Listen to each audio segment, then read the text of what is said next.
fancy game. It's recording. There you go. Oh my god, it's loud. To turn that down. We're also getting it twice. Yeah, I think headphones, Kieran.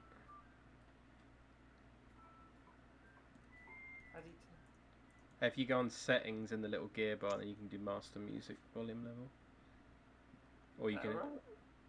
That's fine by me. Yep, fine by me. There we go. Okay. Let me just get my bearings because this is all very overwhelming. You get used to it fast.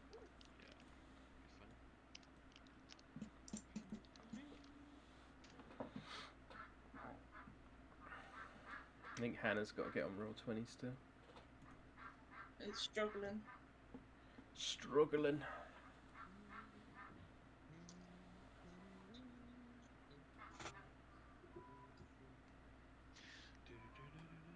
Hey.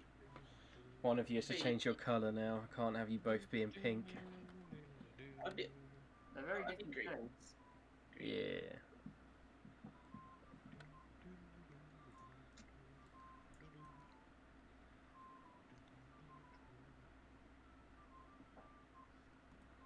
So I guess we all hang on. I'll just get a beer. Do you mind turning your music down very slightly, Kieran? Because occasionally the mic picks it up. God, you're just like your mom.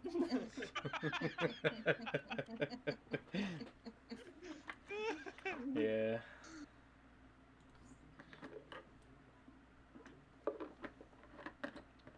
I feel like I asked you this before, Lewis. Is there a reason it's called the squared circle? I think I don't actually know. Why is it called Did it squares? start off as a circle and then became a square? Or something like that? Why is it called squared circle? I've just done that. Jesus Christ. Combat sports originally took place in a circle. Okay, yeah, there we go. Right, are you ready? Yeah. I am ready. Yeah. So, for whatever reason, your characters are heading to the yawning portal. You've all got your own reasons. But should we just have a look at the yawning portal? And I'll read out the description as you'll sort of see it from the outside. Yeah. Oh. Let me move this little thing over here. Oh, can you all see that? Yeah. Yep. Oh, shit, it's cool. So, the yawning portal is a Fucking well busy. I know. Yeah, it's Well, crazy. Jesus. for the sake of making it easy on Kieran's life, you just have to imagine you can only go on the bottom floor. Okay. Okay. I'm saying the top 2 floors are just rooms because you don't need to go up there. Okay. Okay, so the Yawning Portal is a famous inn and tavern located in the castle ward of Waterdeep that you're all in. Adventurers can meet all sorts of colourful characters here. The place is a stone building with a slate roof and several chimneys. A stone building, huh?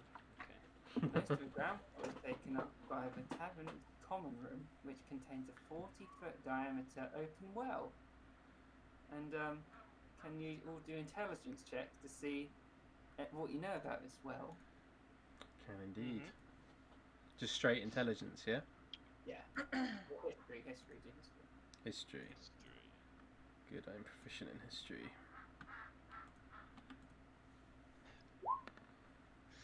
Oh, not great. Is this relating to the origin of stonework? Yes. Yeah!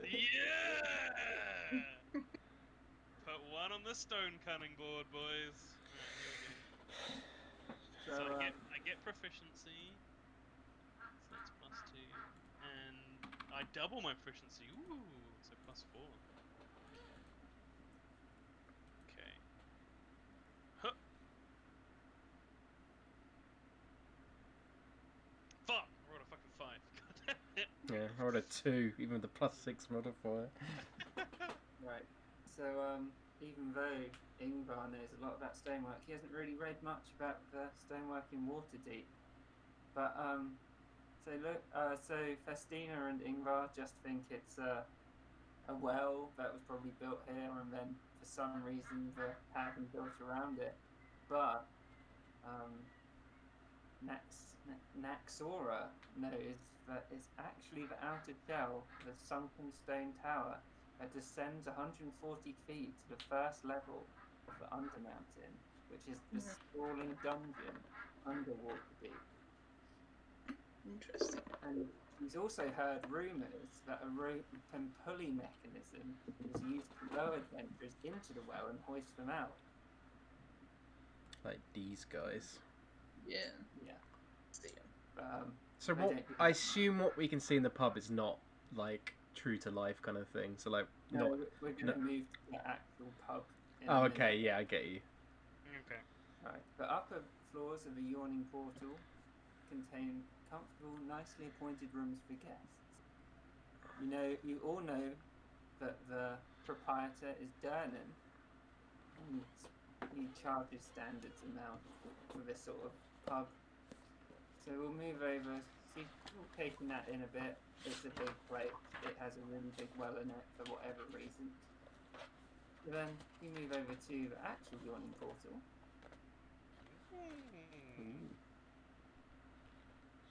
Damn, it's massive. Yeah. So we know someone called Dernan. Did you say? You know that this guy down here Yeah. is Dernan. He's the sort of landlord and runs the pub. Is it me or loads of involved? Yeah, there's 4 me's around the table. Oh no! That's amazing. Serves Sounds like Tom. a bad trip. Serves Tom right for using the basic Default bitch dwarf token. token. What can you guys actually see? You can't see their names and stuff, right? No, just No. the tokens. Just the tokens. Well, How do you spell the landlord's name? Is it Durnan. N Dernan? Okay, cool. I'm making notes, boys.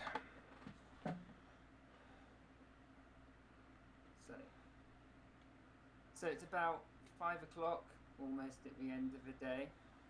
Whose character do you think will probably be there around this time?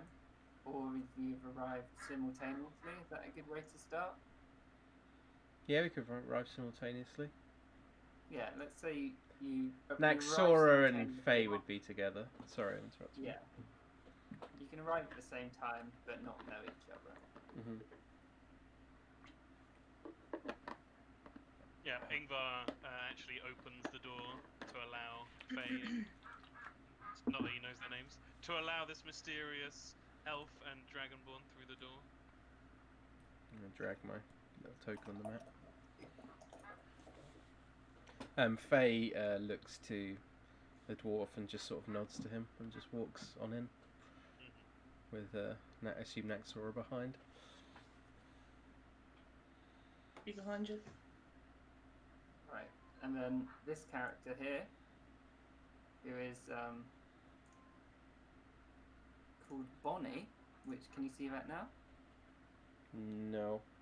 Can't see a name. You'd have to do the save token thing again, Kieran. There you go, now I can see Oh, it. there we go. Yeah. So she walks over to you all. Ah, I see that we have new customers. Take a seat, I'll be over with you momentarily. My name's Bonnie, and if you want anything, just let me know. And she wanders back over to the bar. Faye turns to Naxora and she's like, "Oh, Naxi, why did you bring me to this place?" It'll be good for you. You need to lift your spirits a little bit. Fine, let's go find a table. And she's just gonna follow you wherever you want to go. And then I suppose we just go just here, I guess. Yeah. Okay. Ingvar? Ingvar's gonna head straight to the bar, hop on a stool, bring out a silver coin and just plonk it down on the bar and just say, Durnan, my good man. Ah, Master Ingvar. Pint of your best, please. Well, things have changed round here. We've got a new menu. You want to see? Of course. Bring it on up. Bonnie, take these over to the others who've just walked in. Get on with your girl. Oh Then shit. Bonnie comes over to you. Oh, I hope you're doing well. We've got a new policy here at the Inn portal. And Dernan, he's a proprietor over there. He's brought out his fancy new menu, so you might as well have a look. Let me know what you want. I'll just be over at the bar. Thank you. Does Ingvar know what Tsar is? Does Kieran know what Tsar is? Tom definitely doesn't know what Tsar is. Where is it? Drink. Yeah. Do you know how to drag out your token, by the way, Hannah? No, I don't see it. If you just assumed if you click on your journal, you should have like a Oh, shit. little thing in there, and you can drag it out. Hang on, it's because you're right. You're late. So it should be there now. Tsar was a fortified sherry wine. Oh, fuck see that shit. something, but it doesn't look like a token. Let me try and drag it out then. Oh, you might have to upload the picture, Kieran. I already have. Hang on, it's not working.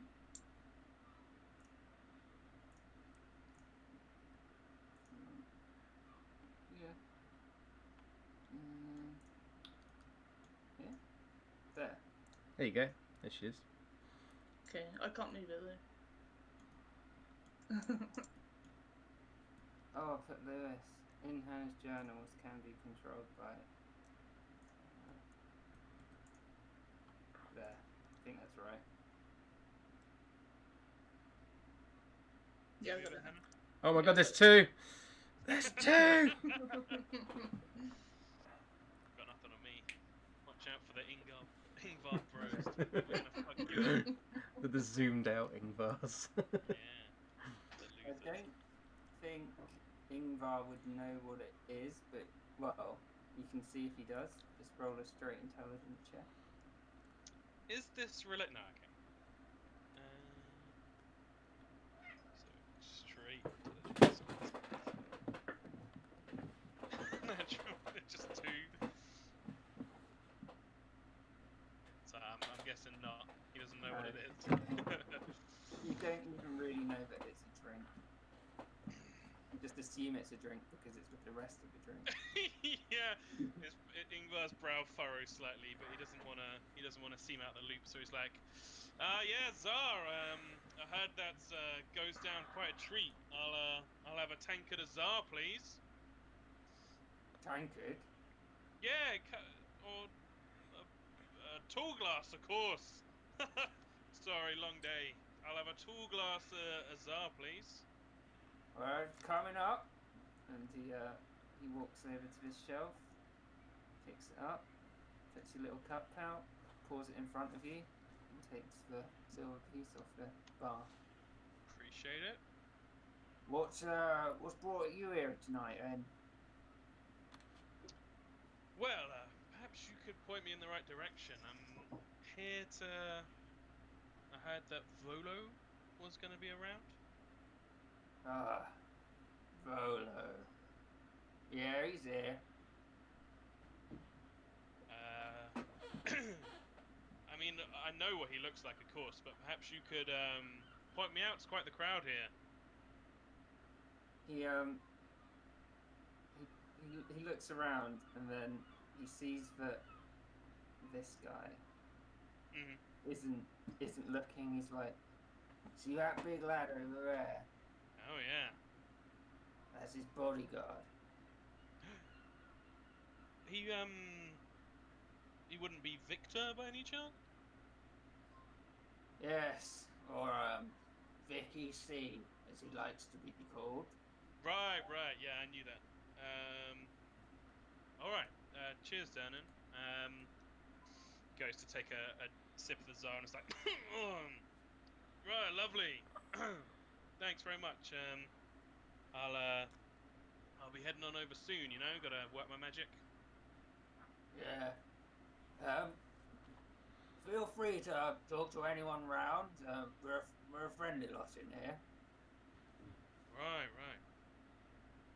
And make sure Bonnie gets you what you want. You want anything else? Bonnie, it is. Ingvar's gonna hop down off his stool and take his tool glass and just kind of circulate a little bit, scoping things out, sort of catching eye contact and nodding where appropriate. Try not to bump into chairs and such. Or into It's his gonna go clones. Right, boys. He's gonna take a look down into the well. Does he just see like darkness as it goes down? Do a perception check. Okay. Perception. It's -1. Yeah. 14. Nice. You peer down. I mean, what did you really expect to see? It's a giant hole that leads to the centre of the earth. But as you listen, you can feel a slight tremor. Oh. Is it like a lip on the edge of it, or does it just fall straight down? It's flat, so you'd have to crawl on top of it to look down. Okay. No, Ingvar's good. He's gonna... Can I examine the stonework that the well is made of? You can. Oh, yeah. What check would that be? Investigation? Isn't it stone sense? Because it is made of stone. You are close to it now. So history, you want me to do? History Yeah. of the stone? Okay, so that's +4. Oh. Yeah! It's just like rubbing his hand over it, rubbing his So- fingers together. You give it a good feel, you have a look along the seams. You can tell that most of these have been cut from one solid block of stone, and it is exquisite work when it was first built. It must have taken years and to build this well, and it was also, you can tell that it was also transported from quite far away as well. Okay. So it has a reason for being there, but you must have thought once upon a time it must have been quite important. Yeah, odd to transport it from far away. Okay. The old, whoops. Apologies. The old, single source technique. It's a classic. Did he say that to himself? Yes. Gives a little glance around him to see if anyone heard him. If anyone pay any notice. This guy here gives you like a accusing glance, and then he just turns back. Oh shit. Ingvar just kind of nods to himself, geeing himself up a bit, and starts wandering further around. But he's not beelining for anyone at the moment, he's just kind of walking around. Right, and then so Bonnie's going to come over back to the table. You all right, lovelies? Have you decided you might like? Yes, I was, Naxi, I don't know about you, but I'm thinking about having the, pheasant steamed with wine. So I know that's your favourite. I was actually thinking about maybe the eels. Sounds nice with the white sauce. And would you like anything to drink? I can give you a recommendation if you need it. I'll, have a sherry, please. Yes, looking through your drinks menu, I don't see what I want. Do you happen to have any milk? What animal? Oh, well, any animal you have. Well, we got goat, we got mouse. Oh, a mouse? That sounds exotic. I'll try that. Right. So, Thank and you, would you dear. like is that sherry in a small glass or a tall glass? I'll just have... Actually, I'll have the tall glass, yes. So, well, you two look rather fancy. Is there anything brought you here tonight? Next, he wants me to hear the stories of the wonderful Volothamp. Gedam. Yeah, and then she like nudges him, and she's like, "Dad, have you seen him around? Is he in yet?" Well, I think he's here. I got his drink order earlier. Says he's working on a new book. He is. It's called Spirits and something. So, I think he's a bit of a piss artist myself. Yes, I'm sure he is. And she Right. gives like a glancing look at Naxora, just kind of like, why are we here? kind of thing. She It'll points- be good for you, and she nudges Faye. He points over to this guy. Can you see his name now? Yeah. How much Well- did that cost, by the way, Kieran? Oh, fuck. I can look it up if it's too much of a Yeah. It's fine. 7 copper pieces and 5 copper pieces, so 1 silver, 2 copper. Yeah, give your money to Journey on the way out. We try and keep it nice and friendly around here. Will do. And if you're looking for Volo, well, and she points over the bar past this group of humans. They're humans, not dwarves. And past this orc and this guy here. His name's Vicky C. He's a real roughhouser. He's not my type, but he thinks a lot of himself. Can't wait to meet him. Yeah, well, I'll get your food. Have a good night, ladies. Thank you, Thank you, dearie. dear. And you see Bonnie and Dernan talking. And Bonnie sort of heads off this way. Okay, Ingvar wants incredibly nonchalantly, right? So it doesn't look like he's beelining towards Vicky C. He's just gonna like swagger over a little bit and then just place his back against the wall. You know? Like he's just leaning there with his drink in hand. And he gives out a little sign. He's like, great place tonight, am I right? He looks at you. You're standing against my wall. Oh shit! And like Ingvar comes off the wall. I didn't realize it was your wall. Sorry. The name's Sunderston. Ingvar Sunderston. He holds out a hand. Vicky C. And then as he grabs your hand, he squeezes it very tightly. Oh. He looks very similar to the picture. He's wearing like half leather breeches that sort of cut off at the knees. He's wearing a very, very thin, light leather sleeveless coat. Nice. And he's got a very curled moustache that you can tell that he's put a lot of effort into. Manscaping. He's kind of rubbing his hands. He takes it back.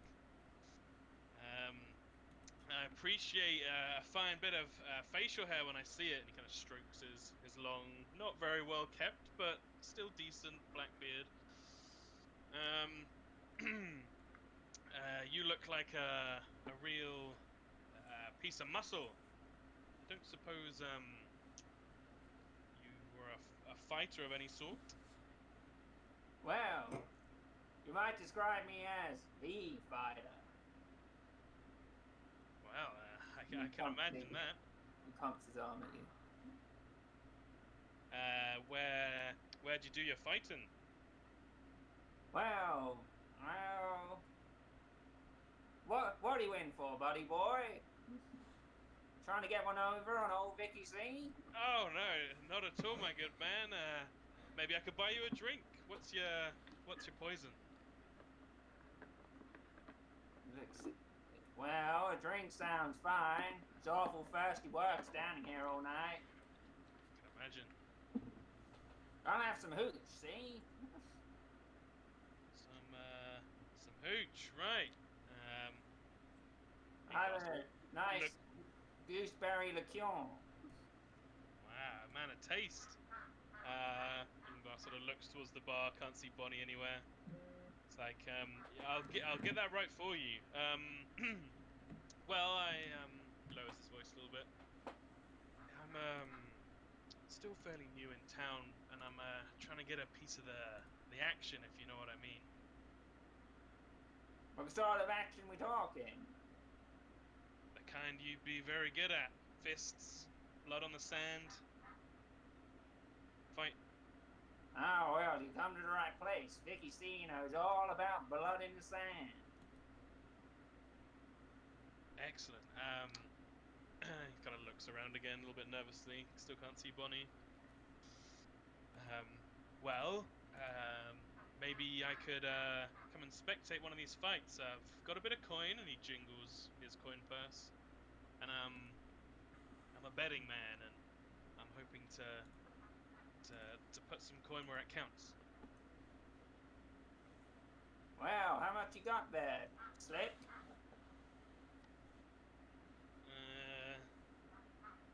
I got plenty. I got gold. How much is it? How much is the minimum bet? What's the ante?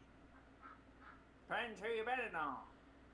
Maybe if you wait around an hour or two, I'll finish up here. I'm Volo's bodyguard, as you may see, and I can give you a lowdown. Maybe take you down to a club. All right. Yeah. Great. That sounds great. Perfect. I'll just head back to my friends and see you later on. All right. Have a good one, boy. Turns on his heel and starts walking back. Realizes he's not here with friends. Just kind of aimlessly wanders a little bit.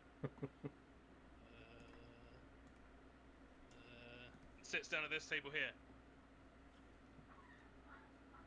Can Faye have a look around and see if she recognises anyone in the pub? Oh yeah, do a perception check. Perception check. I am proficient in perception as well, but I've not got great wisdom. 14. God, I need to turn that chat beat up. Where is hat? Which was the person that you picked to I think it was 3 Strings, the bard. Yeah. So as you see this surly dwarf wandering back from the north of the pub, you kind of watch him being like, ugh, why am I here? But then as he sits down on the table, your eyes flicker over and you recognise your friend, Matrim Freestring. He's a fairly awkward boy, to be honest, for a musician. Faye's gonna like sort of whisper over to Naxora, and she's like, "Naxi, that's 3 Strings, the bard I told you about." Your boyfriend? And she gives you a thumbs up. You go have a look. He is not my He is not my boyfriend. Oh, I give you permission, Faye. You can go talk to him. Go on. And she gives it a thumbs up. Faye's just gonna stand up and walk over to the other table. Nice to see you again, 3 Strings. Ah, Festina, it's good to see you. It's been awfully slow tonight. And then he looks over at Ingvar. Ingvar's just got a big smile on his face and he holds up his drink and he's like, hey. Who's your friend? I was just about to ask you the same thing. Yeah, good one. I'm Ingvar. Ingvar Sunderston. He holds out his hand. Yeah. Matrim sort of holds out his hand, like very daintily. Ingvar shakes it. Doesn't like squeeze his hand, but it's an enthusiastic shake. And as he do that, he's like, careful with the hand. I need these for my lute. Isn't that right, Festina? I'm very good at strumming. He's how old is this guy? He's about 25. Okay. Yes, and his name's Nastrim, did you say? Matrim. Matrin. Yes, Matrin is quite the player. Well, I'd like to see it in action. And that's gonna move closer so she can eavesdrop. Well, if you want to see him play the lute, then you got to persuade him. Well, I'm very. It's not. Well, I'm not getting paid at the moment. Well, not right now. So, How about a drink? well, maybe a cherry brandy would go down very well. Cherry brandy it is. Looks up. Still doesn't see Bonnie, I guess. No, Bonnie's coming back out of the. Oh, with food. No, not a food. She's given the order. Okay. She's coming back to the bar. Ingvar waves enthusiastically towards Bonnie. I'll do a performance check. Okay.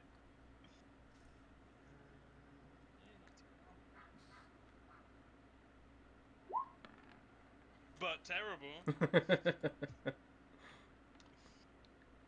She's easy. Yeah. Oh, Matrim, you made some new friends, have you? Yes. I think. What's your name? Is he looking at me? Yeah. Ingvar Thunderston. And he holds out his hand towards Bonnie. Yes. Bonnie's like got her hands full. Okay. Yeah. He like awkwardly takes his hand back in. Cherry brandy for my lute playing friend here. Oh, you're making friends already, are you, Three Strings? Yes. This one self is a pretty one. And he's like, oh, no, well, you know I'm not like that, Bonnie. He's like, oh, yeah, you kidder. And she's like, one cherry, anything more for you, dear? I know I haven't bought drinks yet, but... Can I have a gooseberry liqueur for my good man Vicky C over on the far side? Vicky's okay, well... Oh, okay. And then she wanders back to the bar. Goes around. Silver. Fuck, it's adding up. So, are you all here to see Volo, I would assume? There's not many other reasons for coming here. Except for me. Well, I was dragged along, I guess you could say, but I'm somewhat curious about meeting the famous Vologetathumb. Yes, well, I've spent a lot of time around him. He's sometimes interesting, but I personally find him a bit of a bore. What do you know about this esteemed gentleman? Well, I know that he spends a lot more time at the bottom of his glass than writing his books.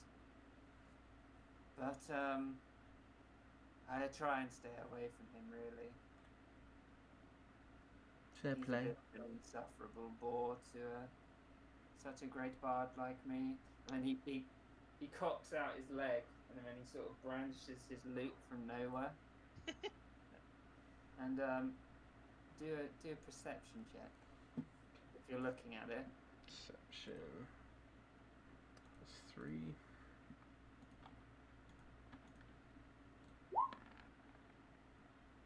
$20.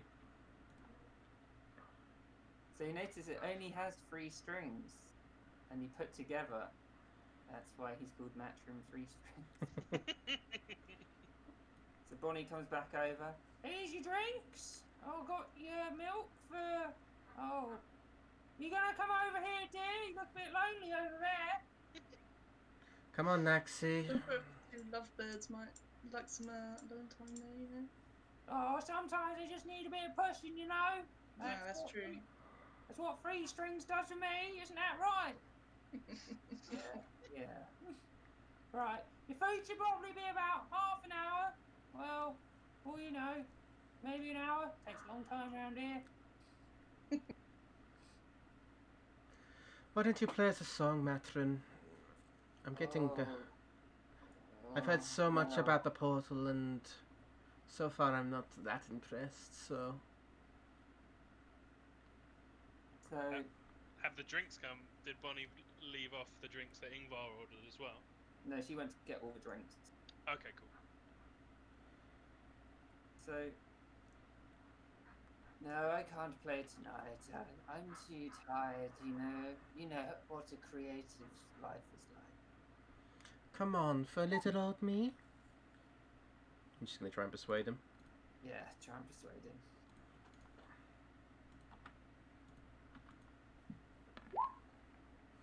$23. Oh. Fine. But you owe me, Faye. You owe me about 10 times over, dear. He gets his string, he gets his loot, and he walks up, stands on the table, and he looks down at you and he's like, yes, your name, portal is as deep as a maiden love for me. And then this guy's like, oh yeah. This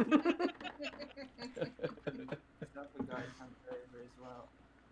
But you can never get to the bottom of that deep well.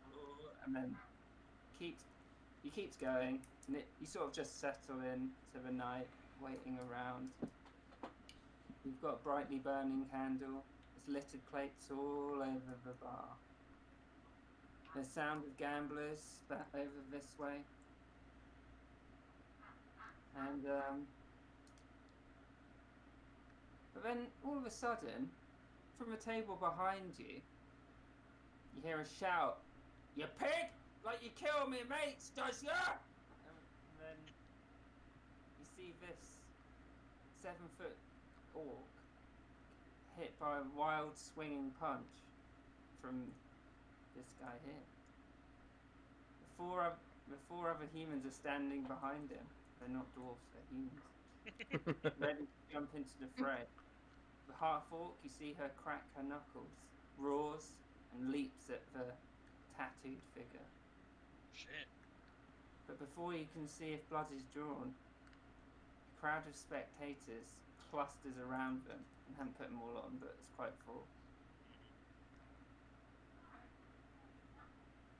Ingvar's like, oh yeah, fight! Let's go watch! Finally, something interesting, Naxi. And Faye's just going to lean back in her chair and just... Sora's like going to cover your eyes a little bit. You're not supposed to be watching this sort of thing. Yeah, out the way, I want to see. So as you push through the crowd, you can see this orc woman has pinned this man down onto the ground. And he's trying to, and the others, you can see that they're getting ready to try and tackle Yagra. You moved me in. Oh, fuck! That's fine. And Ingvar's gonna turn, he's gonna look like around him, just quickly, and just like say to anyone next to him in the crowd, like, I got 5 silver on the orc woman. Anyone want to take it? And some guy's like, yeah, me! Alright, me Faye- and you, buddy. Faye puts her hand up and she's like, I'll take that bet. Put your arm down. Right. And as you say that, the orc woman winds back her hand and just clatters this guy in the Fuck face. yeah. He goes down like an absolute sack of shit. Ingvar cheers. Yeah! You better have that 5 silver. I can't see, Naxi, you get in my way. Touching, we should probably leave, you know. It was your idea to come here. Yeah, well, I didn't bring you here for fights. Well, you're the one who wanted me to have fun, so I'm having fun. See, smile. Well, I guess so. As that happens, the other three surround her. And then you can see her fighting. but she's losing. Shit. She can't take all 3 of them. Nexora's going in. She's like, Faye, you stay here. Don't move from this chair. And then she's going to go in. Yeah. Go Dragon Lady. Woo! Right. I guess we'll roll initiative then. And you'll Okay. get the prize attack. Fuck. Right. Right. How do you do this? There's a little turn tracker on the left. You click Yeah. that, and then you click on the tokens individually, and then right click. I think it's right click them, Tom, and then add turn at the top. Yeah, at turn.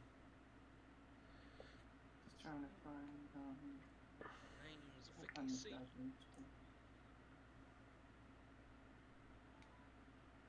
I fucking love this music. Oh, Yeah, mine it's very stopped. weird. Need to refresh. One sec. Yeah, mine stopped a while ago. Right. Where does it save our initiative usually? Oh, you have to roll for it. No, but where does it save our modifier? Oh, it's just if you click on the character sheet, it'll just be their dex modifier. Oh, okay. Dicks.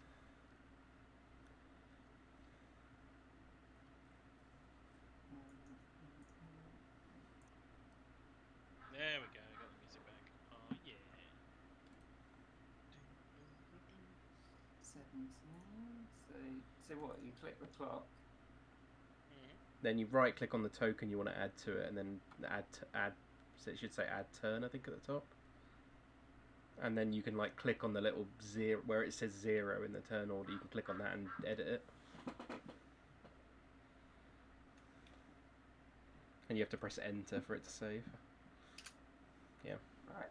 And then, And then- once you put them all in, you click on the little gear at the bottom, and then it should come up with a little menu, and you put descending order. Yeah. Oh wait.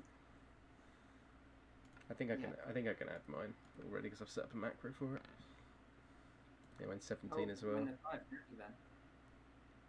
then. There's something I want to do, so. Okay. Ingvar's not getting involved because that would invalidate the bet. Fair. Gambler's honor. He'll get involved if he needs to. If Bonnie dies, we riot. Where can you see the turn? Like what turn you're on? It's in the Hold on. turn order window.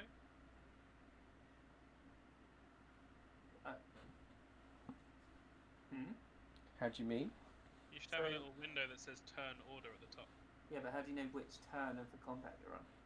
Oh, like round. What round? Yeah. It won't tell you anything like that. You could put a tracker in there if you wanted to. I can just keep tracking this piece of paper.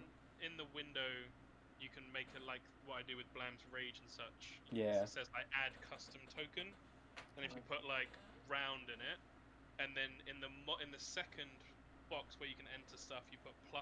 It'll add 1 every time it comes round. Ooh, I didn't Oh, know okay. that. Okay, I'll figure out how to do that. But I'll Yeah. keep track of this way for a moment. Yeah. Okay. So, all of these guys. Does Orc Lady get an initiative? Oh shit, yeah. Forgot that. Yeah. Oh god, so many tabs! I got 5 silver on that woman.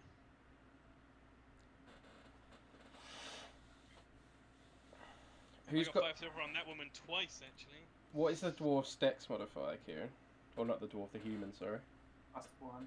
Right, so I go before him then. Oh no, I've already added it in. Yeah, but I got the Oh, right, same yeah. as him, but I got a higher dex modifier. Mine's +3. Fucking elves. So I think you can drag me up on the turn order, Kieran. It should just have like a little. Yeah, I'm just trying to add this one. Right.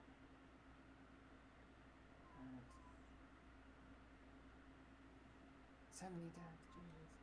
Yep.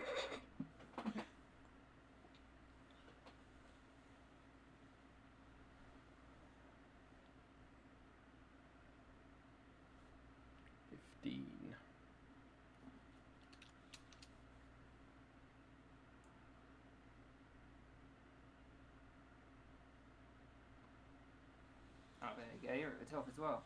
Yeah. Perfect. Okay. Okay, so So I think we'll go with Naxora getting one round of surprise. So okay. she'll go first, and then we'll loop back round. Yeah, that's fine. If you click the little arrow at the bottom, Kieran, it will move along to her turn. Oh, but we know what she's doing. Yeah, right? yeah, that's fine. What are we doing next? But do you know what I'm doing? So I'm actually gonna go walk past them and go behind here. I'm gonna can I do both?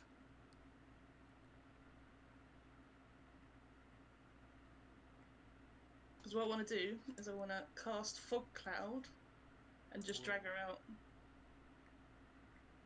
Okay. I don't know what Fog Cloud does. I'll tell you. It creates a 20-foot radius sphere of fog centered on a point within range. The sphere spreads out around corners and its area is heavily obscured. It lasts for the duration or until a wind of moderate or greater speed disperses it. How long does it last for, does it say? 1 hour. Shit. And and I googled it, and apparently anyone in a fog cloud is effectively blinded and cannot see. Damn. Okay. Something like that. Yep. So I'm gonna just make sure she can actually knows how to get out of it before she goes in. So do I need to roll for that? Well, if she goes into it, she'll be blinded. Yeah, but she wants to know kind of what direction she's gonna go to get out of it first. Oh, right. Oh, She's trying to set a path before she does it. Yeah. Yeah, I'll say that you can do that anyway, but seeing as you're the one casting it. So what Does do it I have do? a save, or is it just there? Does it have a what? A save? It just says it's there, as far as I can see. Okay. Let me go again. It is concentration. Okay.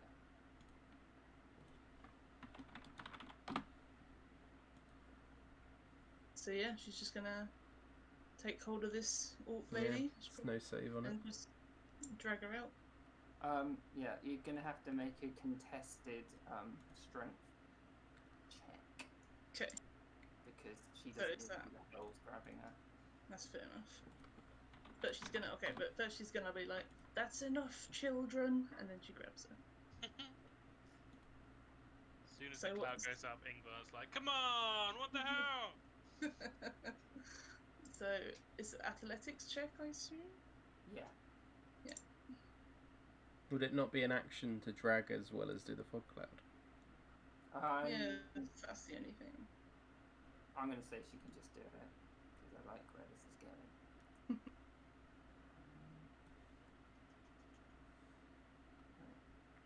So she's sort. So as you grab her, she puts up some resistance. No. And no, Okay. she sort of she doesn't know who's grabbing her. She feels arms are on her and she's like, "Oh!" The music stopped. How do I start it again? I think Kieran has to do it. If you click the little it was like a rotate kind of symbol, Kieran, it will just keep playing it. Yeah, I think. Yeah. Okay. Okay. So then it's Faye. You go. Faye is gonna cast message on just the last, like what? It doesn't matter which human, but let's just say this one, the last one she saw before the fog cloud went up. Yeah. And she's just gonna say, "Behind you," and that's all she's gonna do.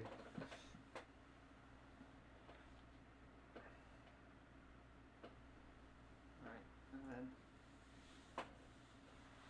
this guy, he's spluttering. He's like, "Oh, fuck this!" Ingvar cheers. He sees the guy running away. Way!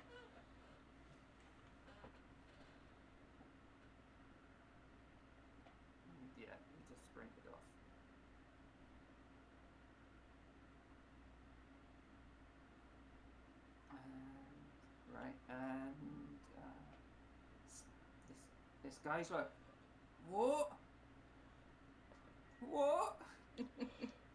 and he sees Naxora in front of him. He sort of. I think it's quite heavy fog. I don't think you can see. He's going to do a wisdom check.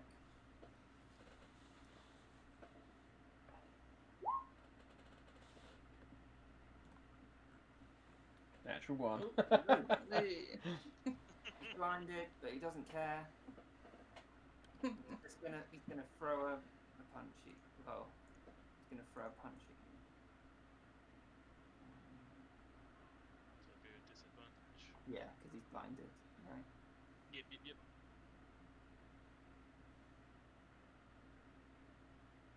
Who are these guys for?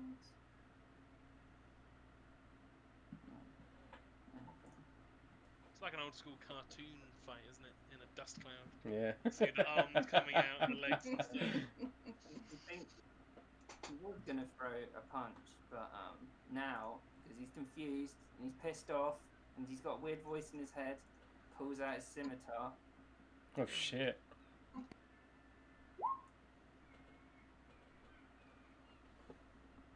that's not going anywhere. It's got a 9.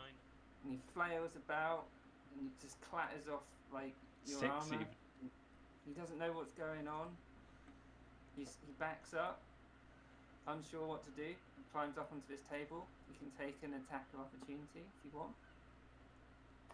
Punch him.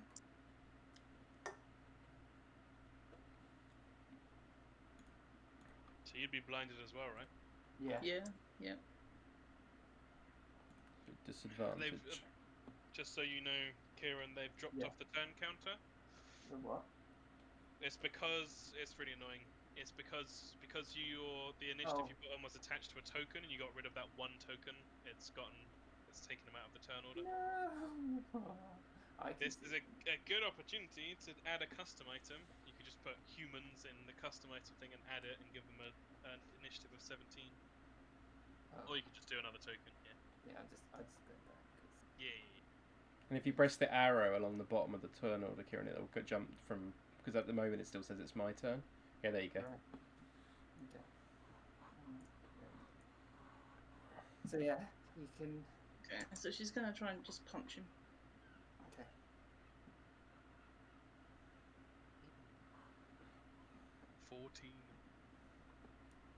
That will hit. Nice. Is he trying to do non-lethal damage? Yeah, non-lethal damage. Do I still roll for damage, I assume? Yeah. A punch is 1 plus your strength modifier. Yeah, so it's punching. 4. Still quite a lot. Yeah.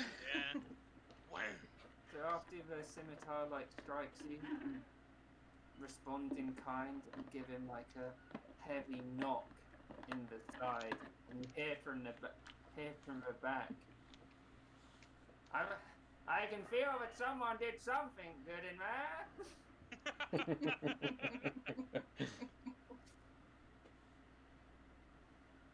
One runs off. Anyway, Thank God. this last guy is going to go for Yagra. Who's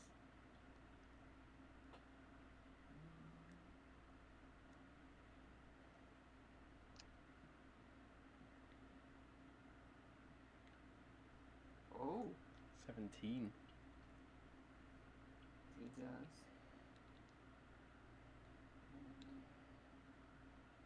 Come on, Orc Lady. Make me Oh, some cool. money.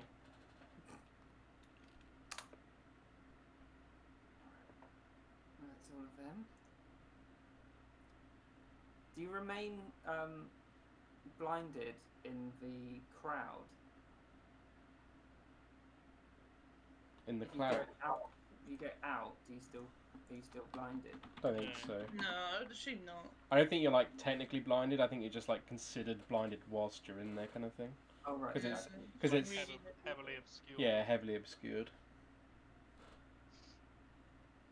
And she comes back around the side of this guy.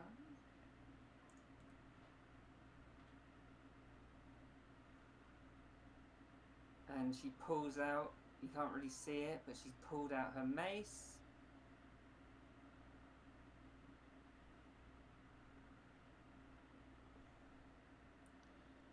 And she hits. So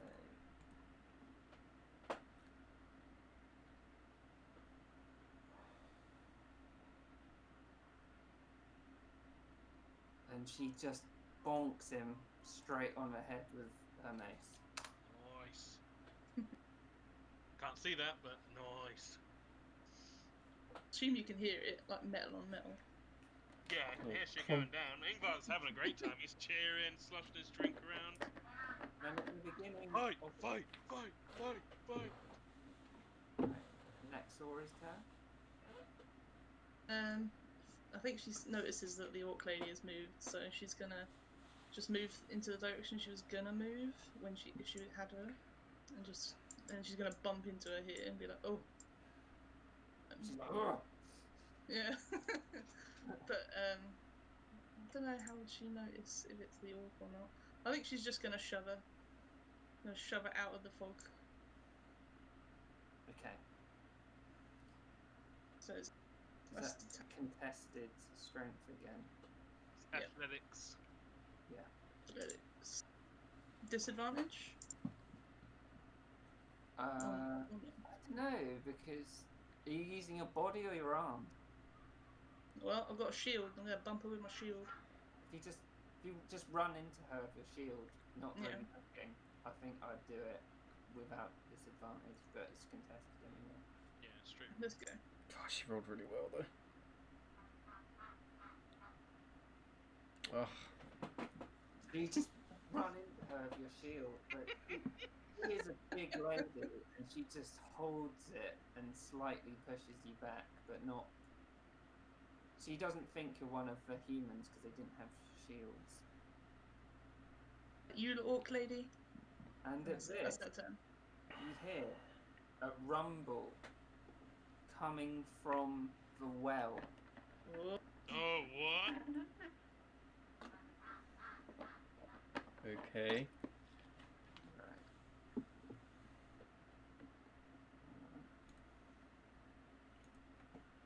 Need to get this stuff.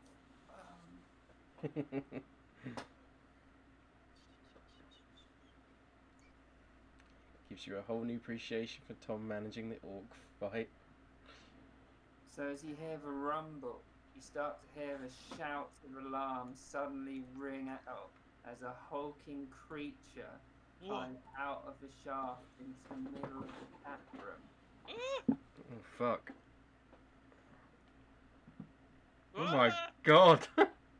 Shouts of a monster with warty green skin, a tangled nest of wiry hair, a long carrot-shaped nose and bloodshot eyes. As it bares its yellow teeth and howls, you can see that half a dozen bat-like creatures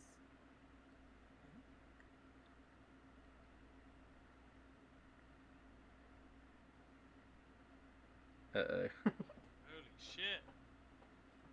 half a dozen bat-like creatures are attached to its body, with 3 or more circling above it like flies.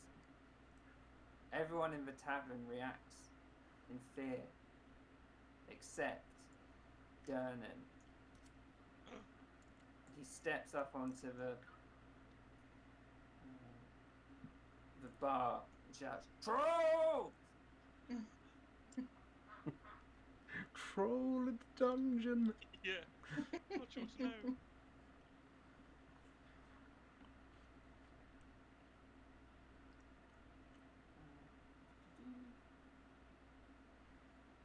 Does anyone want to do a perception check, see what they can see? Yeah. Yeah, and Ingvar's like, what the fuck is happening? This is the best bar ever! how well can Faye see this creature? Can she see it quite well from her position? Yeah. Can she see if she recognises what it might be? Yeah. And can I know it's a bit cheeky, but can I try and do the smaller creatures at the same time? Yeah, I'll allow that. Okay, so nature check. Yeah, I'll do nature. Ingvar rolled 8 on perception. So he just sees a giant hulking mass come out, and you've never seen these little bats before, but they look Ugh. really goddamn scary. And What the fuck are those? I rolled a 13. you have a bit more of an idea of what's going on. You know that the small little creatures are scourges, Okay. and you also notice that the ones attached to the ones not attached to its body look very bloated. Ooh. So you sort of think they've been sucking blood from it. Yeah. So Naxora can't see it, but can I do one to see if she can hear and knows what it is from hearing it? Oh yeah, you can try. Is that perception or nature? Perception, because you can't see it. Comes the net 20.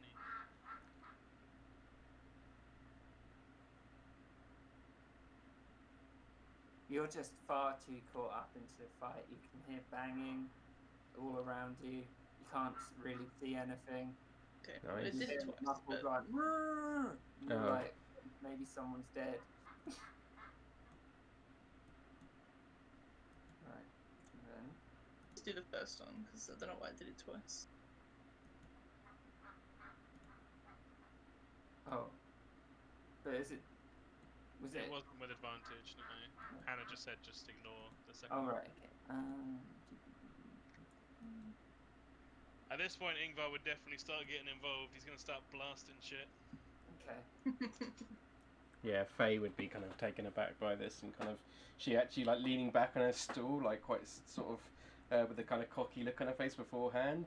And as the thing comes up, she actually goes "Ugh," and like falls back onto. So I'd say she's actually prone.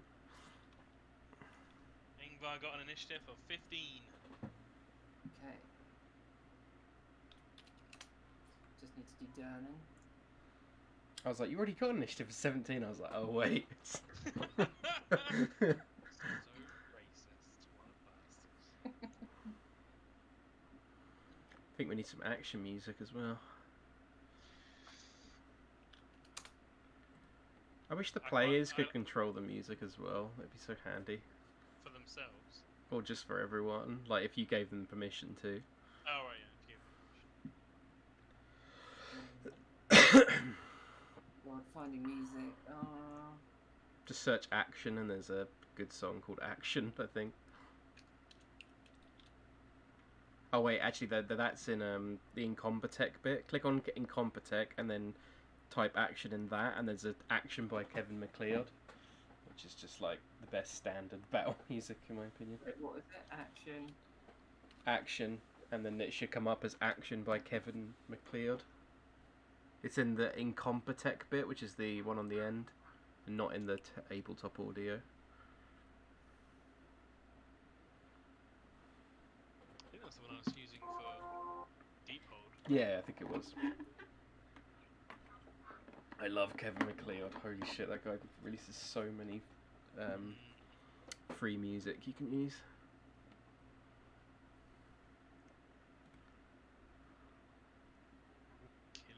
Achilles. It's not the one I was thinking of, but it's pretty cool. Pretty epic. Yeah, works. Yeah. Right.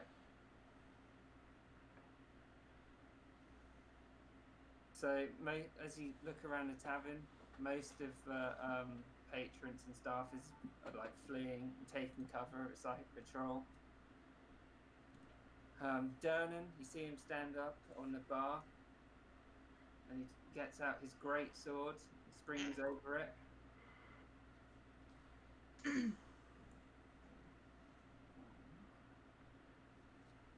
sprints. Oh god, too big. All these like tabs get so in the way. I know.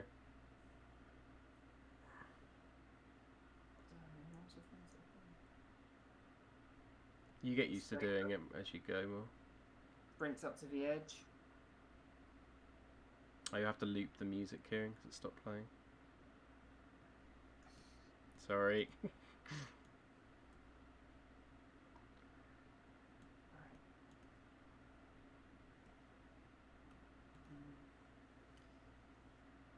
and he calls out, "Focus on slaying the Sturges! I'll take care of the troll. And if you want, try and help me out with some lamp oil. Get it on the troll." Cool. Yeah. So that's his turn. What's next?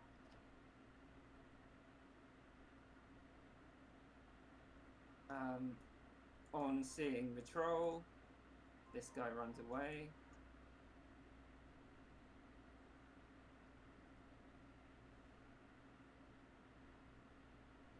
These guys are fucking fast. They're sprinting. They've got 60 feet of movement. Jesus. Yeah.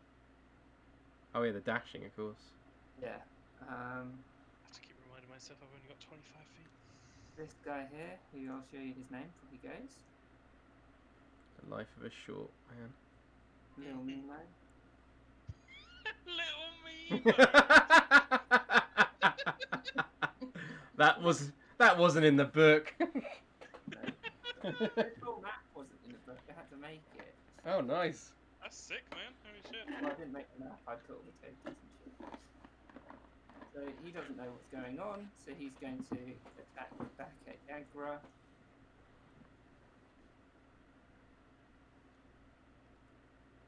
Jesus Christ. The craziness a fog cloud can create. Yep. There are 2 different battles happening right now. Little Mimo.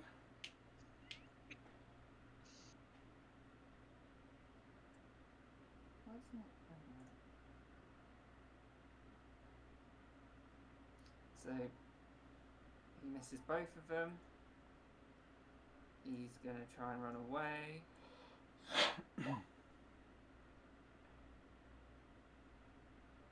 As he comes out, he sees the troll, and he's like, "Oh fuck!"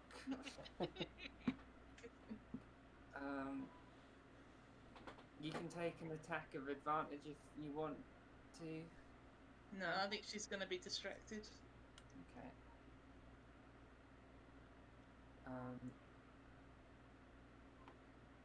Festina. She's gonna stand up using half her movement, and then she's gonna sort of like back, like slowly, like into the bar, almost like knocking into the bar stools, and then she is gonna be like, "Oh God," and then she's going to cast Mage Armor on herself, Okay. which makes it's 13 plus your dex, so 16 AC is now nice. Add that in the little red bar.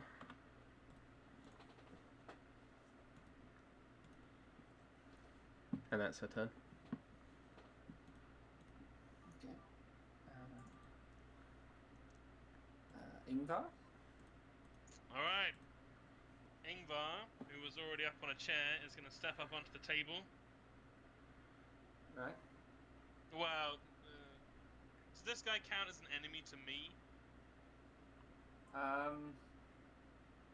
Well, you don't Because know. I made a point of staying out of the fight. Yeah, true. And he has just seen the troll, so Yeah, so it wouldn't give me disadvantage to do a ranged attack against something else right now. I don't think so because he weren't involved in the fight. Okay, sweet. Yeah, Ingvar's gonna follow. I wrote his name down. Durnan. He's gonna follow Durnan's instructions. He's gonna send an Eldritch Blast at this Sturge here.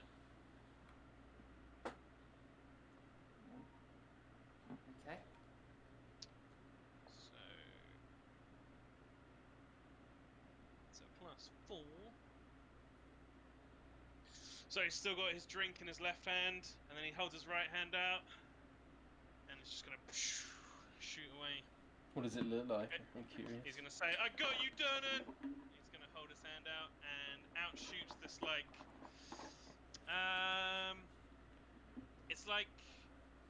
it's almost like someone's like cut out from whatever angle you're looking at. It's like someone's cut out a strip of your vision, like a straight line of grey just appears from his hand, jetting out towards the target. And he rolls No, Oh, it's so 17, close. motherfucker. So yeah, it goes wide. I guess 7. The blast past in this table here are like, woo! Sorry. And yeah, he's not gonna run away anymore. He's standing on the table. He's feeling amped. Yagra stumbles out of the mist Mhm.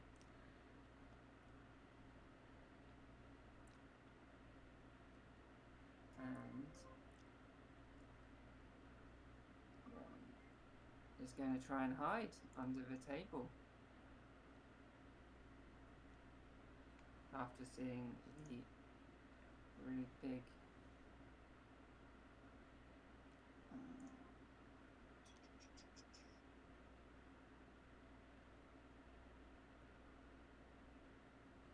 yeah, so she darts under the table where the nobles are standing.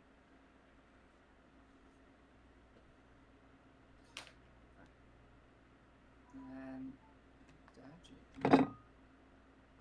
So as the Sturges take their go, 6 of them, which you can see are heavily bloated, fall back down into the well. Oh shit. Obviously not being able to sustain themselves. Yeah, because they're full of blood. Oh.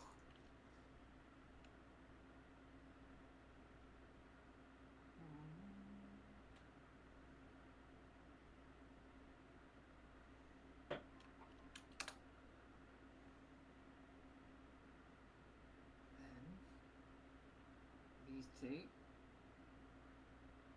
will fly.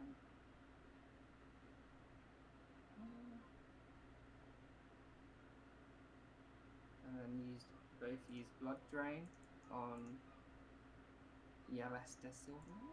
Oh fuck! I know this guy. I thought I recognized his face. God damn it. So they try and dart at him. He's like, no, like waving his arm around and manages to bat. Ingvar just looks down like, hey, it's you. Yeah. Oh shit, buddy. I'm sorry. You still owe me 5 silver. Oh wait.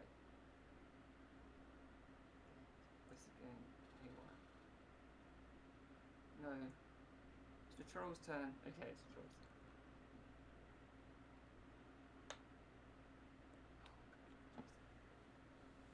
There's just so many tabs, man. Yeah, you get used to it. It's just a huge fight right at the beginning. Yeah. Yeah, the fact that you have to juggle this in your first one with it is pretty fucking mental.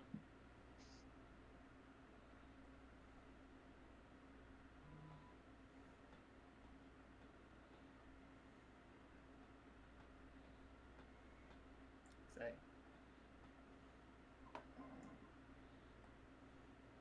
the troll climbs out and Dernan faces up to it. It's going to do attack. It's gonna swing down with his arm at it. Come on, Dan, and you bad boy. He's gonna fucking knock him into the well, isn't he? Oh fuck.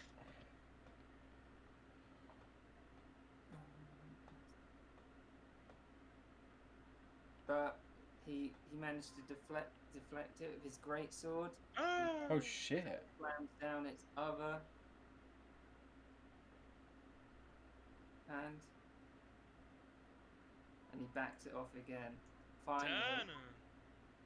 Jesus. Finally, the troll sort of uses its last attack to try and bite down at Dernan's head. Fuck. I do not want to get near that. 3 attacks.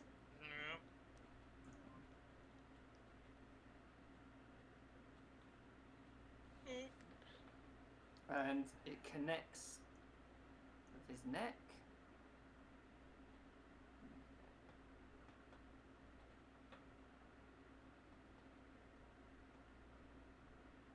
Dylan's got this, I believe. Go on, Dylan. Leaves a nasty little scar. Well, that would have taken me down. Yeah, you'd be done. Right, Festina.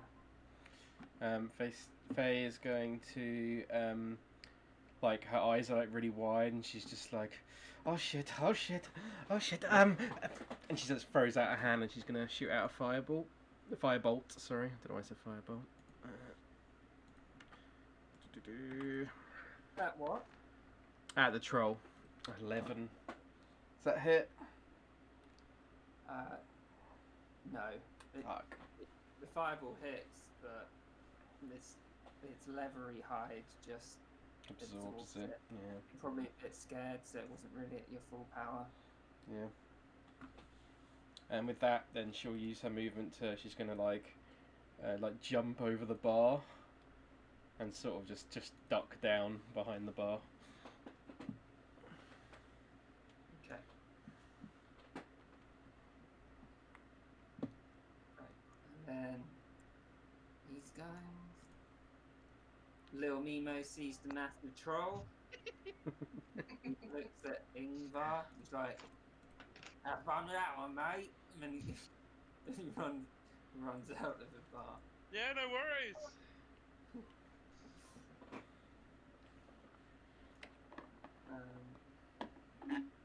Viagra still hiding under the table. She's not going to move. Backgrounds. Ingvar. What did Naxora do on her turn? Oh, I think we may have skipped next or by accident. Yeah, Naxora go now, and then Ingvar go, then Naxora can go. I think she would have. I think she only would have moved anyway. Yeah. She would have just dashed to back here. Okay. That would have been it. Ingvar's gonna fucking blast one of the Sturges again. This one up here. Yeah. It's like, I got you, Yellester, buddy!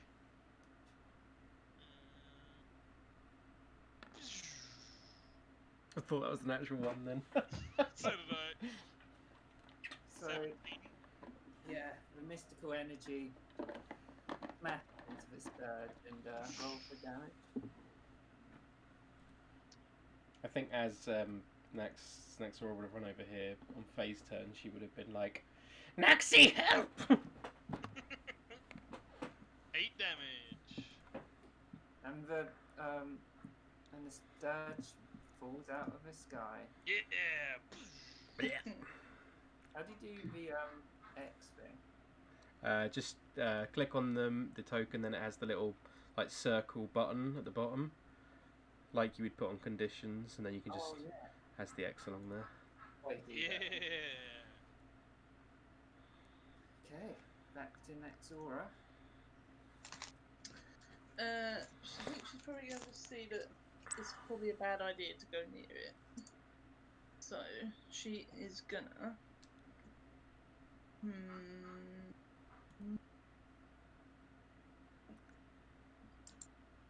Cast Guiding Bolt, I guess. Classic. Yeah. And that one is +4.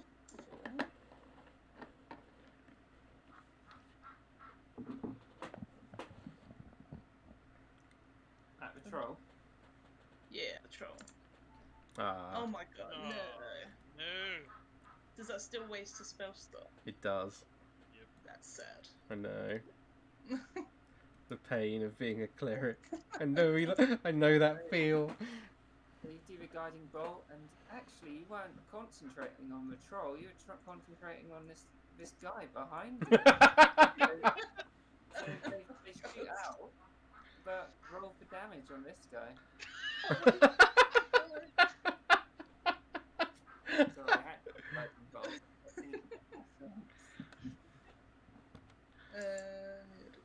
this? 4 4d6. Jesus. This guy's This- getting obliterated.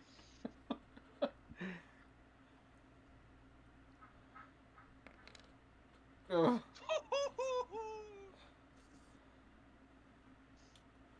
I think that guy might be dead. So you see the bolt shoot out.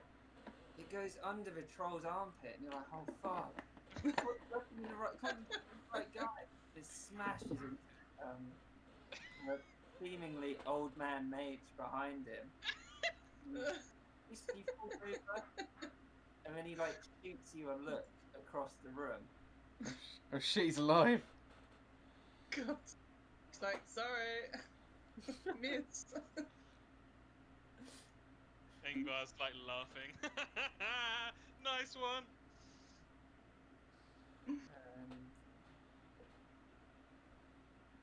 And the sturge here will attack Yolesta again. Ingvar's only friend's gonna die. Yes. Friendship with Yolesta ended. Vicky C is my new best friend. So it tries to bite down on him again. He's just flailing at it. It just can't get hold of him anywhere. Flail harder, Silvermane! Harder!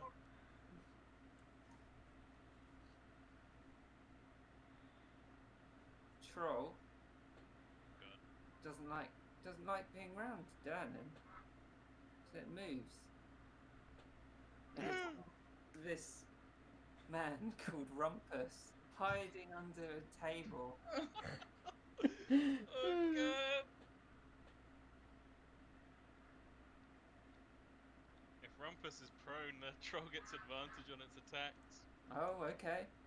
Okay.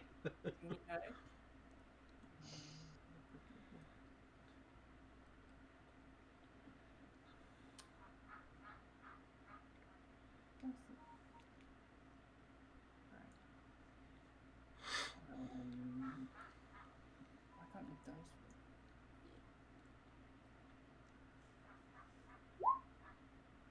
roll. Oh god, Rumpus! I'm so sorry, buddy. Oh no! I sold you down the fucking well.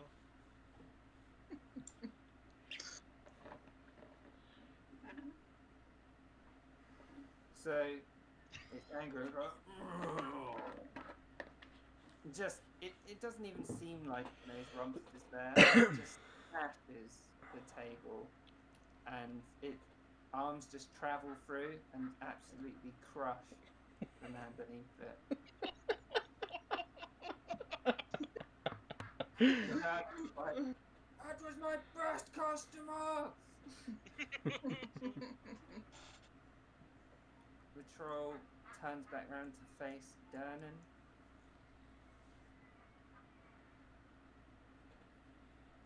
It swings its arms violently at him again. One of them hits, sort of, he's trapped in the middle. The other one doesn't really do much at all.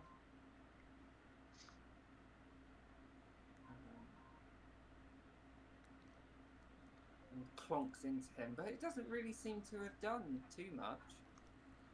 This fucking innkeeper's not just an innkeeper. Dernan looks around the room. He's like, "Where's that lamp oil?"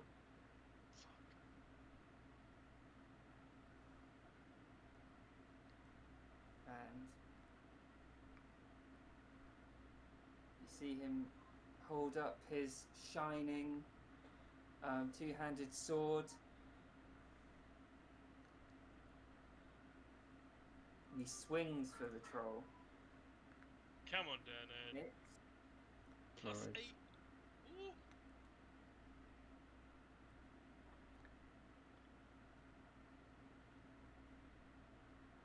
And takes a small part of the flank out of it.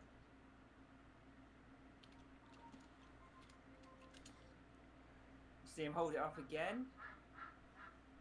Swings more, thrusts inwards again. Yeah. Holy shit on that damage though. It goes into its leg. Again, it takes another swipe from the side. Hits. Done, hacking and whacking.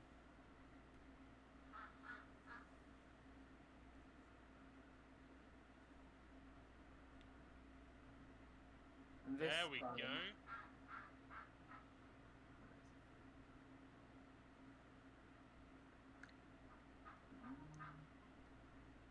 And this time, he slashes through its leg, and his leg just flies off. And the Oh troll's like, shit.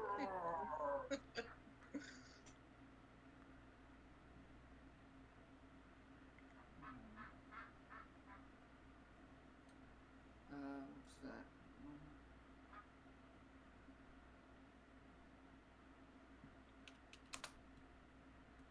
The troll is looking pretty bloodied at this point. Festina. Faye is going to.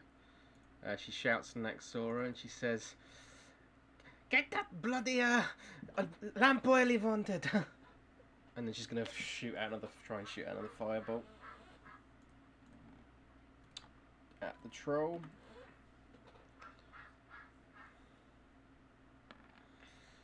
It's more like it. 20. Yeah, that hits. D10. Ah, Oh. 1 point of fire damage. I think it's worth it, so it doesn't get its regeneration, though. Yeah.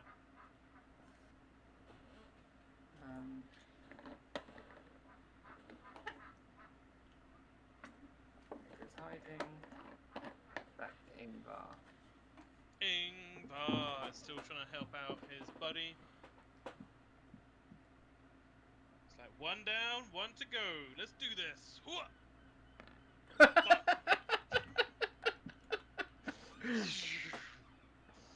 Shoots out another Eldritch Blast. 7. Yeah. It just clatters into the bridge bit up here. Shit. Should probably put down this cup at some point.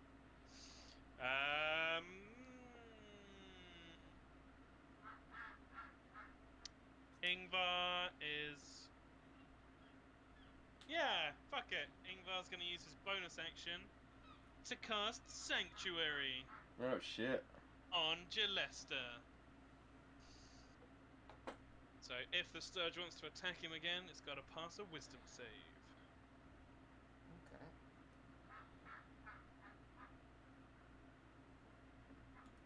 It's like, misses the Eldritch Blast. It's like, oh shit, sorry.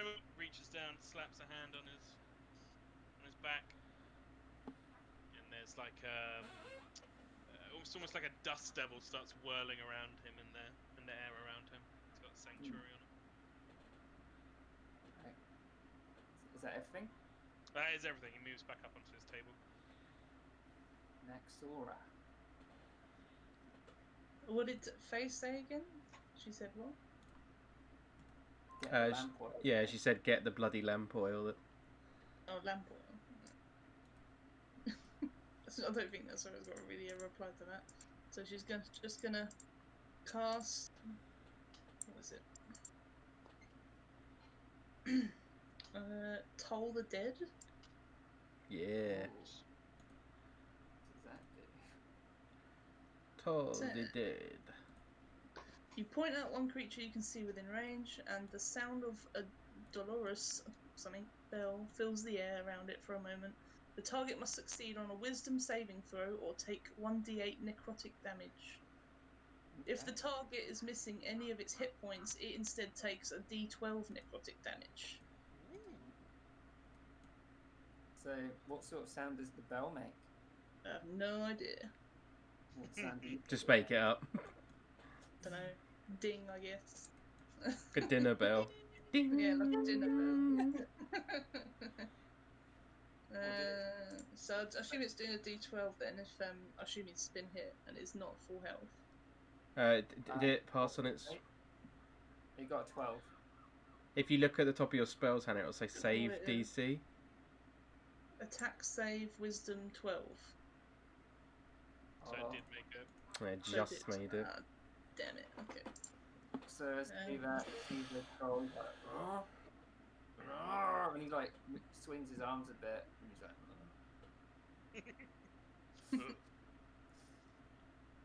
Sturge has to make a wisdom throw, right?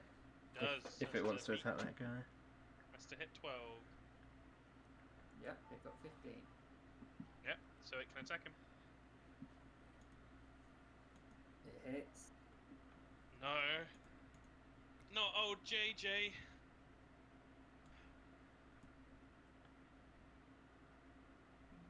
Not J Sizzle.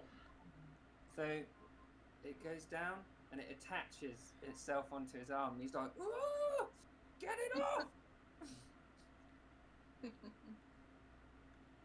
Yep. Oh god. Every turn it's like another fucking villager's gonna die. The troll doesn't like Dernan. Doesn't want to be around him. So it's going to break away and move up to Matrim. But you Oh take. God. Do Metro. you do all 4 attacks if he has multi-attack? On attack of No, opportunity it's single just melee one. attack. Yeah.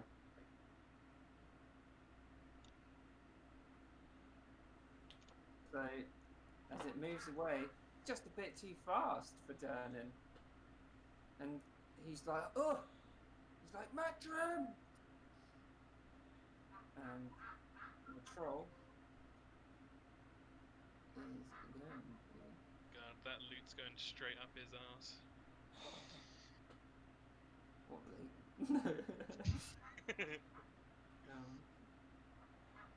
Oh no.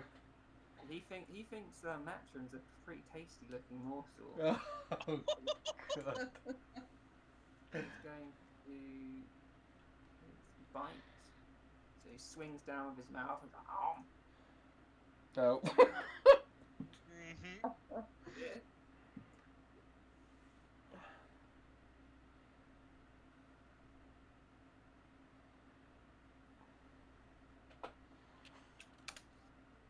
And then he's like, "Oh, that's quite tasty." And, does it again. And you see him just bite into Matrim's arm. He's like, "Ah!"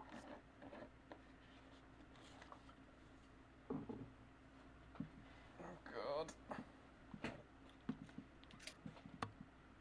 And finally, he's a bit sick of Matrim now, so he's just going to try and pound him. He swings his arm down. Oh no. And you see the claws take a good... They take a chunk out of Matrim's neck.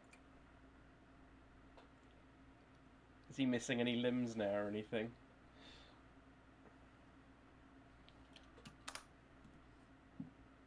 He's looking pretty beat up. Oh God. Lumped against the chair now, like, oh. Is any of his like body parts missing from being chewed off? No.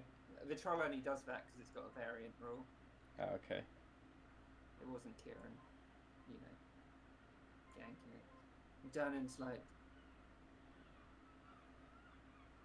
runs over and he's like, "Not my board!" So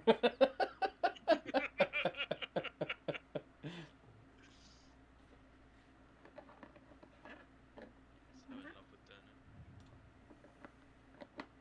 Swings in frustration, misses, goes where his leg would have been, tries to go for a thrust at his head, and he hits. Yeah.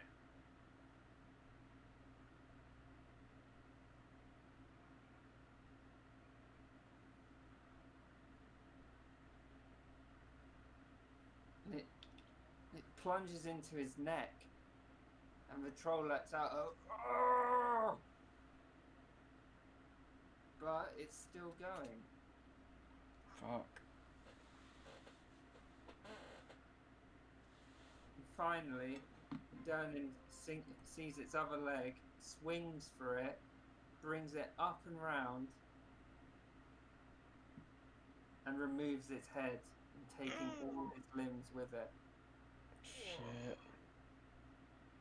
Dissect him.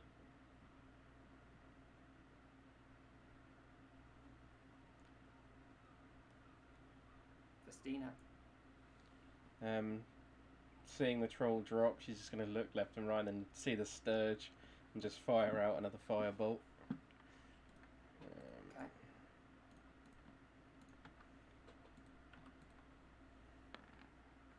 Fuck. 14. It hits it direct on. Nice. 7 points of fire Nice. damage. As it's sucking the blood out of your Lester, it just cauterizes it as it dies. Nice.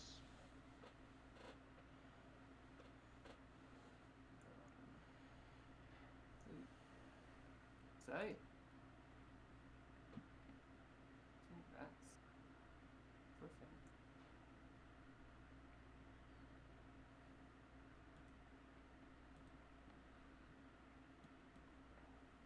Ingvar finishes his drink in one glug.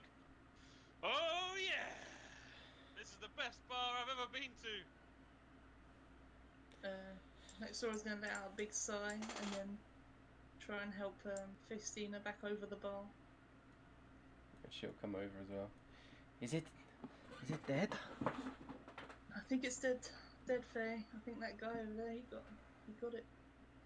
Turn Not and my- walk to you both. You fought well. God, Yeah, haven't seen it come out of that in a while. not my best show of spells, I must say. Well, Things have come out of there before? well, it leads down to the Undermountain. I can't say I know too much about that. Well, there's a giant, well, we might call it a dungeon underneath Waterdeep. That's one of the exit points. God knows why they built a tavern around it. It's cheap buying this place. No sealing it up. Well, we tried once. Put a big plank of wood on it. Didn't stop anything. Just livens things up, doesn't it? Really? I was Health thinking and more safety concrete. must be breathing down your neck. Well, you can see I handle myself. And he looks over at Rumpus. Occasionally gets one of the customers. Shame it was one of the better ones this time.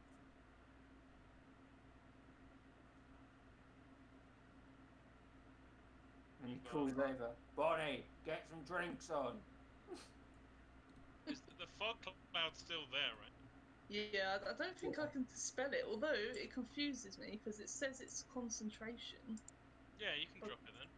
but it also says that it lasts for the duration or until a wind of moderate or greater speed disperses it. It doesn't say anything about dropping it or anything. I think whenever anything's concentration, you can drop it because you just stop concentrating on it and then the spell stops. Yeah. Can we say that you Fair enough. spot it and out of the mist you see Volo and Vicky C Oh, emerge.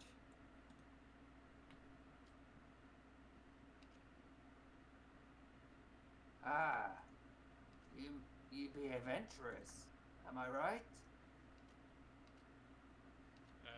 more of a stone worker, really. Well, I'm looking for some people who can handle themselves. Other than Vicky C here.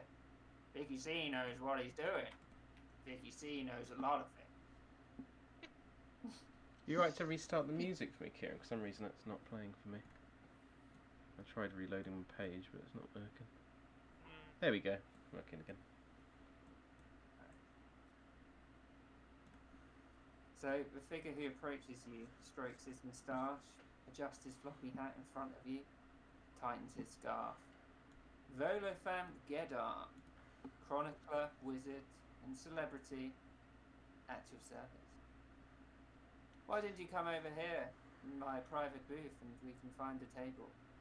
Everything got a bit exciting, didn't it? Quite indeed.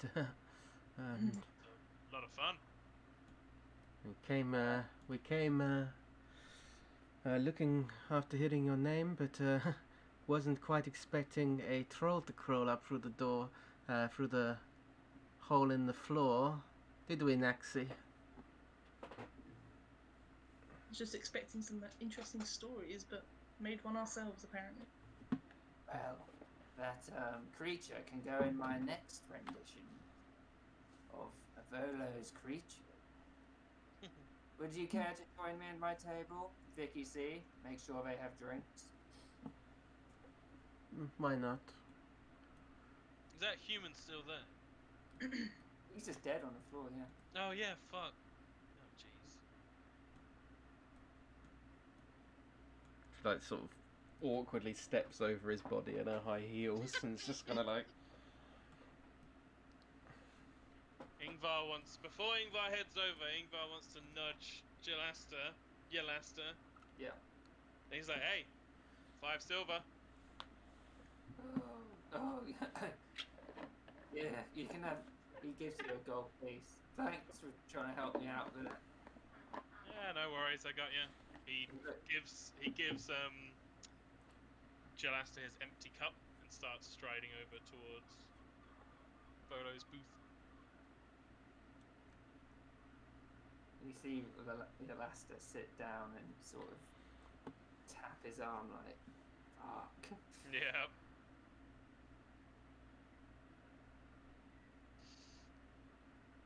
Ingvar wants to try and Riker sit down on the chair. Yeah, please. Dex check, okay.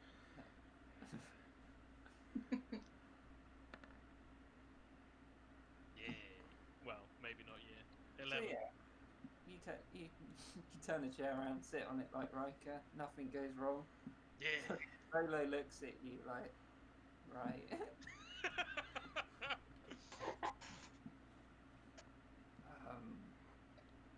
I trust you've noticed the violence in this fair city the past 10 days. I've been in the city for quite a number of years now, but up at the academy we never quite saw troll attacks. She kind of nervously laughs. Well, I've seen many a troll in my time. Big, ghastly creatures. But I was more referring to the orc and those tattooed humans. That seemed kind of standard thoroughfare, I guess. Works out well for me. Yes, Kind of twiddling the gold coin between his fingers. well, part of the reason that Victor here is with me is because the gangs in the city, they don't like the finer things in life, like art, culture, you know, food, drink mainly. Fine stonework. Ah, yes. And she looks over at the wall and is like, The Yeah, I guess. beautiful things in life, yeah? yes, well, I haven't seen this much blood since my last visit to Baldur's Gate. Have you ever been? Can't say I have. Oh, well. But, for the reason I've dragged you over here, I saw you handled yourself pretty well.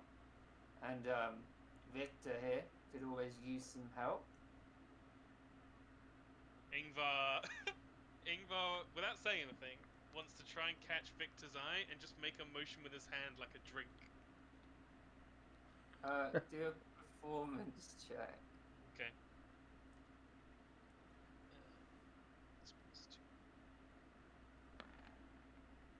9. What are you trying to make, Victor understand? That Volo said he should make sure we all have drinks, and I haven't got one. Vicky C looks over at you. Yes, you can go get one if you want. What Ingvar's about... like, yeah, right. Round for the table. What can I get everyone? Well, I never did quite get my sherry, so get 2 sherries, I guess. 2 sherries. Of a And- milk. A milk, right? Got you. Vicky? I'll have some. Well, Another gooseberry liqueur, and he kind of gives him the finger gun. yes. A gooseberry liqueur. And for you, Servolo? I'll just have some fine red wine. Fine Top. red wine. Top shelf. Right, He- okay. He puts out a gold coin, flicks it at you. Ooh. Yeah, Ingvar happily takes it. Right, you are. Back in a sec.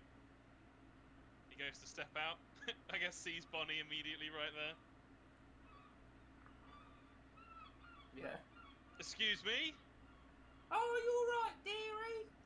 I'm having the best night I've had in a while. How about we get some drinks for the table in here? That'll be 2 sherries, another gooseberry liqueur for my man Vicky C. I'll take a stout this time. Zar didn't really agree with me. And then your finest red wine.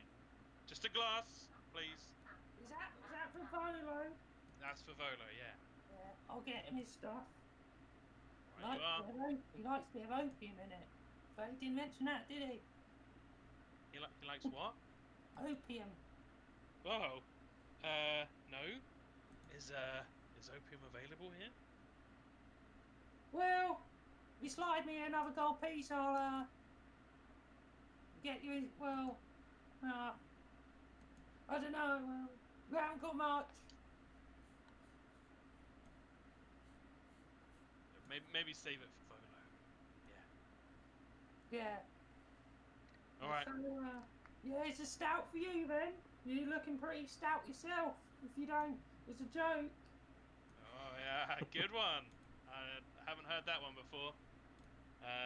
Yeah, we dwarves, we take pride in and he tries to like flex a little bit, but he's not really that muscly. He's just stout. We take pride in our physique. She she looks at you and then looks around, and then she puts her hand out. You see it morph into a dwarf hand, and she's like, "Yeah, we know a few things about that, love." What? He winks at you. I'll get you drinks. Ingvar just kind of quietly says to himself, "Best night ever," and then just walks back into the room. Drinks are coming. Yes. Well, should we wait for the drinks, or shall I tell you why I brought you over? Go ahead, it sounds like fun. Well, I'm a bit of a softie myself, and, well, I fear I may have misplaced my friend against this odious malevolence that's going on in the city. Well, his name is Floon Blackmar.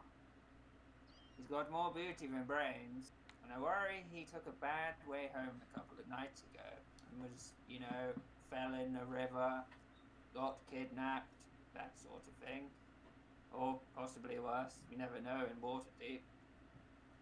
If you track him down as fast as you can, I can offer you 10 dragons apiece now, and I can give you each 10 times that when you find Floon.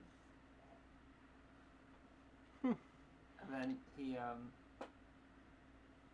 puts 3 bags of 10 pieces of gold on the table. Nice. Yeah, Ingvar immediately reaches for it and is like, "Yep, you got me." Faye looks over at Naxora and she's like, well, you did say that he would promise some fun, so why not? If you'll find it interesting, I guess we're in. Is there anything you need to know, or Who is your friend again? Floon Blackmar? Flume. And like she pulls out like a little journal, and she's like, Flume Blagmar. Ingvar's just rummaging through the coin purse. And where did you last see him? Well, it was, well, I was beset by a writer's block, and me and Flume, we met for drinks at the Skewer Dragon 2 nights ago. Then we may have, pissed the night away, gambled a bit, and then, well, I Where left. did you go to gamble? The Skewered Dragon. Wait a minute. Vicky C, do you know where that is? Vicky C looks thoughtful. Ah, yes, down in the dock wall. I believe it's between Net Street and Fillet Lane, kind of near the Zoblog shop. I wouldn't go there. Sweepy does, but Sweepy don't know much. Whereabouts was it? Between Net Street and Fillet Lane. Net In fact, Street. I can show you the way there, if you want. Well, that would be helpful. And I think Faye at this point is, how good looking is Victor?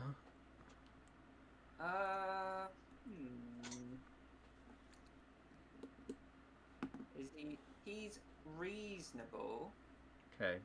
Maybe you should roll to see if you find him attractive, though, because it is in the eye of the beholder. Yeah. Okay, so what do you think I should roll? And D20, and then 1 to 5 he's ugly as fuck, 5 to 10 he's average, 10 to 15 he's decent looking or good looking, and then 15 to 20 he's hot as fuck. Yeah, let's go with that. Okay. Come on, Vicky C. Come on, Vicky C. Okay. He's good looking. She kind of flutters her eyelashes a bit at him, and is kind of looks him up and down, his muscular physique, and it's just well, if you're showing us around, then sure, why not? Well, I saw I was going to shove her for that. Shove her. Give her a little big nudge. I'm only joking, Nexie. Yes. Takes his head out of the coin purse. You're expressing an interest to see the boxing club, was I right? Yeah. God, I thought this night couldn't get any better. Let's go watch some fights. Well, there's no fights today, but maybe check out the specimens. And then he looks over at Faye and is like, maybe you can do the same. Why not? Sounds like fun. So are you sure you want to go to a place like this? Yeah, why not? You said we wanted to have fun, and I'm having fun, so... Victor looks at Nixora, and he's like, it's just a whole club of boys being boys. There's some girls as well. Pretty safe place. We're almost local law enforcement, would you say? And then Volo just sighs. He's like, yes, Victor. Boys Next being one's boys, the Nexie. Yes, Jay, I guess we can go and see, but I don't want you picking up anything from it. And she picks up the coin purses. I'm going to hold on to this for you, Faye. You know how you like with money these days. Fine. Right, is there anything else you need to know about Floon? Well, he's a male, and he's human. Okay. He's in his early 30s. Wavy red blonde hair, sort of. He looks over at Victor. What do you call that? Strawberry blonde. Yes, that's it.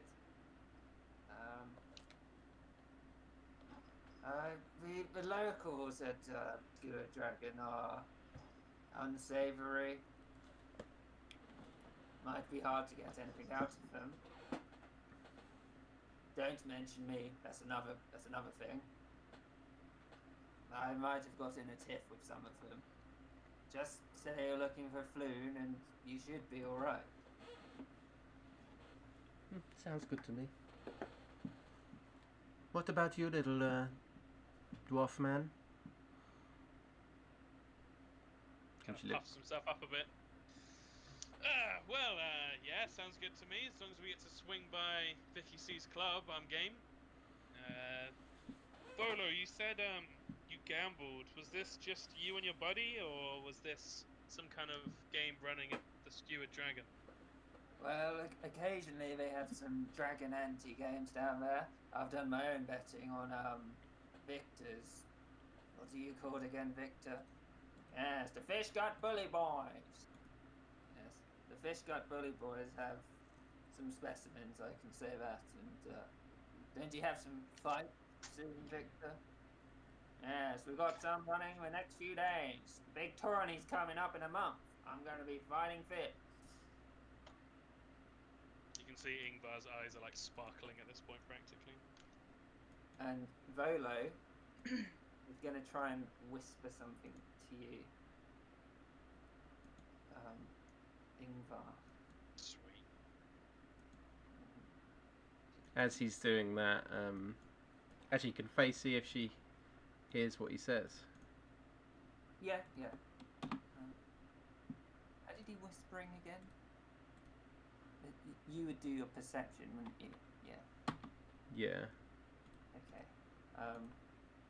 Has D&D Beyond crashed for anyone else? No? Oh wait, the music's gone. I literally just can't get D&D Beyond up. Oh yeah, mine too. No! Fuck. That's fine. I know my stats. I do not. Right. I was going to say do a break in a sec anyway, but he whispered to you, Ingvar, he's like, Victor, he's not the biggest of the crew. There's some real large lads down there. Oh, you got any names for me? Yeah. Hang on, let me just think of the best ones. Oh God, where is he? Oh my god, inside tips, fuck yeah. Well, there's Well, I might be he's able to obviously get leader the of the crew, Andre Viar, and his sister, Andrette, the other arm. Fuck you, Kieran.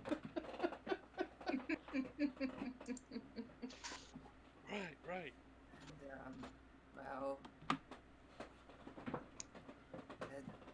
I can tell you who not to go on. Yeah. There's a simple thing called Marcus Sweepy, who they let in sometimes. Vicky C mentioned him. Yeah, very good lads down there. They just let him hang about. Might work at the Steward Dragon as well. And Right.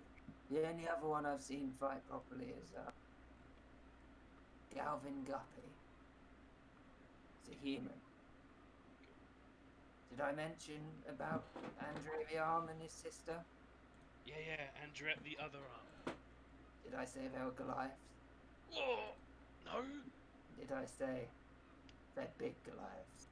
Shit. Never seen a big Goliath fight before. Right, hang on a minute. Victor is going to see if he overheard all this.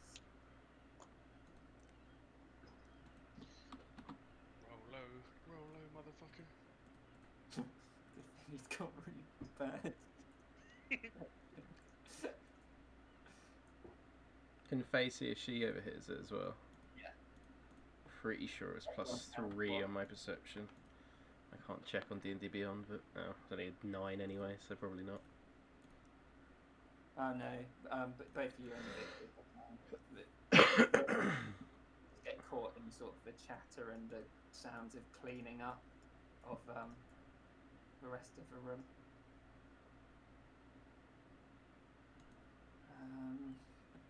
Does anyone else have any more questions? Not really. Right. Well, I'm sure Victor will help you get down to the Skewered Dragon. Maybe we should finish our drinks and then you'll be off. Sounds good to me. I feel like we should have some proper introductions, though. You know,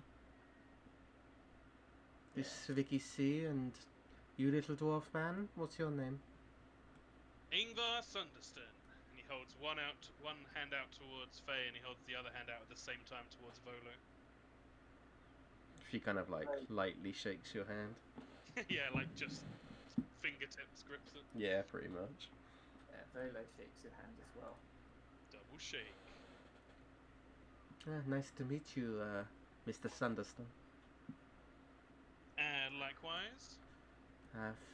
Festina Goldpetal, but you can call me Faye. Oh, most kind. This is Naxi. Naxi. Necroshalzar. May I call you Nex? He's kind of looking unsure. May I call you Naxi? No. I didn't think so. Naxora it is.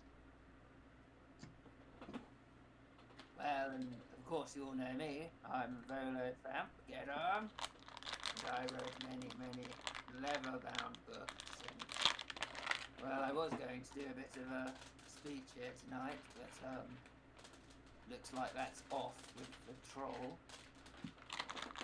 And Victor? Yes. Well, call me Vic C. Born down in Dockward.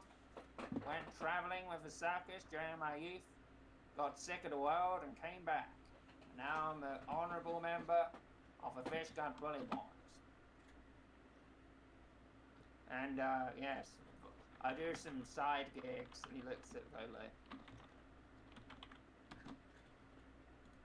Well, impressive specimens all round, I think it's fair to say. Everyone comported themselves well in the grand battle. You're going to be talking about this in one of your books, Volo? Well, I don't know if it was quite. Did you see me shoot the sturge? Right out of the sky.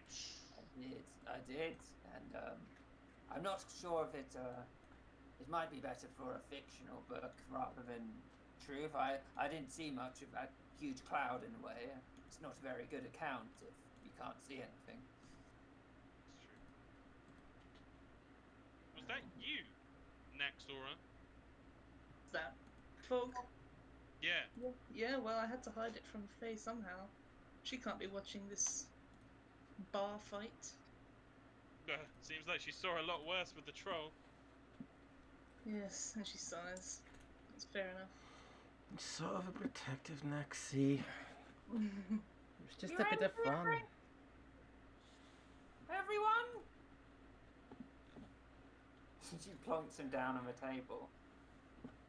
Right. And I've got your food here as well. Everything got a bit, messed up earlier with, the incident. That's fine. And she just takes the pheasant and she takes the I assume it's 3 sherries now. She looks over at Volo. She's like, "Oh, you behave yourself, you naughty man, and what you're like." And she leaves. I love Bonnie. Faye's just gonna neck 2 of the sherries and then just start nursing the other one. Ingvar's looking appreciatively at the drinking. He's like, I wouldn't have guessed that. Didn't know elves had hollow legs. You build up a tolerance after a while, you see. Ingvar's kind of looking to see what Naxora's reaction was to Faye necking 2 drinks. I think she's just seen it before and she just sips her milk. Okay. Well, this should be fun. Well, yes. What's more fun than a men's fighting club? For men. And women, right? Yes, well, we have some women. They're definitely not at the bottom, so I'm pleased about that. Good diversity statement. Either of you two ever done any detective work before? Nothing's like that, no. Not unless you count classes at the academy as detective work. Oh, you studied at the academy? Yes, I did. I graduated a few months ago. Ah, congratulations. Thank you very much. And you? Naxora? Mostly mercenary work, so not much searching for people. Well, I'm sure we'll muddle through somehow. Like I said, it sounds like good fun. Something to keep me entertained in the meantime. Volo looks over the table and he's like, well, I know you're helping me with one thing, and, well, can I get your opinion on something? Of Sure. course. Well, we know that my Volo's Guide to Monsters is currently out of print, and there's a new one coming out soon, so you better watch out for that. So I'll get my royalty payments, and I'm also writing another one. This is what I want your opinion about. Volo's Guide to Spirits and Spectres. How does that sound? I loved your last book, so be excited for a new one, I suppose. Thank you, my dear. That's very uplifting. And he looks at Vicky C and he's like, "Oh yeah, I forget he can't read." And he looks over at Sure. Sounds great. I love the first one. He's like got a big smile on, but he's lying through his teeth. He's never read it. Yeah, trying to see him. Okay. All right, let's work this out. Because D&D Beyond is still being a bitch. Yeah. Oh wait, no, is it back? You can click on homepage, okay? It's just the character sheets I think are not working. On their Twitter they said they're having widespread issues at the moment. Character sheets. All right, let's work this out. He's got +2 charisma, which is what deception is. Pretty sure he's not proficient in it, so it's just going to be a +2 on the roll. Oh, maybe he is deception. I feel like I might have taken deception. Whatever. Let's see how good the roll is anyway. Doesn't even matter when you roll a 20. Okay. So, Yeah. and which bit did you like the most? Was it the bit about ant eggs? The bit about ant eggs was pretty great, but the part about trolls was maybe my favorite part in it. Well, there are a few varieties of trolls, and Vicky C here isn't one of them. He got you, Vicky. Vicky looks over and is like, I don't get it. How's your gooseberry liqueur, Vicky? Goes down in one, like my enemies. Good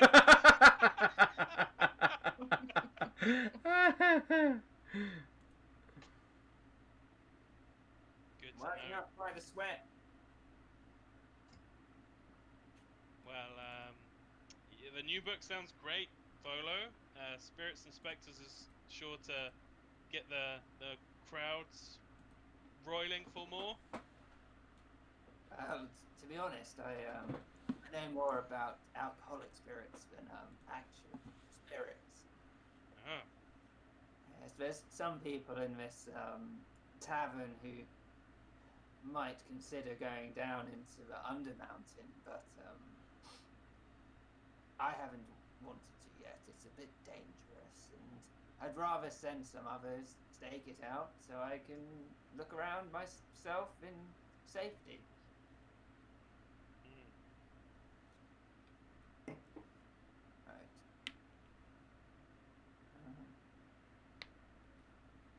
Yeah, I mean, he looks down. He's like, "Is there anything else I should tell you about Floon?" Well, oh yes, he's very attractive. Right. Good to hear. Ingvar Ingvar gives a little, not really super invasive, but like a little elbow nudge to Faye. She kind of looks down at him like a bit kind of like, who the fuck is this guy? Yeah.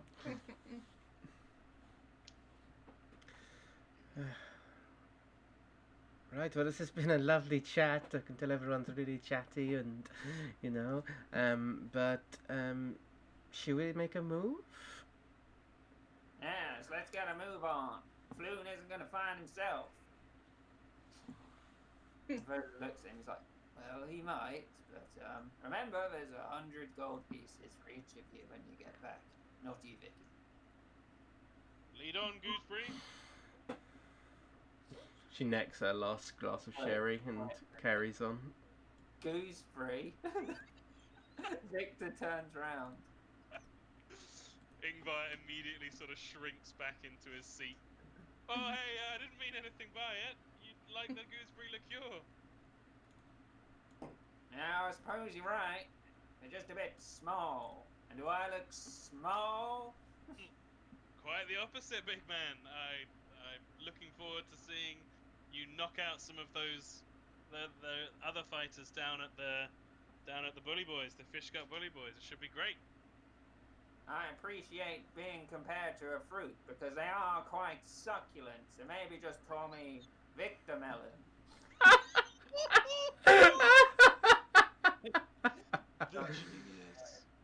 This Vicky C is quite the character, yeah? He's one of a kind. I saw your interesting spell casting back there. Oh, yeah. It's Can't say I'm familiar with it. Did you study at the academy or?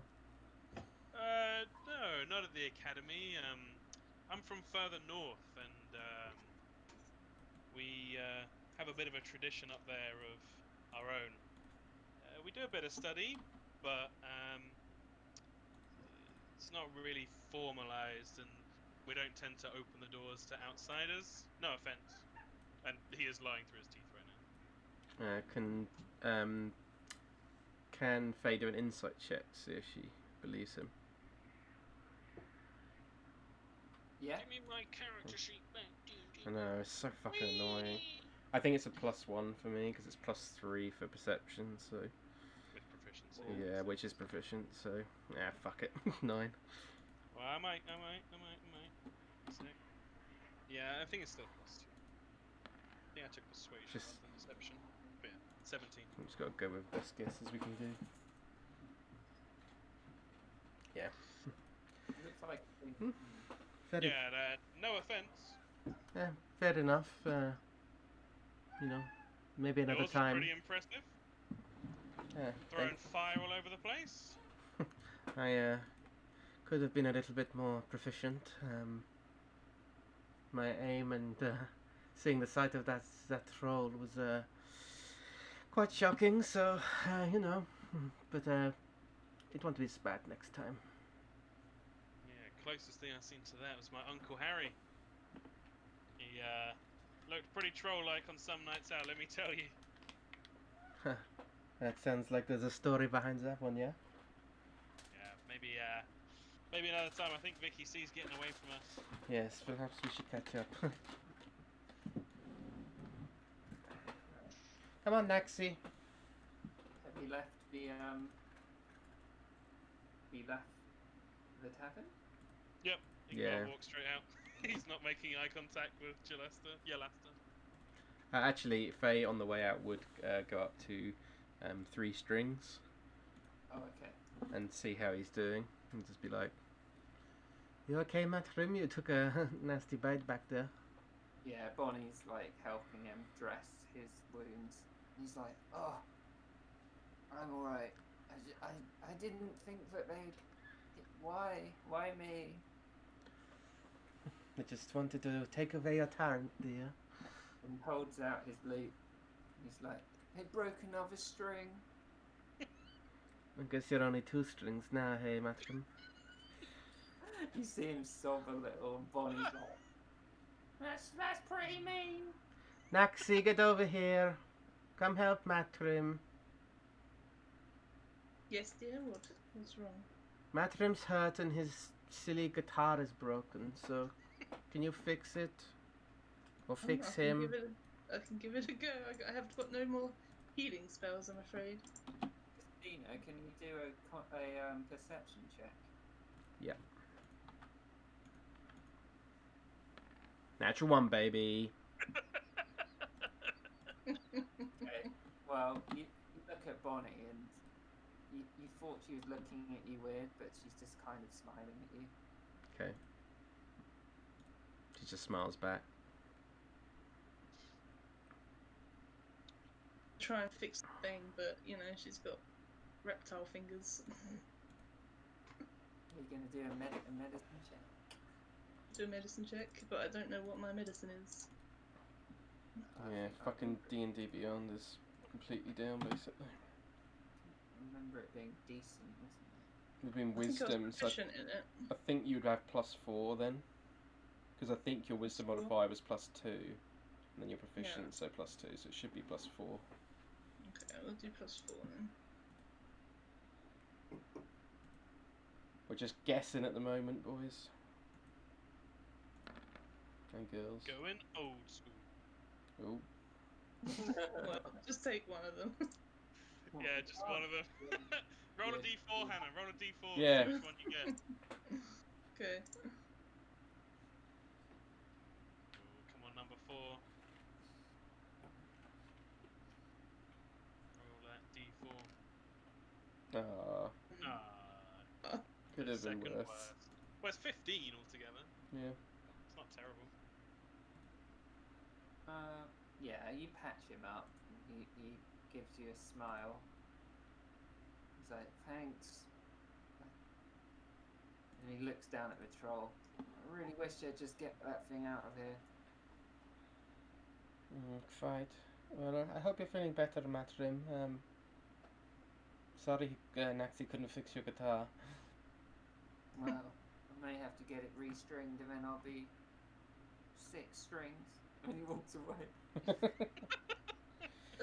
Over to the body of the guy called Rumpus, and he's like, God. Oh dear, Matrim. Come on then, Naxi, let's go catch up with the rest of these. You lead the way, dear. It's your mission. She just like comes. Come on, Ingvar. Thanks, Dernan. Great fighting. Oh, don't worry about it. You should have seen me in my prime. Bet you were the champion of the world. Yeah, that's why we're on this fucking tavern. With that, Ingvar turns around and leaves. Right.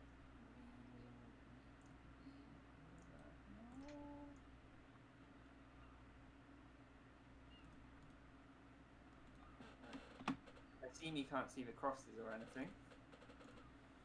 No, just see a no. white page currently. Good. Hang on. I see map.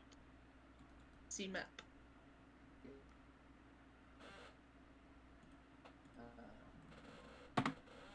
Where is it? And you are. I think I put this on properly. Can you What? see that red X now? Yep. I see, It's yeah, but I, down. Oh yeah, yeah. what am I meant to be seeing? I just see a white screen. Oh, right.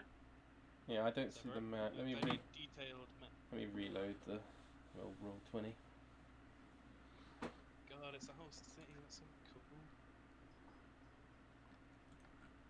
No, it's still just white for me. That's Oh. Might be my Hang on, I'll try. I'll move you back. Okay. pub. Pubba. I see the pubba. Has it gone back to the... Yeah, it's back in the pub for me now. Yeah, it's just white. You really zoomed out or something? No, I fully zoomed out and it's nothing there. I can see the Yeah. red X. It's the weird thing. And everyone else can see the map. Yep. Let's try reconnecting. We are near Cook Street Yep. and Rain Run Street. I'll try reloading again, see if it works. If not, then... Oh, now it's working. Hey, sweet. Right, if you'd like to drag yourselves down. Oh, yeah. Um, Woo! So big. Ingvar smell. Ingvar crush the world. Becky Shane. So good. Oh, why is it all taking my PC? It's because I did it first out of everything. Oh, come on, D&D Beyond. It's still not working. Right. So, as you step out of a bar, you see pretty packed street. Packed as in close together houses. This is Okay. quite a nice district, really. There's some townhouses around. And, Vicky C looks over at you. He's like, "This is a pretty posh part of town. Where we're going is a bit more real." What do you mean real? You know, gruff. As in fun. We're gonna I like take fun. a quick... I like fun too. Have any of you ever been to the dock ward before?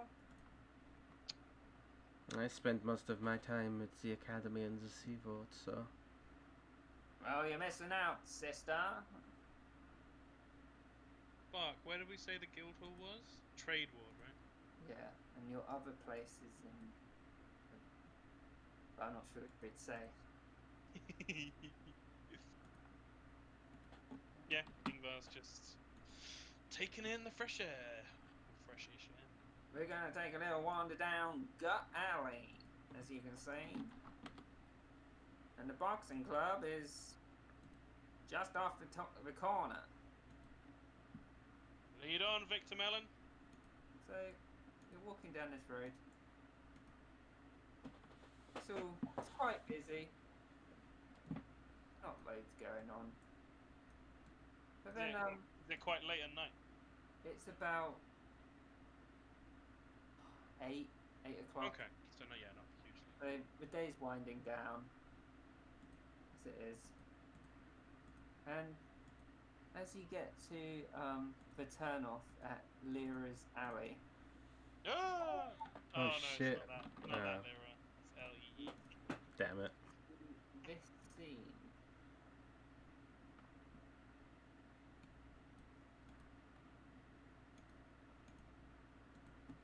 So you start up here. I don't think you've changed us. Oh, I haven't anyway. Oh! Oh, shit. Where do we start? Up the top. Yeah, up here. Oh, fuck. Oh, God.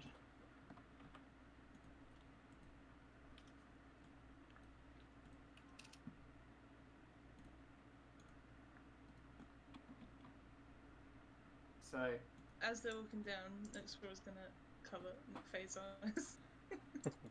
Ingvar's So- gonna go behind Vicky C. as you turn the corner, or continue straight down the road, you find yourself on a street that's been cordoned off by the city watch. Lying on the cobblestones are half a dozen corpses, seemingly the victims of some terrible skirmish. Watch officers have disarmed and arrested the three blood-drenched humans here, and are in the midst of questioning the witnesses. Okay. Vicky C looks out. Looks like it's some sort of gang bust up. Been happening a lot lately. Hear the witnesses are saying. If we get a bit closer.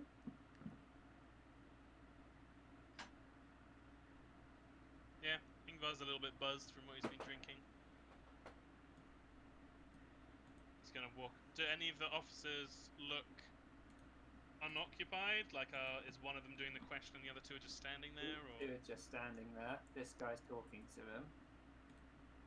okay, he's gonna walk up and say, try and get the officer's attention.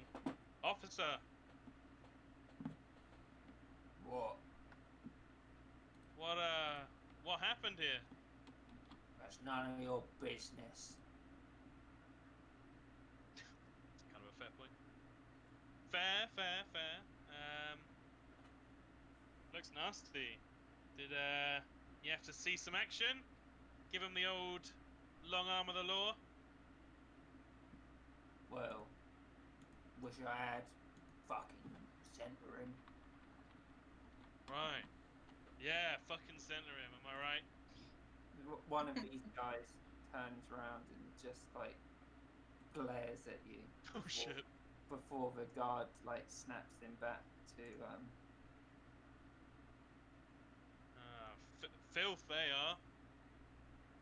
Causing all this trouble. yeah, well, better back off, otherwise there's going to be some more trouble. Alright. No, not trying to cause anything. Have yourself a good evening. It's good to see the long arm of the law cracking down on these scum. Feels like that you need this as well. And then he hands out some code, some of these to everybody, and puts in a journal. Oh shit. Okay. You better behave yourselves, talking to guards like us, fine men who are just trying to do their jobs. Looking deaf, assaulting or impersonating a lord. Death. This is certainly a little bit different from the seaboard. This is the whole city, love. Should be abiding by this the whole fucking time you're here. Yes. I'll be a good little girl for you, Mr. Officer. Well, let's just keep it that way. And then this guard is like, Ricky, stop talking to the peasants. Nix walks up to Faye and she says, Dear, why don't you use your noble name to ask these nice guards some questions? What shall I ask, sir? I don't know. What about the gangs, maybe? Good idea. Better to know. Mr. What's your name? It's officer to you. Mr. Officer, I'll have you know actually that I am the youngest child of the Gold Petal family, so you should probably, pay me a little bit of respect. Alright, he's gonna roll to see if he knows who they are. Ingvar is intently studying this thing. Are they renowned in the city? Lewis? No, they're from they're basically, I just put them where the deep hold is. That's imagine where the deep hold is where they're. He got a 19 on his history check. Never heard of a family called that around here. Why don't you lot move on? Trying to work. Faustina's gonna cast Charm Person on him.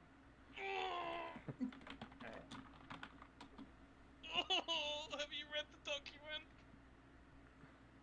Oh yeah, fuck yeah, that's a good point. Does it count as attacking? Assaulting a person, blackmailing or bribery. It's at the end, using magic to influence a citizen Oh, without shit, yeah. consent. Fine or damages up to 1,000 gold pieces. Okay, she probably wouldn't do that if she knew that then. I'm gonna let you not do that then. Yeah. I missed that bit. So you sort of look at the scene more. You see these three people down here. They've all been stripped of their weapons. They're being forced to kneel with their hands on their heads. This guard has like a little truncheon, and he's like putting it sort of up to the guy's mouth, He's like, yeah, you fucking like that. And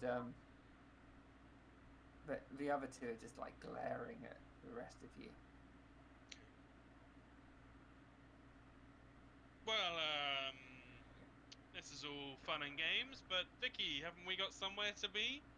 Yeah, we don't mess around with the law in this city. They can be right bastards. He's just joking, officer. Don't worry. And the officer looks over at you. He's like, no, he's right. Leave us the fuck alone. Oh shit! Right, you are. Faye's gonna walk up to this officer as like leaving, and Yeah. she's gonna sort of lean into his ear and just sort of whisper like, "Are you sure you can't tell a pretty girl like me what's going on? I just want to protect myself, you know." She's gonna try and persuade him. Yeah, yeah. I think it's a +3. I'm sorry if it's wrong, but It's alright. 20. Yeah. So he's like, well, I suppose I can go tell you a little bit. Maybe. What I know, that is. Well. You do seem like a very big, strong man. So, you know, I just want to, you know, you seem to know the layout of the city and, you know, the people I should watch out for. Who should I watch out for? Well, depends who.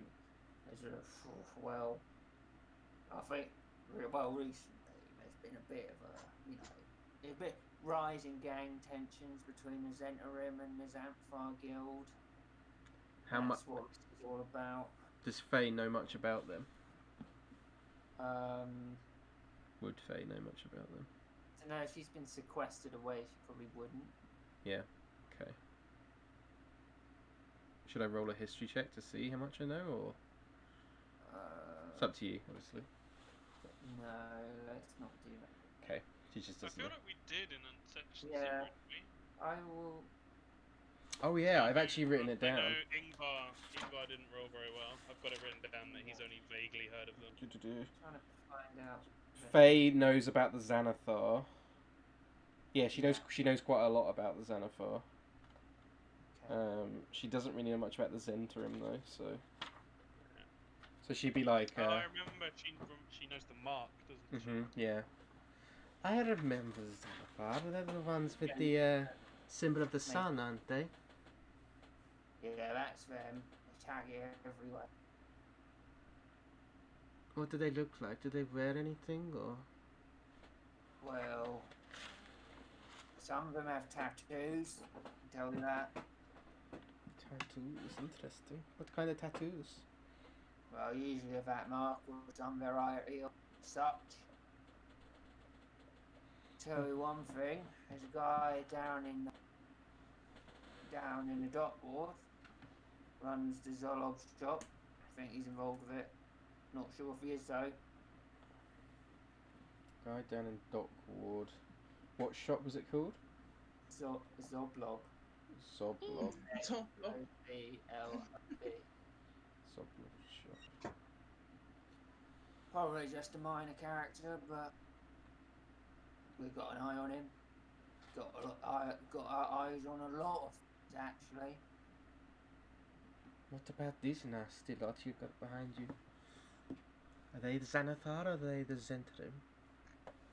These are Zentarim agents. Well, most likely get accused of murder. Have their heads chopped off pretty soon. Isn't that right? Fuck it. He looks at them. What can you tell me about the Zentarim? I've not heard of them before. Well, I don't really know much myself. I know they're a gang. They transport weapons and such. They're quite big, really. They're one of the main antagonists in this city. But, I just like to get a job done. Very well. It seems like you're doing a very good job, so I'll leave you to it, yeah?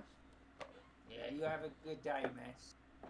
She sort of gives him a little kind of like, the wave where you like sort of flutter your fingers almost. Yeah. And then she sort of just walks off. This guard looks at the other guard and is like,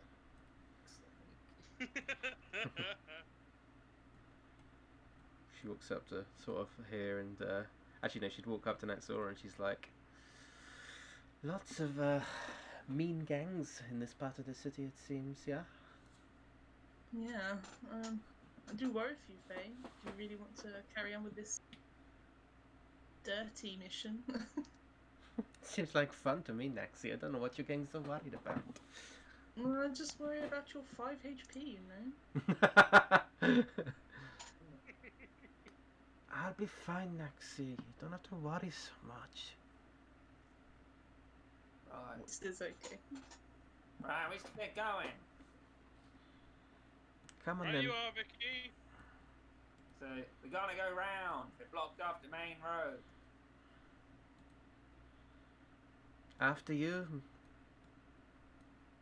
And then Vicky sees his people like sleeping on the floor. Mhm. It used to be a lot better before the gangs.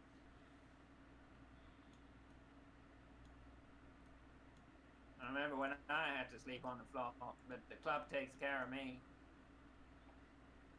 Why are they sleeping on the floor? Because they don't have anywhere to stay, sister. Shouldn't someone, do something about that? Shouldn't someone do something about a lot of things? But they don't. That's Waterdeep for you, sister.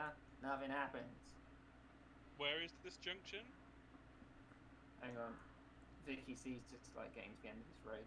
Yeah. And then I'll move you back to the map. Oh yeah.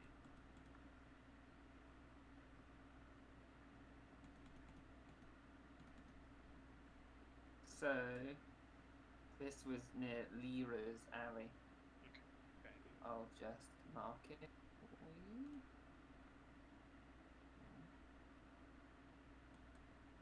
Didn't mean to do that.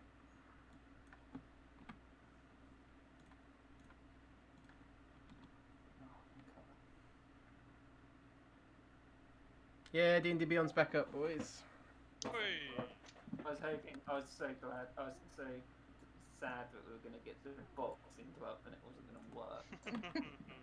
I am fucking print screening the shit out of some things though. Deception. Yeah, I was right. It was +2. Deception's +2. I remember choosing either deception or persuasion. Right. We gotta go round Lyra's alley. And we'll come out down Red Cloak Lane and be back in Good Alley. Sounds good to me. I don't know this part of town, so I'll just follow you, Mr. Muscle Guy.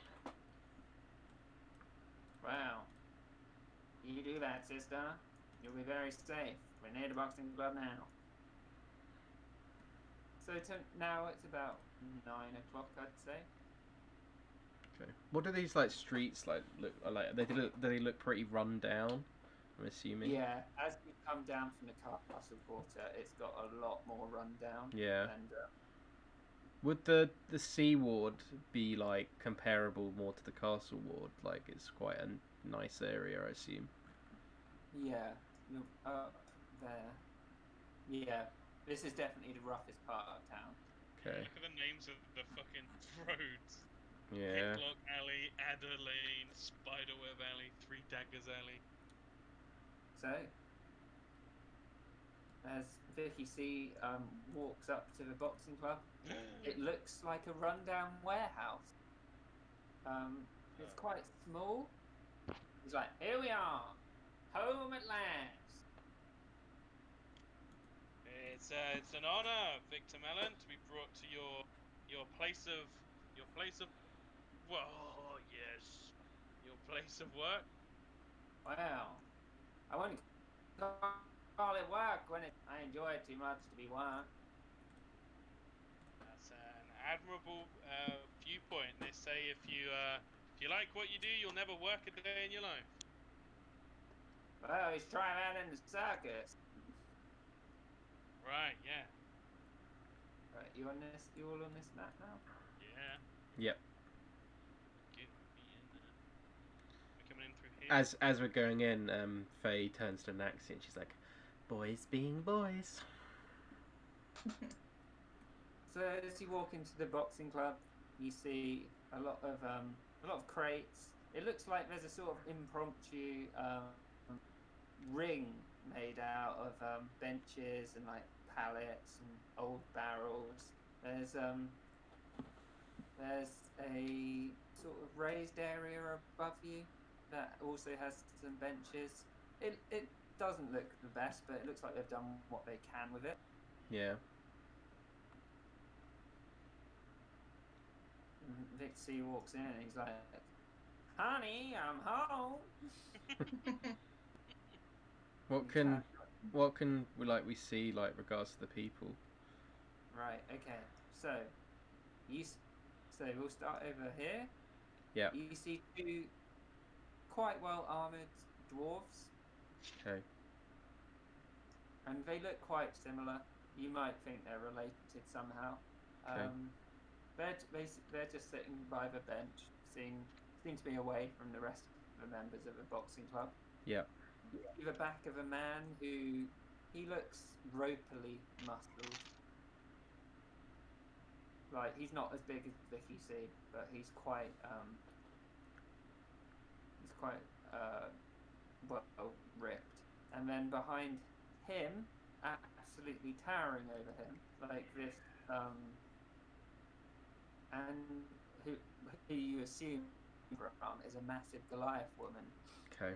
And she's not as big as that token, but I thought it would add effect. Yeah. She's oddly very attractive for someone who's so big. That's what Vicky C thinks anyway. And over here, you see an orc, an actual orc. Oh shit. He's got one of those reed hats on. He's like wearing hat. I don't think that looks like. In a rice paddy. Oh yeah. Oh shit. That's cool. Yeah, and he's big. He's a big guy. He's wearing a tunic, but he's topless. Okay. Vicky C sort of walks up here. I assume Faye doesn't recognise any of these people. No. Okay. She'd probably just go sit down on this bench here. Like cross her legs and just sort of leans on the side of it. As you do so, you look over at the orc and do a sort of perception check. Perception. Let me double check it's actually, yeah, it was +3.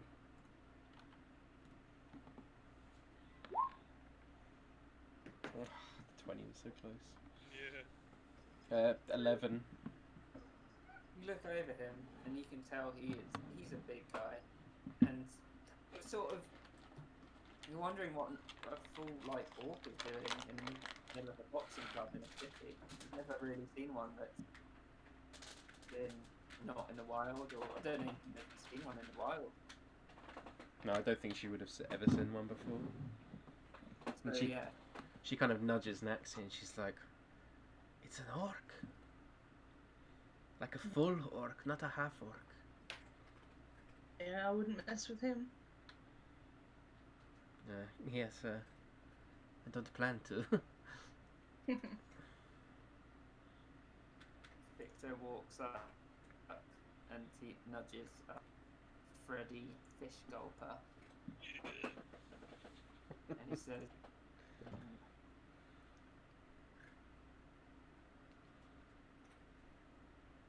"Are you ready for the fight in a few days, Fish?" And Freddy looks at him. He's like, "Yeah, I'll make sure you get a good one, Victor. You know me, strong man me." He's like, "Yeah, it's gonna be real honor fight, giving you the fisticuffs again. I know last time you won, but old Victor's got some chutzpah in him yet." And then, what's your character looking at, Tom? My guy is like a child in a toy shop. He's just looking around everywhere, like trying to take in all the details. But he has eyes for Undret, the other arm.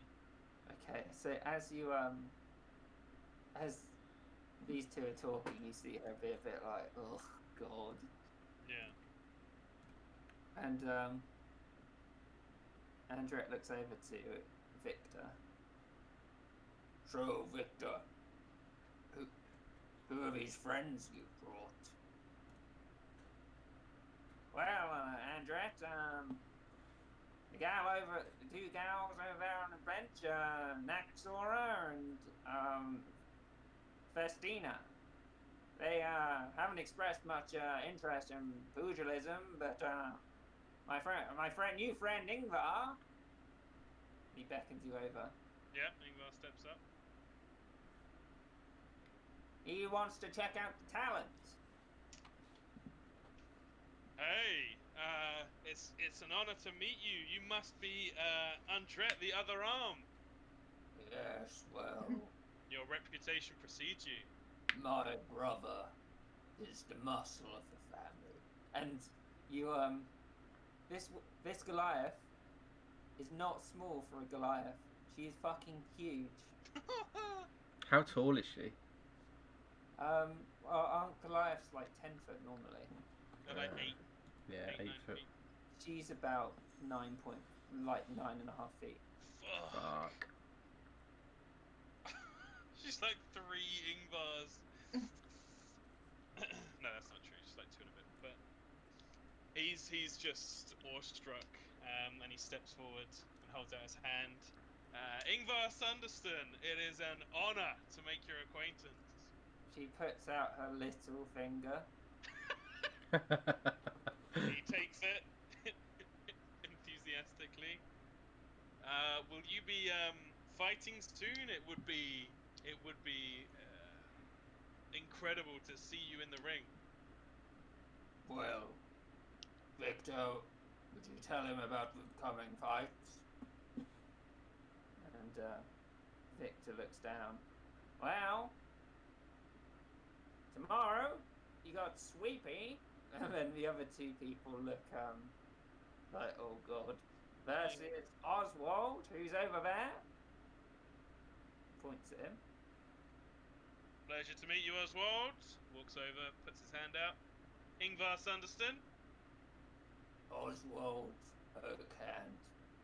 And this is my brother, Oren Oakhand. Oswald and Oren O'Kent. Holds his hand out towards Oren. Victor Sunderston. Ingvar Sunderston. Sorry, I'm a bit nervous. First, he leans over to you. You and Victor. Yes, we've been contracted to work with old Victor Mellon. Looking for something, but that doesn't matter. I'm getting ahead of myself. It's just such an honor to meet honest to God fighters in the ring such as yourselves. Well, he is a bit of a melon. And thanks. Wait, he kind of leans in a little bit closer. Wait, really? Let's say I was interested in, putting some money here or there on some of your ilk. It is an honor. Would old Melon not be a good bet? No, Melon's fine. He leans forward. Yeah. Average. Right. Appreciate that. Oren leans over.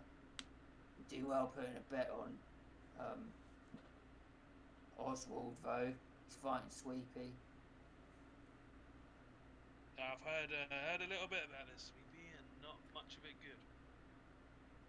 He's a charity case. Right.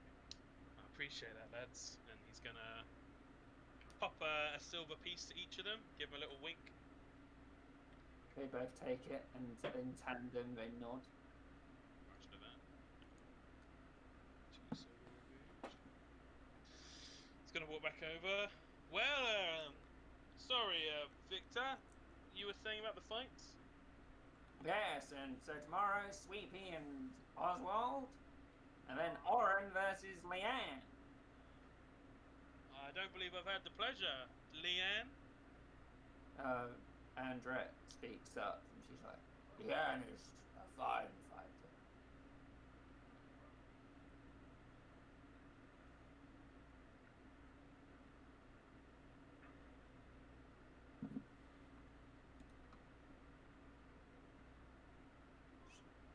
She likes to be in the woods.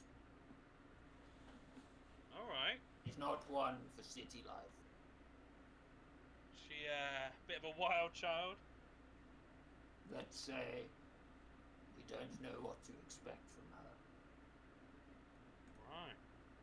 Interesting. Do you have a favoured bookie? Anyone running the books on your operation, or can I set up my own? I usually do it. Well, I don't mean to step on your I'm not sure I even could step on your toes if I tried. That'll be absolutely fine. We were looking for a more arithmetic man. I'm your man. What a beautiful convergence of fates we have here today. Me stood here in this incredible establishment, and you looking for just that little bit extra. Kind of gives himself a little pat on the head to shore up the last little bumps and weaknesses, shall we say? I do have a test. Of course. Right. And then what? Well, she holds up 3 fingers on one hand. Right. She holds up 2 fingers on the other hand. Right. Can you do an intelligence check, please? Come on, Ingvar. This is a straight roll. This is terrifying. 9. Yeah, you know the answer. He holds up his own hand with five fingers out, 4 fingers and a thumb. Very good. Did you know that one, Victor? Well, hang on. He's gonna try and lie. Yes.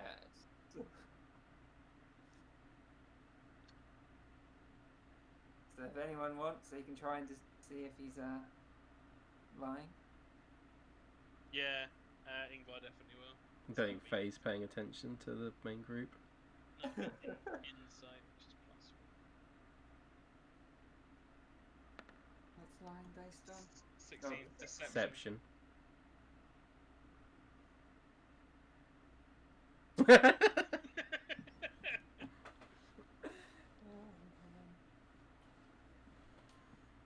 Ingvar kind of gives Vicky C a slap on the back, and he's like, "No one would doubt it. No one would doubt it, Victor Mellon. Don't you worry.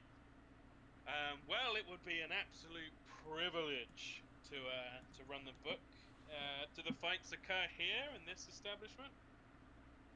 Yes, we're preparing for the citywide tournament. We gotta get our best fighters together. Do you usually draw much of a crowd? Who do you mean, me or? Anybody fighting here, the fish guts all together. You get many people in? And me, he can see that Andret's stumbling, like Yeah. she doesn't want to speak up. Well, Andre versus Andret always brings in a big crowd. 2 matches for lives going for each other. Sibling rivalry, brother and sister, locked together in mortal combat, I can imagine. 3 days time. 3 days time. And in 2 days' time, we have me, and he punches Freddy Fish Gulper on the shoulder as a joke, and Freddy smiles at him. Me versus Freddy here, and then we have Titch versus Galvin Guppy. Titch, this is the same day as you and Freddy. Yes. Titch. Whilst this is going on, Faye wants to sort of slide over to this orc. Yep. And she's gonna be like, "What you doing?"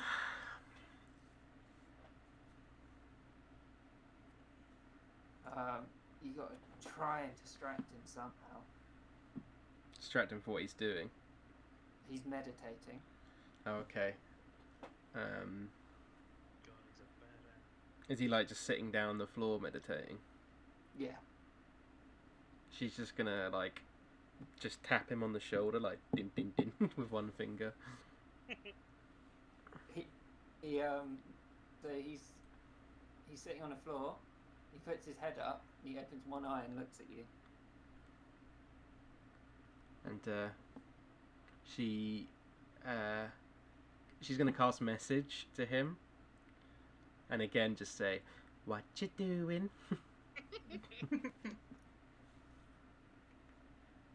And then meditating. What are you meditating for? To be calm.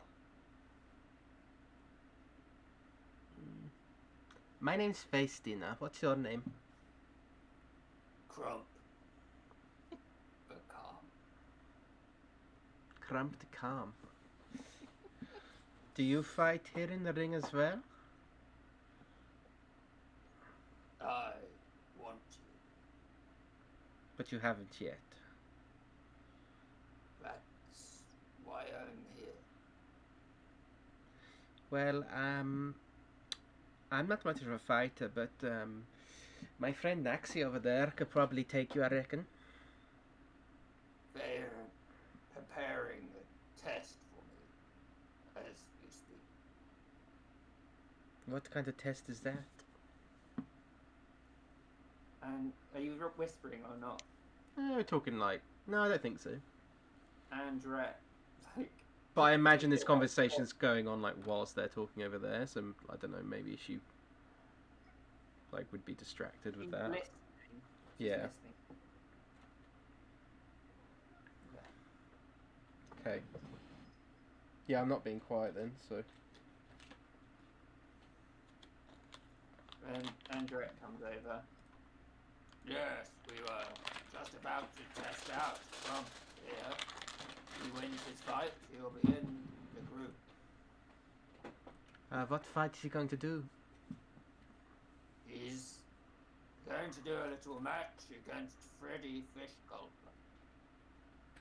And you're going to do this now? We only held it up because you and Victor came in. Alright.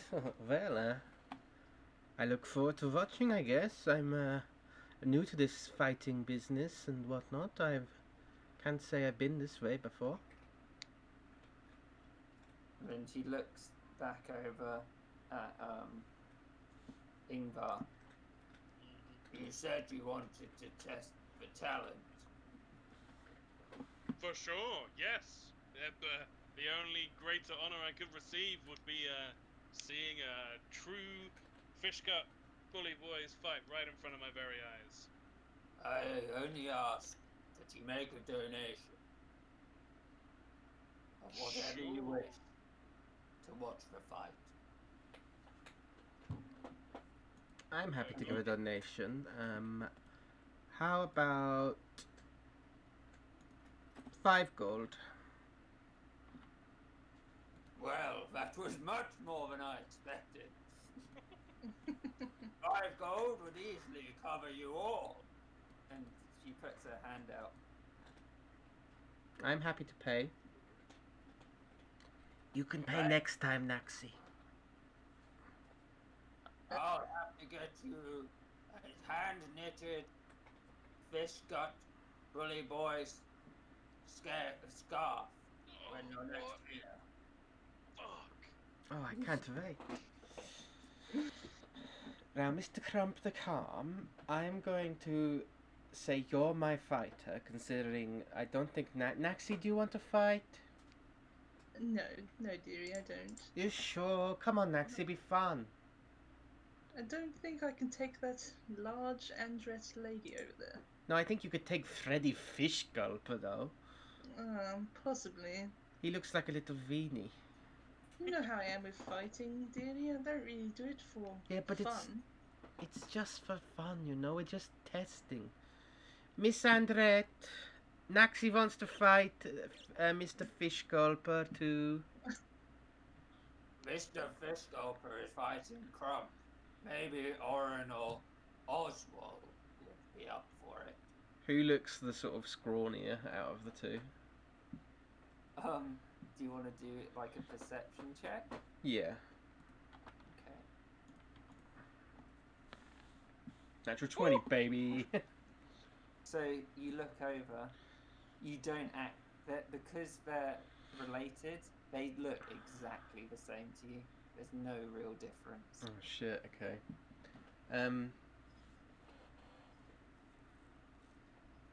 Well, one of them then, I guess. They looked the same to me, so.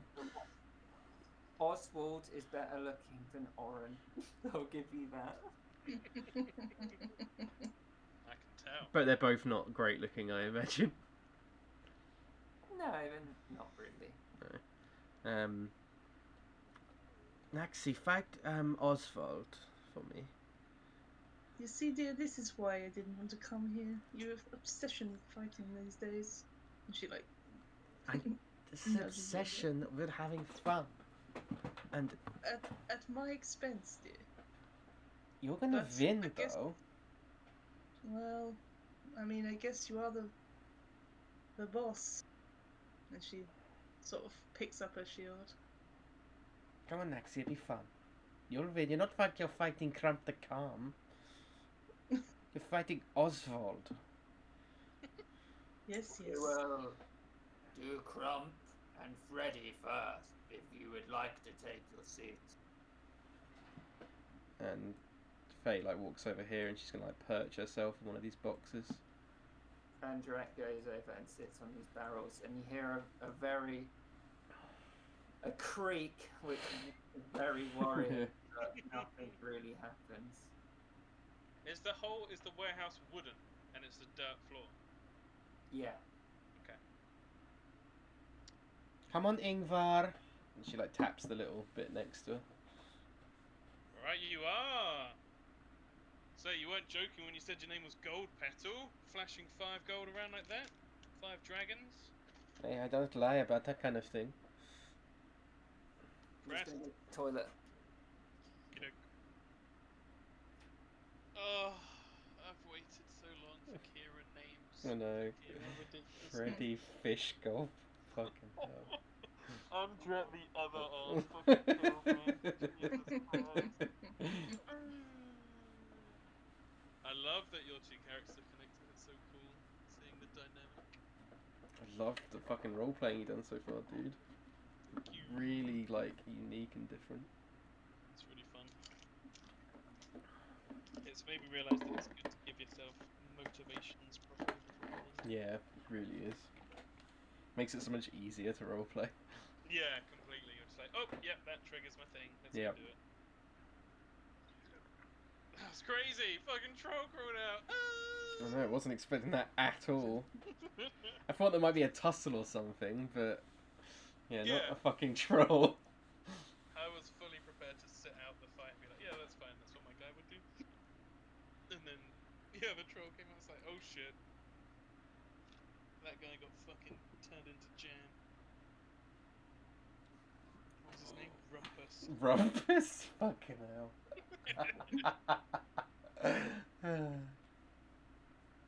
She's all my spell slots now as well. And the fog. Yeah. How many spell slots do you start with? 3?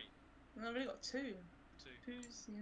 Yeah, Have you you did deleted too. that turn list? Or I've you got did 1. Oh, you have to click and then Mm. click on the gear and then you press remove all turns or something like that.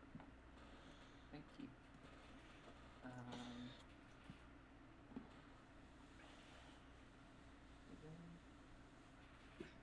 Scroll for you. Do their perceptions.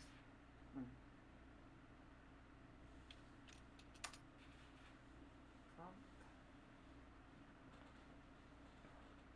Oh god, they've got 8. Got to roll again. Well, Crump. Oh no, they're the same. Fuck. Yeah, you got to re-roll it. Crump. Okay.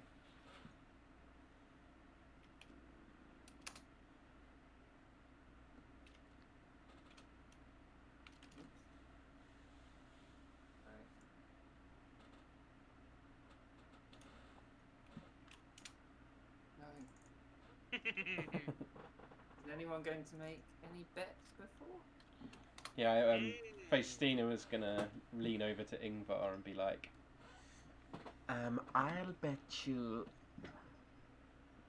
2 gold pieces on Mr. Crump the Calm.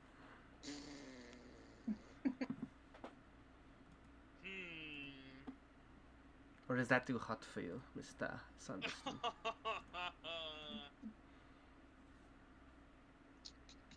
I mean, Ingvar's not like blind, right? He sees this fucking jacked to shit orc, and then Freddy Fishgulp is like a ropey motherfucker, right? Yeah.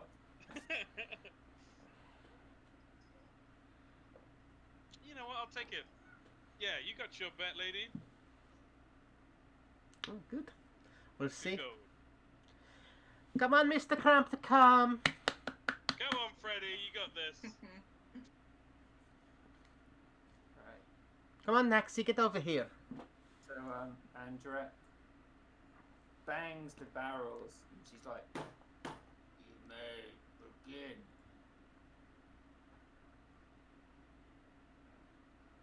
Crump, Oswald's On hiding on the bench.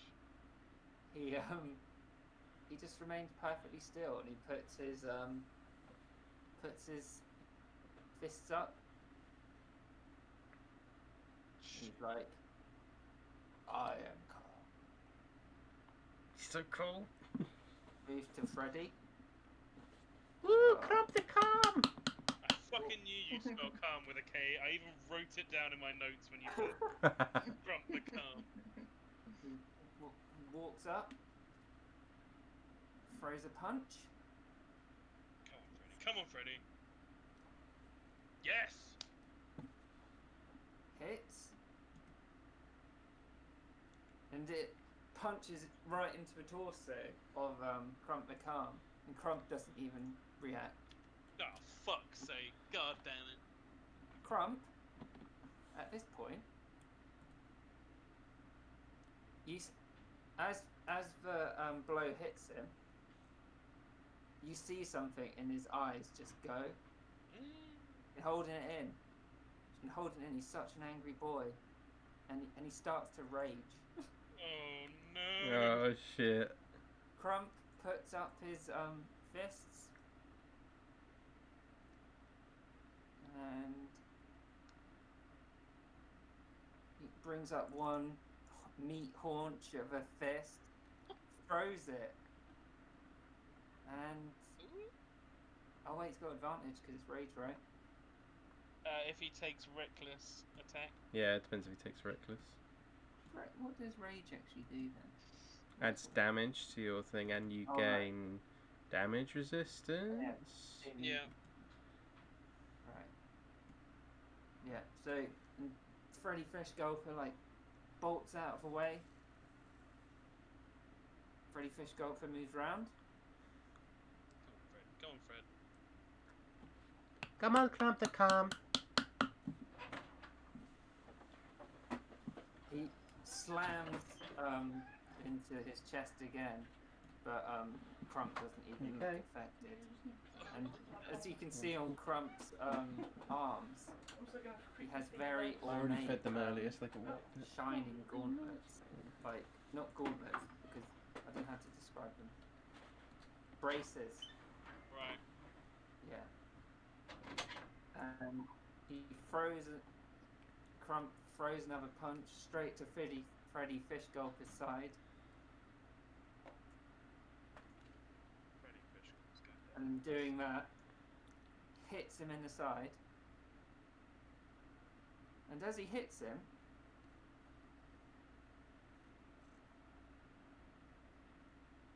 you see his fist just seems to blur into multiple fists as he pounds into the side of Freddy Fishgulper. Oh, the worst 2 gold ever. Crump the Calm. Crump the Calm. Ingvar isn't even chanting, he's just despairing, looking on at what's happening. Right,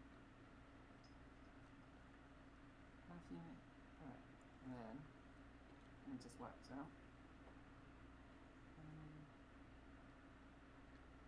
Faye's gonna cast message to Naxora, and she's gonna say,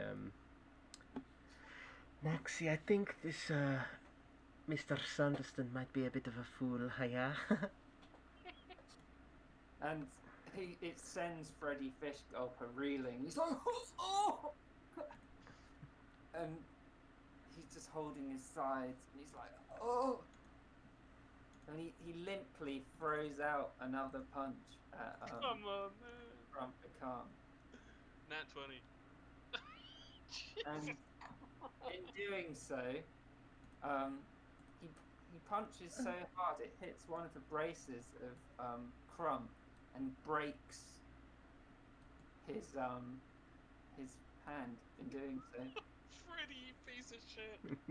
Rage is just pouring over Crump at this point, and he takes one lazy swing at Freddy Fishgulper's head. By the way, Hannah, when I use message and send it to you, you can reply in a silent, like it's a whisper inside, like telepathically. So if you wanted to reply, you could. I think she just would have given you a little wink and agreed with you. Okay. Yeah, so Freddy Fishgulper's like, oh, enough! And then Andret calls out, it keeps going until one's down. And he backs off. Crump throws another punch. He's just running. Natural 20! And he does. Cramp.com. He's not calm, this is outrageous! That's a fraudulent title. I call fraud on this fight. Mr. Sanderson, you agree to the bet. Therefore, we go through with the bet. His lazy strike just thumps Freddy in the head, and Freddy just flies back to this pillar, crashes against it, and collapses on the floor. And Crump stands in front of Andret, seething from his rage. Faye's gonna like run over, and she like sort of holds his hand up, kind of like as the winner kind of thing. Hang on. Naxora claps a little bit. He feels very like limp. Limp. Well, not limp, but it's like you feel an aura coming off him, and you're like, oh god, maybe I shouldn't. She's gonna do it anyway. Okay. She's like, and the winner is Cramp the Calm. And Crump, If he hits you, he can fucking insta-kill you. Crump controls himself. He's like, I am calm. And then you see Vicky being like, good show, boy, good show. I guess you're a fish gut bully boy now. Yeah, Ingvar already has the money out. She like, Holding out yeah, his she's hand. openly like holding her hand out expectingly. Slaps it into her hand. Fair's fair. Andret steps up to Crump. She's like, you did well, Crump. You may sleep in the barracks now. You have earned that right. And Crump walks away, and you hear him say, I am calm. Oh my god, he's so cool! He is so cool. Oh, fuck. And he puts his hat back on and starts meditating again. God. Nexi, I think that might be the coolest orc I've ever seen. Isn't it the only orc you've ever seen? Yeah, but still, he's so cool. Vicky goes up to Freddy Fishgulper. Don't worry, everyone. He's alive. Great. Better luck next time, Mr. Fish Gulper. So, Ingvar, you thought about any bets you want to put on? Yeah. It's gone well so far. Well, sure. Am I running the book now? Andrew hears this. The books are here. And she gets out one piece of paper and gives it. God damn it. What does it say on it? Is there much? Is there anything? It's basically it's a lot of outlining where people sleep and sort of insurance money for the fighters if they get hurt during the fights. It's not much, it's sort of just like an intake of what they get from guests and outgoings based on insurance, and there hasn't been anything that bad recently. Does it say how much they charge people watching? It's 5 copper pieces to be downstairs and 1 silver piece to be upstairs. That's fine. And there aren't any odds. They haven't really been running books. Odds for the fighters? Yeah. Well, they haven't had a official betting bit. Yeah. Cool. Okay. Ingvar kind of grits his teeth slightly and smiles and looks up at Andret and is like, impressive work. It'll be my honor to take over. See that you do.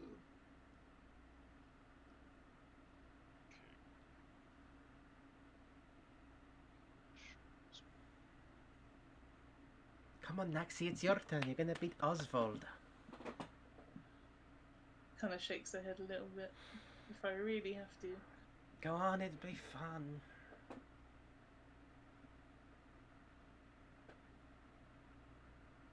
Oswald hasn't been told yet. No, I'm not gonna tell him. Ingvar hasn't heard anything about this. He plonks himself back on the boxes and is reading the paper with a concerned look on his face. Is Naxora telling him or not? No. Okay. Come on then, Naxi versus Oswald next, yeah? Well, sister, we better get down to the Skewer Dragon, though. It's getting on. We're going to do the Naxi fight first. Andret said it was okay. She pulls next Faye up to her feet and she says, "Come on, dear. You don't need to fight. Let's go." It'll be fun though. Vicky C wants to, don't you, Vicky? Well, maybe we can do it tomorrow or the next. Well, I'm gonna tell you one thing. Oswald is a strong cookie. Naxi's stronger. He And looks she like looks over at Oswald when doing that.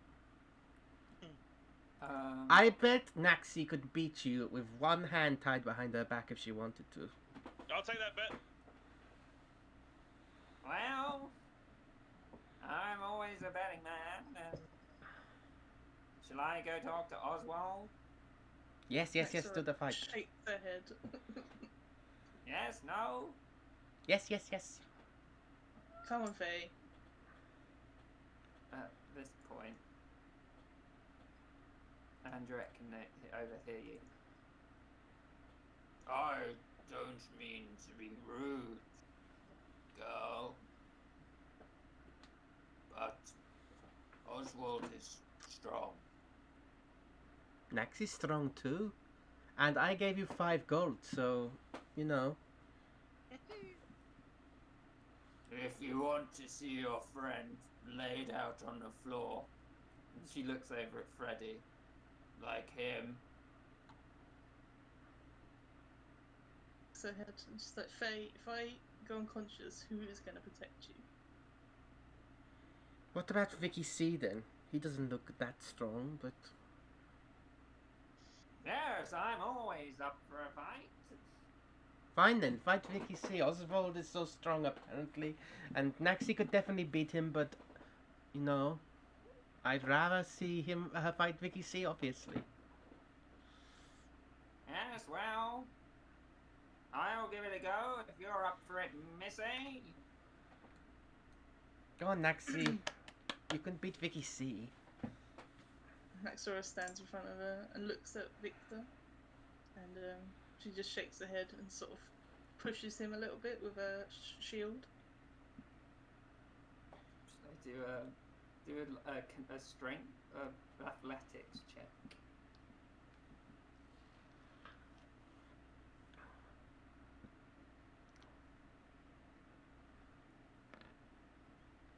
Oh, So as you budge him with your shield, there's absolutely no give. It's like, checking out the weapon?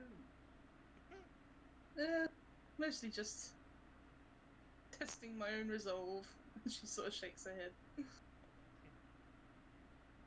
Well, maybe one day.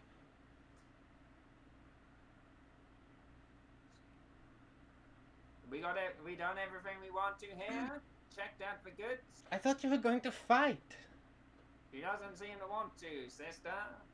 Naxi, fight for me, please. Why are you so persistent, Faye? Why do you want to see me get beaten up? I don't. I think you'll beat him up and it'll be funny. Well, I'd rather not, but if you really want me to... Go on, it'll be funny. It's not Oswald. They said Oswald was strong. Vicky C is not strong. Okay. She sort of steps to the side then, and then prepares to fight you. Oh, so we have enough of... She sits down. Someone move. Ready. Oren comes over and carries Freddy's body up here and throws it onto the plank.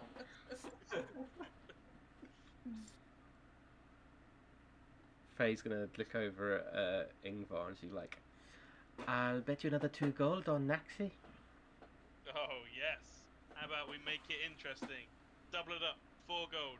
Fine, 4 gold it is. Alright, you're on. Okay. And as they start to fight, Faye's gonna cast dancing lights, and she's gonna like spin them around the top of the thing to make it like look all exciting and shit. Ooh, Oh. lighting. Disco. Yeah.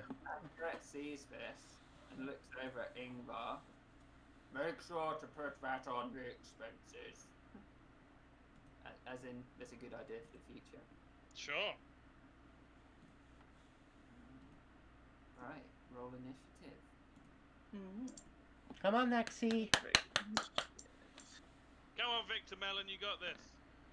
Good. Okay. Ah! Dex. Oh god, why have I written something? Right, okay, straight roll. I don't think you can beat even the natural 20 if it's straight roll. Well, unless he got a natural 20. Yeah, but Oh, she's right, got +1. excellent. Yeah. Naxi! Naxi! We're not really trying to kill each other. I'm just gonna be No, we're just punching. punching you, really, yeah. Okay, so... Does she keep her shield in the fight or not? I think it's looked down upon, but I guess she could. Yeah, I mean... But Victor could use it as a way to be like, that's why I lost. Okay, she's Lose the shield! Okay, she's gonna throw it on the floor. The shield. Yeah! -2 AC. Let's go. And now she's 16 AC. Ah, fuck! That's still really high. Come on, Victor! To make my money back. Okay. So Andret starts thumping the barrel. Place your bets and start the fight. Bets are placed. So it's Can I go first? Alright. yeah, you'll get that. Okay, so she's gonna step up to Victor. And she's gonna throw a punch. Okay. Which is 5.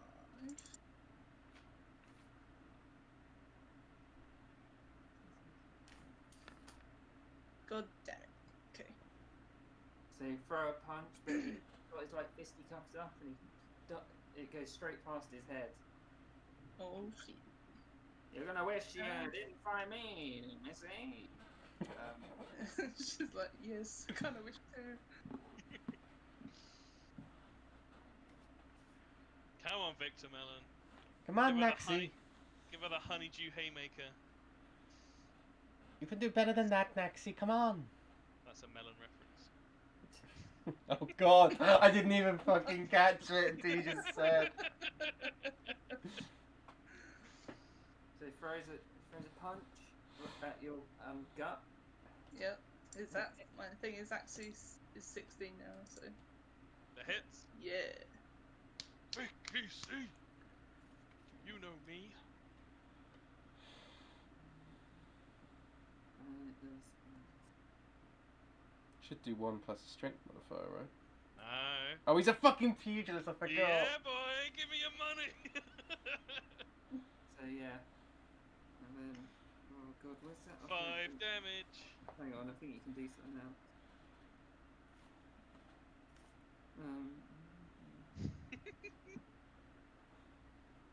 Right, and then he's going to try, he's going to throw another one, because that's what he can do with his bonus action, Oh, fuck. because he's got fisticuffs. Losing your gold. Ooh. And he tries to follow up in the same place, but you push him aside with his... Damn it. Yeah. Come on, Naxi. I'm trying. She's just gonna do the same thing. Which was. Oh, there you go. That was that. 16. Yeah, that hits. Damn it. Wait. 4 damage. You going for his face or just his body? Just go for a body blow, I reckon. Yeah, just exchanging blows. Yeah.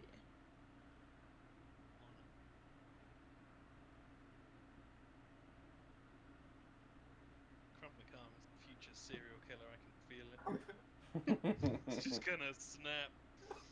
Leave a trail of blood across the city.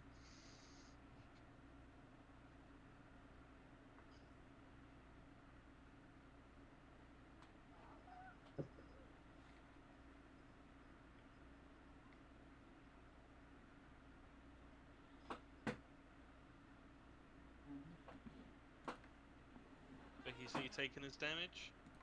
Oh, I haven't seen it yet. She doesn't roll. It's just 1 Oh. plus her strength modifier, so it's 4. That's what normies get damage when they unarm strike. He's gonna take another swing, going for the weak spot that he hit before. Do it. No!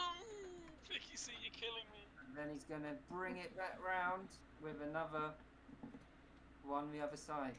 Good. No! No. This can't be happening. That's it, Naxi. Keep going. I'm trying my best. And then she does the same thing. That hit. Okay. 14. Does that hit? Yeah. Oh, shit. Fuck. 4 damage. Ingvar's like tugging on his beard as if he was like pulling his hair out, but beard mode. 4 damage. Is that 4 damage? Yeah, it's 4 4 damage damage every time because it's 1 plus a strength modifier. What was the first one for as well? Yeah. Okay, so. Oh, Vicky sees like, oh God. No, no. And he summons all his strength, and he's like, oh. Oh. Good And for then me.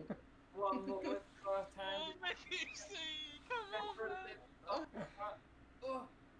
16, Yes! that hits. Roll high, roll high, roll high, motherfucker. No! Yes! No, what? Because it was limp, your dragon chin, or what do you call it? Scaled. Not muscle. Yeah, it's armor, yeah. Your snout just takes it. But yeah. She's on 2 health and she's sort of limping about, but she's Oh, going to take another swing. He could have rolled.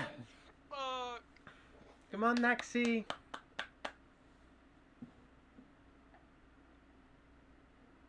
Oh god. Yes! 4 damage. So yeah, as you see his limp uppercut, you just respond and punch him in the side,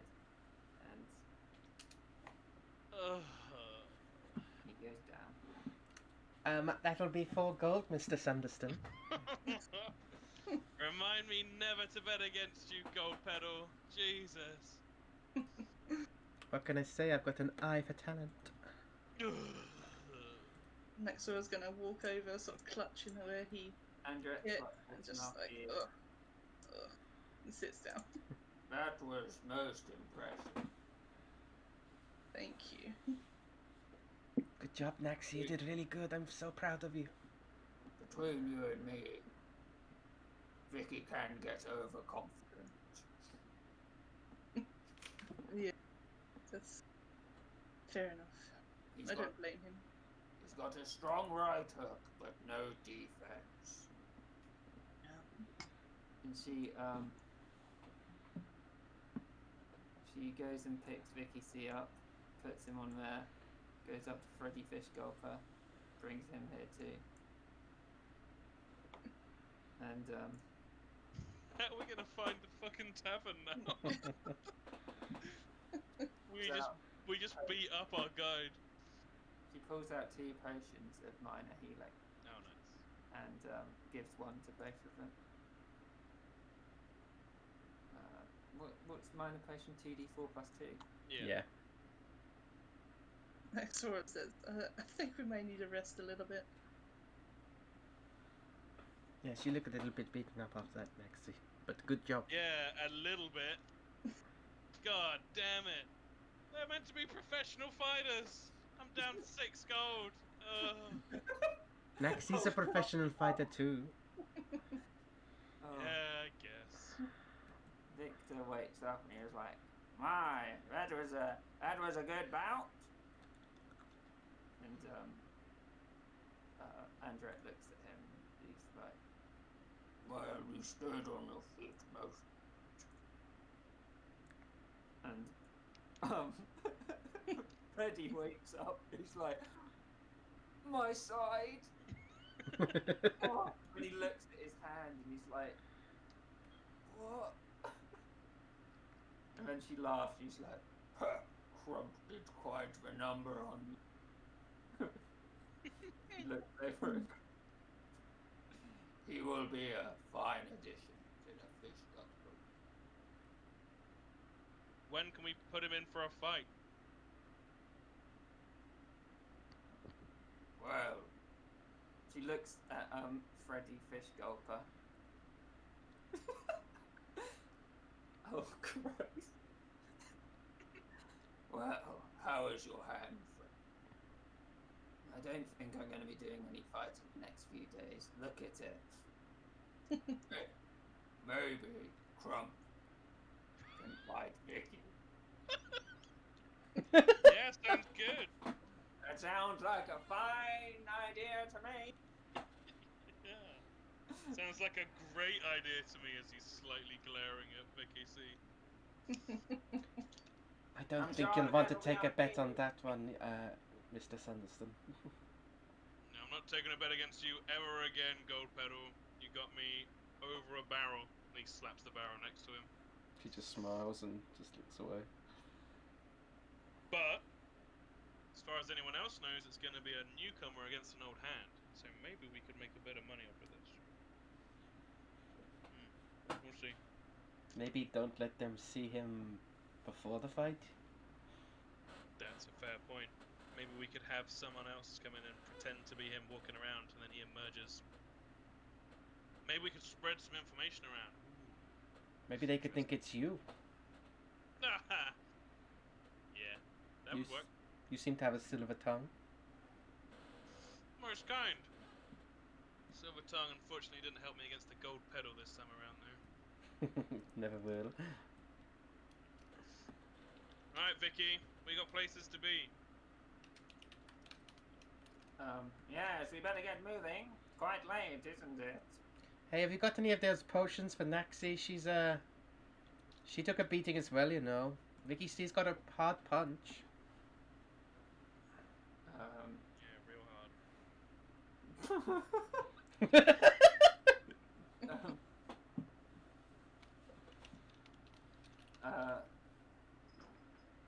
Andret, yes. And she looks at Ingar. Make sure you write this down. Stock is low. And she gives a potion of minor healing to Naxora. Thank you, dear. And she just takes it and sips it. She says, What? if you ever want to be part of the crew, don't hesitate to ask. She nods. What does the healing thing do? Roll a 2d4 plus 2, and that's how much you heal by. 2d4. Before they go, Ingvar, I'm just gonna say to Undrip, are there club Full funds? health. I can't see anything written down here about money. Is there any what? I didn't hear. Club funds. Well, we usually spend quite a lot of it when it comes in. That's why I thought you wanted to rig the betting, as it were. Oh, there. Let's not throw inflammatory language around. I'm just looking to set up a good, honest hook. But yeah, I know potions of healing don't come cheap. She leans down to you and whispers, if you are going to rig this, don't let Victor find out. Okay. He's all Understood. about honor. No worries. You and me got an understanding, Andret. I can sense a beautiful relationship moving on into the future. And she looks at you. If I find out that you bet on my brother, you're not going to be in a good place. Walks off. And sits on these pallets up here. At this point, Faye would bring down the dancing lights and sort of reabsorb them back into her hand. And then she touches her staff, like... Victor walks up to her. He's like, I think those lights put me off. I couldn't see my own fist. Well, you did very good, Mr. Vicky C. Yeah, I've never hit dragon scales before. They're pretty tough. She says, yeah, I think it was the armor protected me as well. Got some, Well, metal never get used to punching through armor in this city. understandable. Naxi's really strong, so you know. There's no shame in losing, Mr. Victor. Well, we better get going. Gotta get there before it closes and all. As you're going out, Faye goes up to Crump the Calm, and she's like, "Goodbye, Mr. Crump the Calm." Salutations. Oh, he's so cool! She kind of internally squeezes and then walks away. Sora smiles. Come on, Faye. Let's go. I'm coming.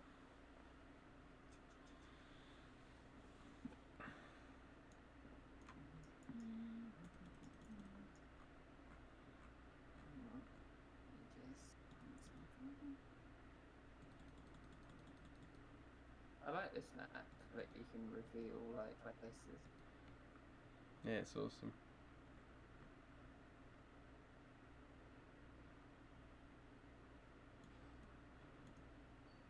Except I can't reach the other part of the X now. Well, I think we're going down towards Snail Street. And we should reach it from there. Where is that? I'm trying to look. I can't see it. It's this big road. Oh, yeah. After you, Mr. Vicky C. So,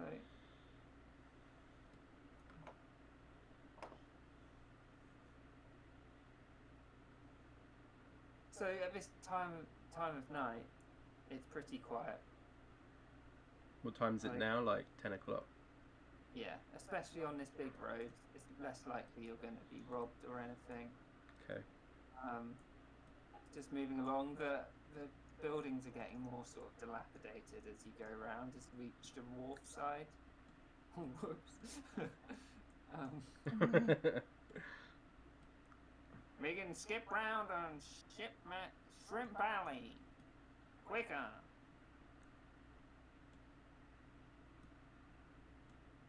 And as you get to Crespo Lane, you see a sight before you. It's not a particularly strange one.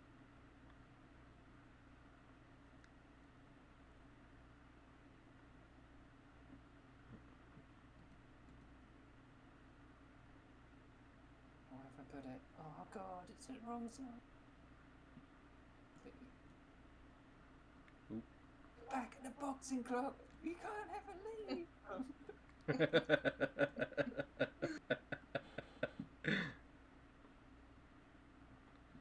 Ooh. Oop. A cat. So we're coming down from the north. Okay.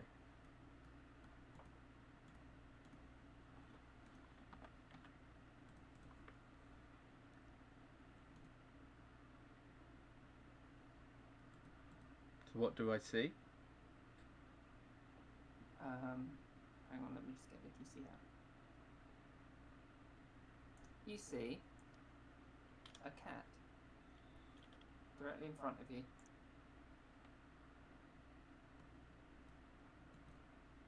Okay. Don't think Faye would react particularly. It's just sitting there looking at you. That's all you can like notice. Nexora smiles and she says, "Oh, doesn't he look like Rattlebones back at home? Okay, Rattlebones. Oh, he does it. Remember? He does a little bit, yes. Yes. At this, you hear a voice, and it appears to be coming from the cat, and it says, "What is a Rattlebones?" It doesn't sound like Mr. Rattlebones. Nexora's confused. Would Faye be I assume Faye would be familiar with magic that might turn someone else into a cat, or... Yeah, do an Arcana check. Okay. I am proficient in Arcana. Oh god. 8. Oh, Got an 8. Oh. Rolled a 2. You don't think it's a person who's been turned into a cat. It just looks like a normal cat. It's got long fur, got brown and white bits. It's quite fluffy, but it's staring at you.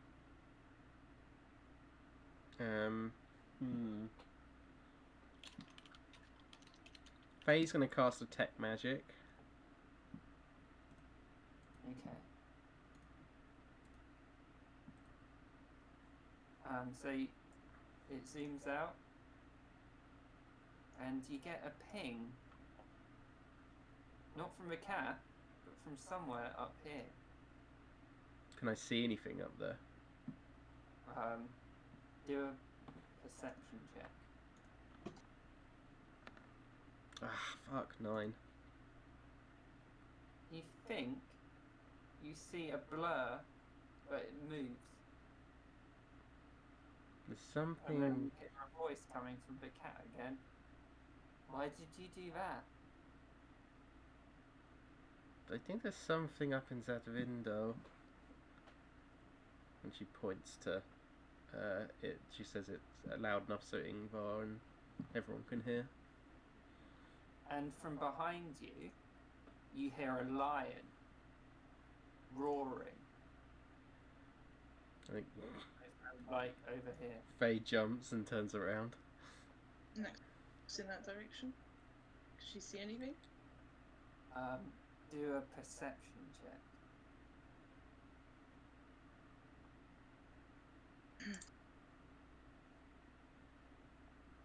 Oh, no. No. Just pick the next one. 13. So 17 altogether. And you do see something. See another cat sitting on the roof. What the fuck? Vicky C, is this normal? Bunch of cats isn't, well, you know, packs of cats go around disrupting the place. They don't usually talk though, right? All sound like lions. Then the middle cat,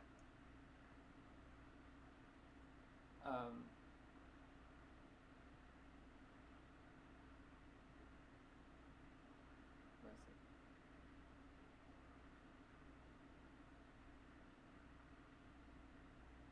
it? You hit the cat, you hear it, it's looking at Ingvar, and you don't see its mouth move or anything. And it's like, what do you have there?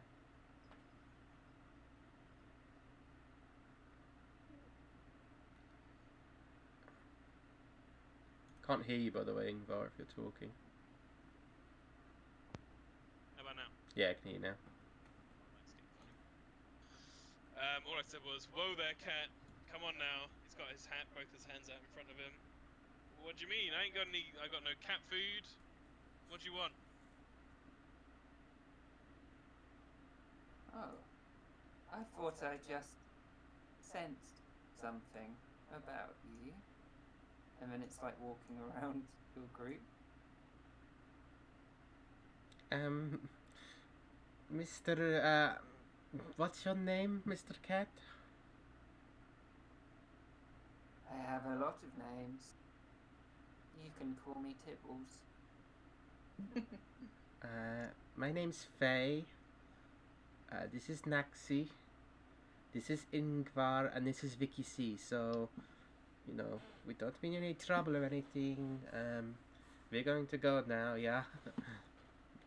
As that happens, you hear the sound of a window pane smashing, but you don't see any window pane smashing.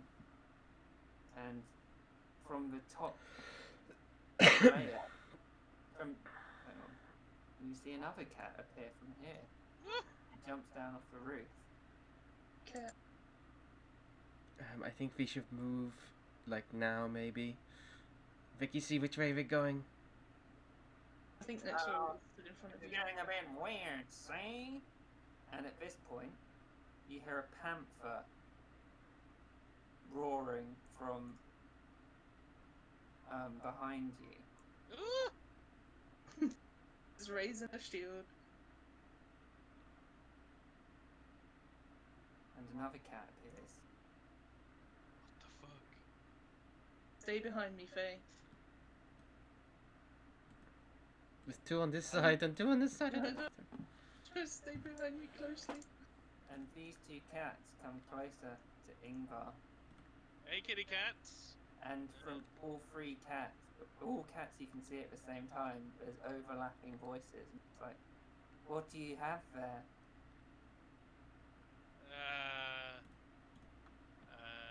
You mean this? And he pulls out a dagger. And then you pulling out the dagger, all the cats move back slightly and just do that horrible cat hissing at you. Oh, whoa. All right. Dagger goes back away. He's holding his hands up like he's arrested right now. I don't know what you mean. I don't have anything. And at this, you see another cat. Hang on. This is fucking creepy. Jump down off the roof. Do a perception check at all of you. What this cat looks like. 12. Anna. Yes. Oh, it was. Oh, come on.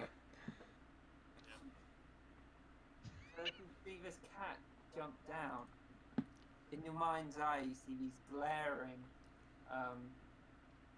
eyes, and you don't see any details about the cat except these cat-like eyes in your mind.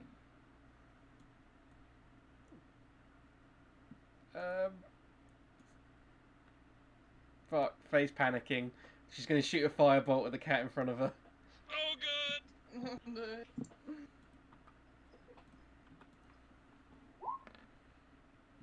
22. Okay.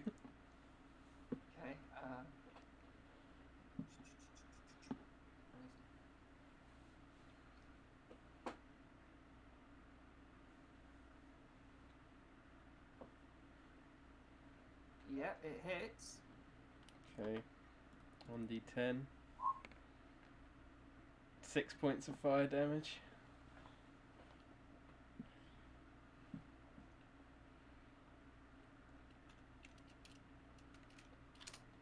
The cat, it hits it and it lights it up. And what you see about the cat, it's rainbow coloured, like rainbow stripes all over it. And you can just see its piercing eyes staring at you. And the other cats move forward.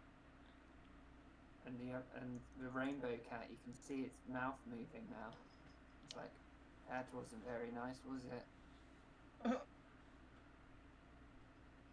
Faye's just like... And put her next to her. Her eyes are like really wide. She's getting really freaked out by this. Okay. Ingvar's gonna pull out his statuette. Is this what you mean? Cat, hold it out for me. He holds the statuette out forward, but he still has both hands on it. And then this cat goes and rubs itself against it. Okay. Alright, so we got an understanding here. No need for any violence or anything like that. How did you find that?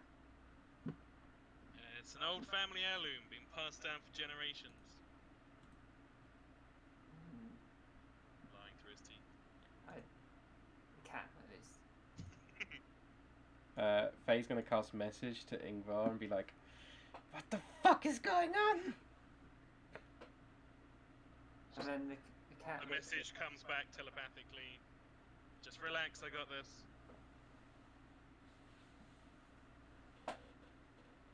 And the big cat walks towards you, and in doing so, you feel a brief gust against yourself. Okay. Where are you all going? Ingvar looks, he kind of like leans forward and looks down the line of us all and looks towards Vicky C.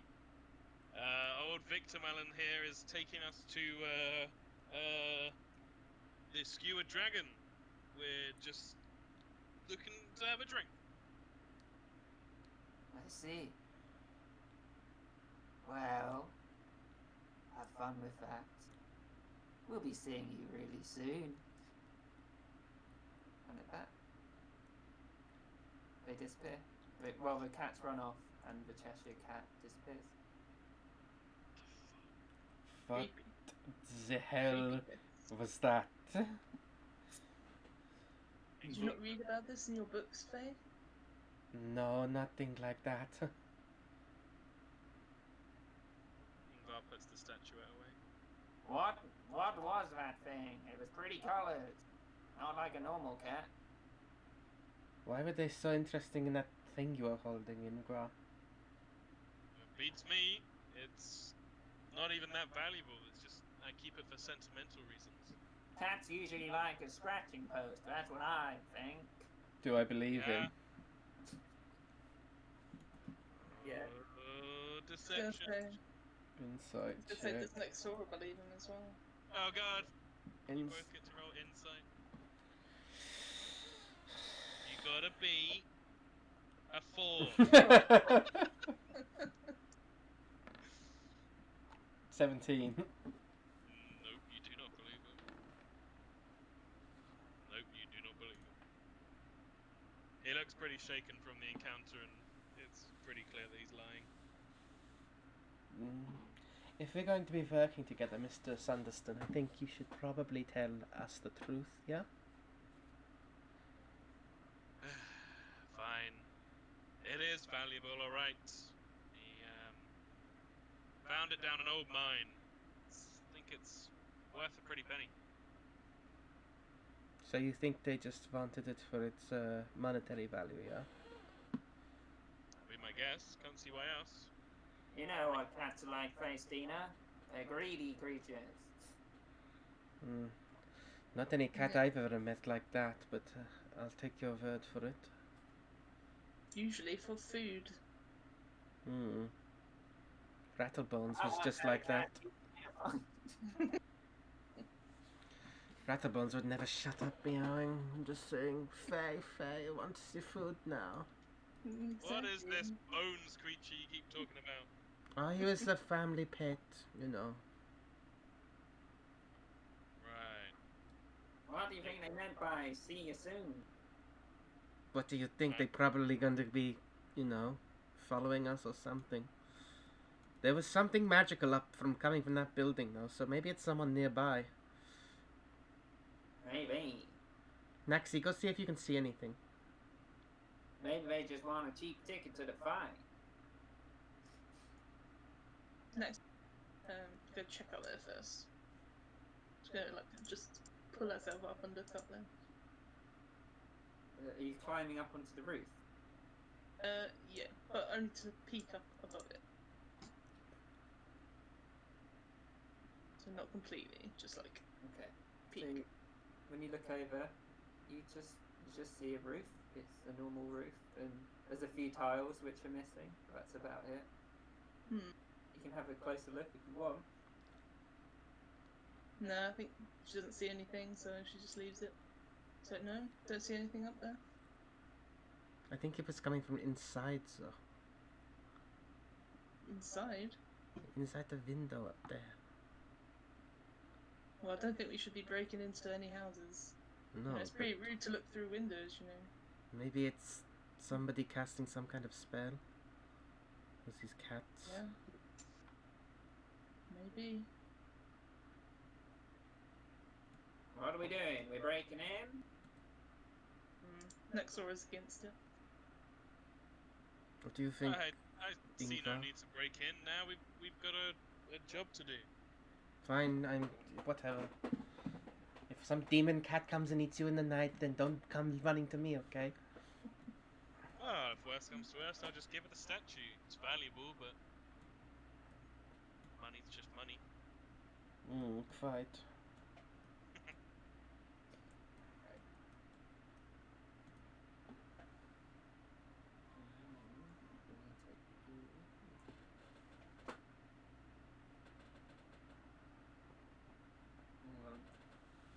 Is there a way to make it so it's easier to move that thing around? There is a way, because you've got loads of them, I assume. I think Yeah. you hold down shift, maybe? I can't remember off the top of my head. Okay. Right. It's pretty shit, though, to be honest, Kieran. I've had a lot of problems with that as well when I was trying to manage them. I have to use maps in the middle. Yeah. So after your strange encounter with the cats, you get to here. Well, it's somewhere around here. Do you not know exactly where it is? What did Volo say? He said it was... 1 second. I wrote it down. Skier Dragon, Dogwood between Net Street and Firit Lane. So, it's like over here somewhere. Should we go have a look down Fillet Lane? Might as well, yeah.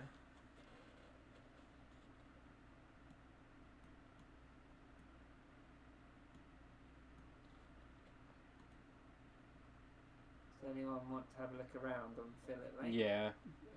Faye, we're keeping our eyes open. Okay. Ingvar's slightly trailing behind. He seems preoccupied. Perception check? Yeah, do a perception check.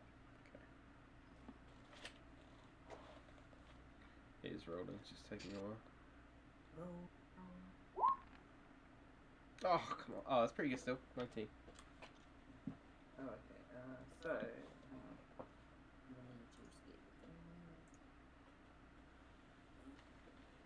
there. So, as you reach this area is full of tall, densely packed tenements and leave most of the neighbourhood in shadow at ground level.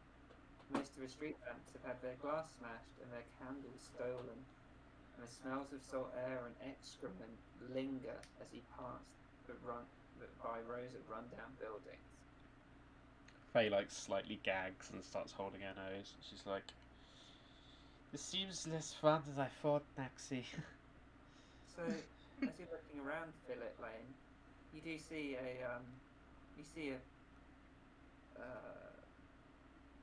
a path going south towards Net Street, which you assume the Spear Dragon's on. But one shop does stand out to you on the corner of Fillet Lane and Zastro Street. It has a deep purple facade, and in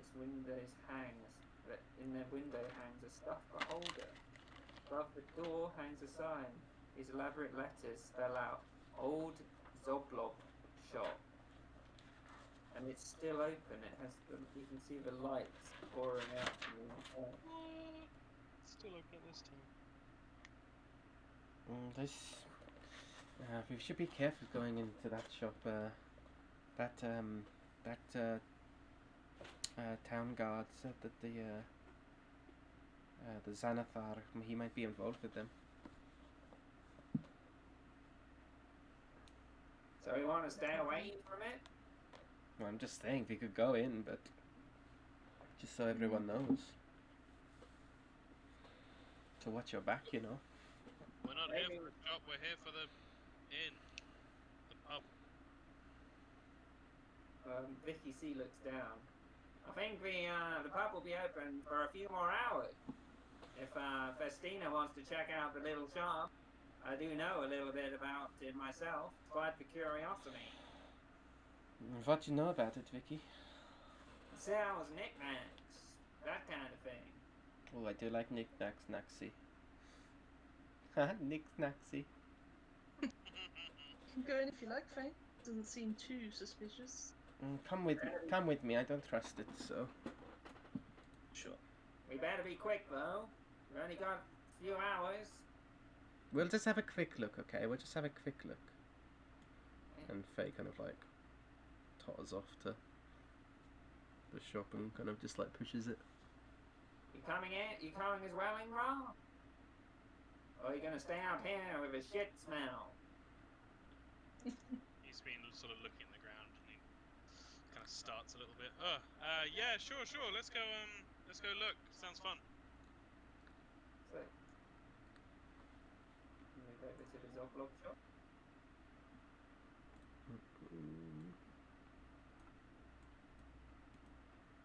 So, as you enter, a cloud of lavender-scented purple smoke trails out of the shop's door as you peer inside.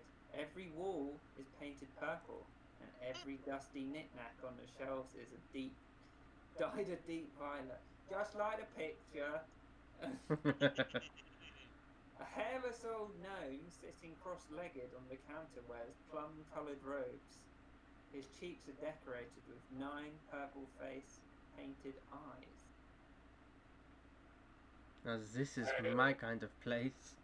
Hail and well met! Come browse the shelves of the most curious curiosity shop in the world. My name is Blumblin.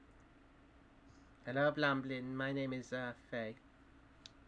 And Nice to meet you, Faye. Ingvar Sunderston holds out his hand. Nice to meet you, Ingvar. He shakes your hand. Zora Shalzar, and she sort of puts her hand out. Ah, lovely to meet you as well. I'm just going to have a little look around your shop if you don't mind. That's fine with me. Check out the trinkets. There's lots to buy. yeah, Faye will have a look around as well. What does she see? So there's all kinds of like knickknacks. But do you want to roll for any that particularly stand out to you? Yeah. Should I roll perception check or? Roll a D100. Oh shit.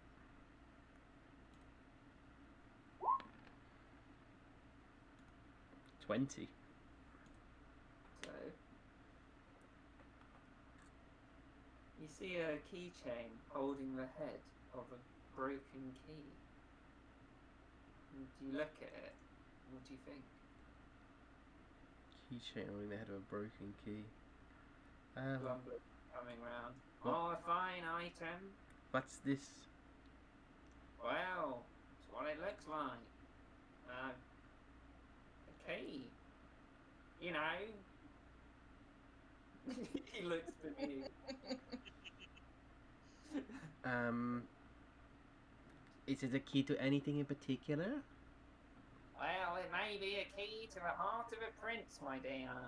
You never know these days. I'm not really interested in the heart of a prince. More, maybe some kind of, calm orc, maybe? Well, and he why don't I have a look through the goddamn good to see? Hello? Why don't I look around the shops for you? And he goes and rummages over here. Okay. What about... what do you think about this? And he shows you a vial of scented oil. I think it's lavender. She wants to take a sniff of it. Yeah, it smells very pungent and lavender. It's quite nice. Oh, I like this. How much is this one? Roll a 1d6. Oh, fuck. 1 GP. Oh. One's good. Well, I 1 GP, my dear. I'll take that then. The next one nudges you. Careful with your money, dear. Parents won't be best pleased. Oh no, it's just 1 gold, Maxie. It's fine. Don't worry, that's my gold she's using right now. Exactly. True, yeah, true. If I ever run out, she'll surely give me more. What about the rest of all of you? Yeah, I think next one is going to look at this table, or whatever this is in front. Yeah, roll a D100.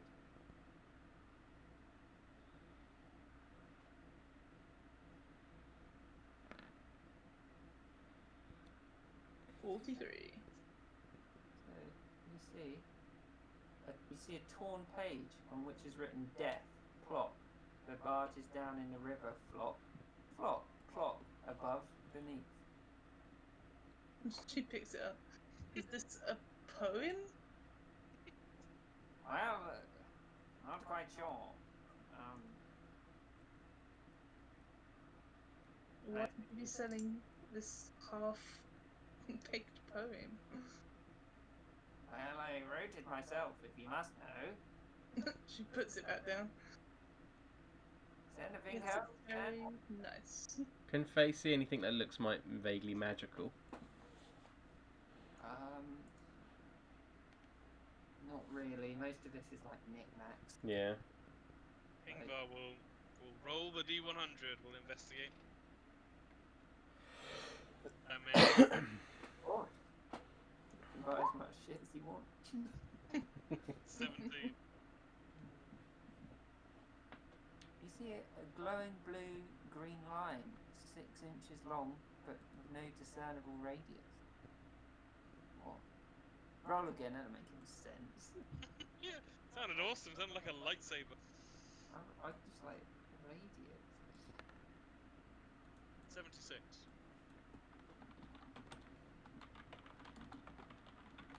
Penny whistle that plays the same note no matter which hole's covered. Sure. Yeah.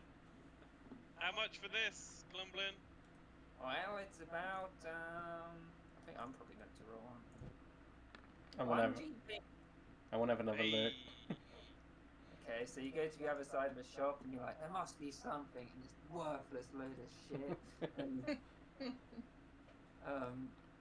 61 I got. Find a Ingvar hands ring. over the 1 GP. Thank you, sir. You find a ring carved with an unfinished insignia to a defunct secret organization.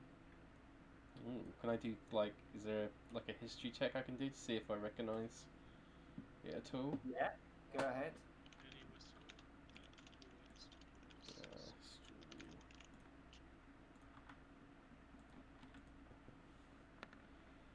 18. So, the insignia is actually a secret faction that existed in the Bakers Guild that was sort of proto-fascism for this world. She kind of puts the ring down and she's like, not for me. I want to have one more look. Okay. 12.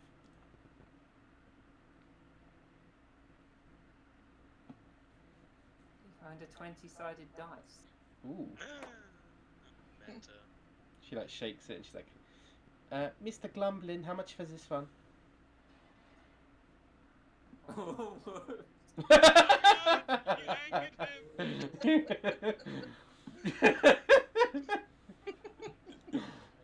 It's 6 gold pieces. 6 gold pieces. Hey! She chucks. I'll get a polyhedra of that sort around here. She chucks over 6 gold. A fruitful night, always worth being open. Vicky sees. Another go. Okay. It's so tempting. Fucking loot boxes. Yeah. 40. Find a smoking pipe carved from granite. That's pretty Weird. sick. Yeah, she doesn't smoke though, so she just puts it back down. Ingvar will go one more. Okay. Ugh. Yeah, I rolled that already, didn't I? Yeah, I did. Oh, that's weird. Should I re-roll? Yeah, reroll. There won't be more than one of those. 14. My lucky number. Palm-sized iron cage. The doors don't shut. The door doesn't shut properly, as the tiny lock is broken from the inside. Palm-sized. Yeah. Yeah, I'll take it. How much, Glumblin? Grumbling comes up. I don't know what was in there. Must have been something. Something small, probably. Yeah, you're not wrong. Only 1 gold piece, sir. It's more like the price, it seems. Definitely. Hands over the gold piece. Do you have any tomes or books that I can have a look at? Well, nothing really worth it. I'm sorry. You can go have a look on the bookshelf if you want, but Yeah, she wants to have a look. so you just pick one up randomly. Yeah. The first one you pick up is some instructions from the Guild of Blacksmiths, which is about 50 years out of date. She like, yeah, she's not. Actually, no, she calls over to Naxi and she's like, Naxi, you might find this interesting. Tis it dear, and she comes over. She hands over the book. Very interesting. This is quite out of date, but I'll have it. How much? Well, let me have a look. Yeah. Well, what's the title? Oh, okay. 2 gold pieces, miss. Yeah, no problem. And she hands them over. Thank you, dear. It's no problem. They're not used to getting people this time of night.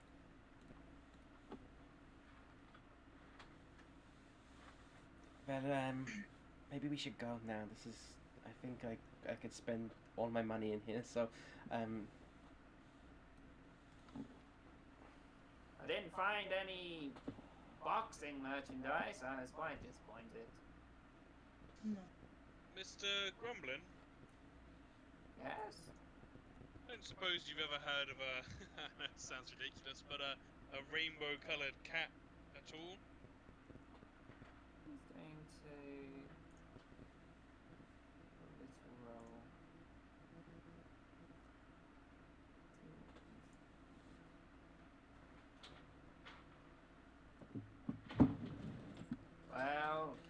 only stories I've ever heard of a rainbow-coloured cat was an old fairy tale about a little girl who got sucked down a hole, and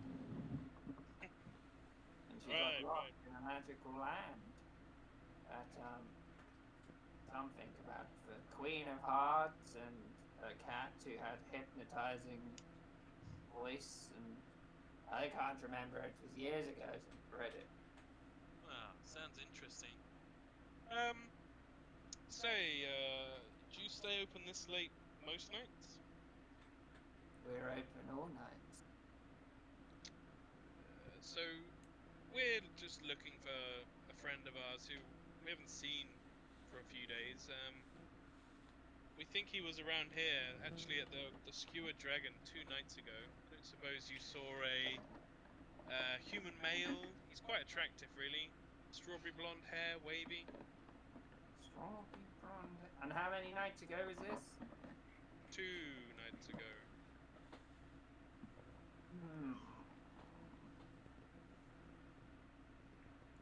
I recognize the description, but I can't remember. Okay, well, thank you for your time. Did Faye overhear that? Yeah, he wasn't talking softly. Okay, then can Faye do an insight check to see if he's telling the truth or not? Or like withholding anything? Yeah. 19. He seems reluctant to talk about something. Faye's gonna walk up to him on hearing that, and she's like, and she's gonna quietly like palm him like 5 gold. Oh. And she's gonna say, I'd really appreciate it if you could tell us all you know about. Our friend is lost and we just want to find him,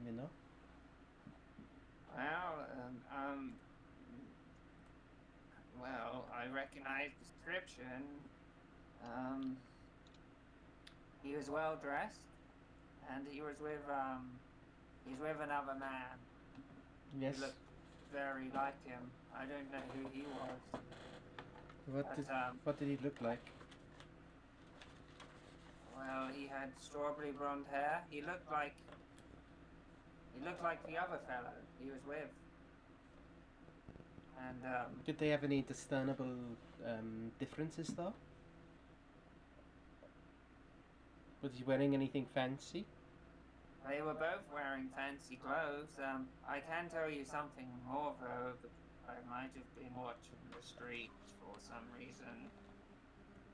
She gives him another 2 gold. Well, they were jumped outside of a shop. I saw it all. Like some rough-looking black men in black leather armor. I think there was 4 or 5 of them, but I don't recognize any of them. Oh, and there's one thing I did see. One of them had a tattoo. Did it look like? What did it look like? The tattoo. Well, it looked like a snake. It had wings. Ingvar, you've ever heard of a snake with wings tattoo? I can't say I have. This is great information, though. Thank you, Goblin. Yes, well, you did buy a lot, and I appreciate connoisseurs of items. I would be even more happy if someone took my poem. I'll take your poem, Goblin. How much? That will be 3 gold pieces. I rate myself very highly as a. She studied at the academy, don't you know? She's not one to take anything less than the highest quality that's written down on paper. She's gonna read the poem. What did it say again? It was that poem I read earlier. Well, the blog drug, whatever it was. I can't remember how it went. Yeah. He just wanted someone to buy it. Well, now I can say that I'm Oh, a well-sold orphan. very good, Mr. Glumblin. You've made a lady very happy today. Well, please come back anytime. We're always open whenever you need us. Okay, toodaloo. He goes over to the window and he stands by the cuddly what's it called? He stands by the cuddly Beholder. yeah, cuddly beholder. And waves. Before Ingvar leaves, though, he's gonna wait till the others are out of the shop or just about to go out of the shop. Yeah, Faye would have stepped out. He wants to go up to Glumblin and show him the statuette. Mr. Glumblin, I don't suppose you've ever seen anything quite like this before, have you? Why, it must be worth quite a lot. May I?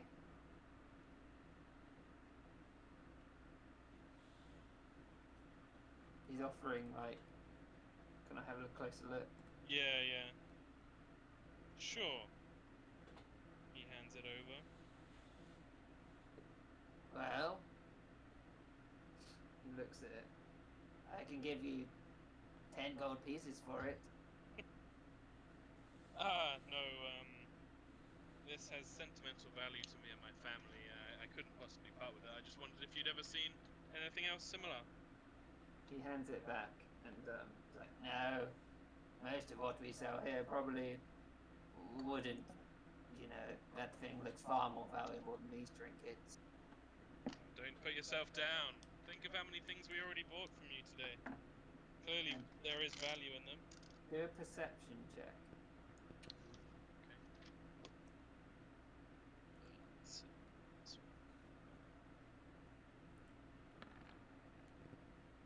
Yeah, I'll take that. 16. So, when you handed him the statue, Yeah.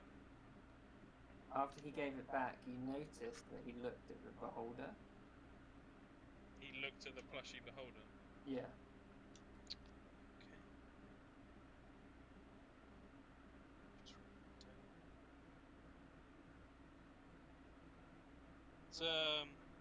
It's a cool little trinket you've got there. He points to the beholder. Yes, well, it's always been here, really. Before you. Yes, before me. I moved here years ago. But this shop's been here even longer. Has it always been in the front window? Yes, from what I've known. It's It was here when interesting. I got here. A lot of shops will, you know how it is, they'll move their stuff around, put different things in the window to try and attract different patrons at different times, but that one's always been there. I thought it was cute. It's very cute. How much would it cost me? Oh, I'm sorry, it's not for sale. I thought everything in here was for sale. Everything except me and the plushie. But it's just cute. Well, its name comes from that. I didn't call this shop the old Zoblop shop. Just kind of stuck. I tried to change it to Glumblin's garage of things. That is much catchier. It didn't stick. So, this is Zoblob?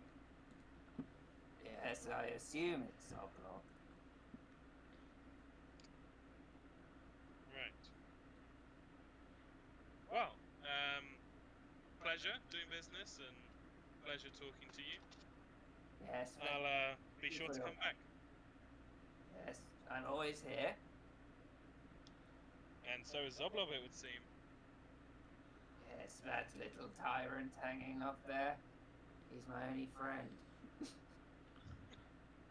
I think you just made 3 more friends today. Yes, 3 wealthy friends. He nods and makes a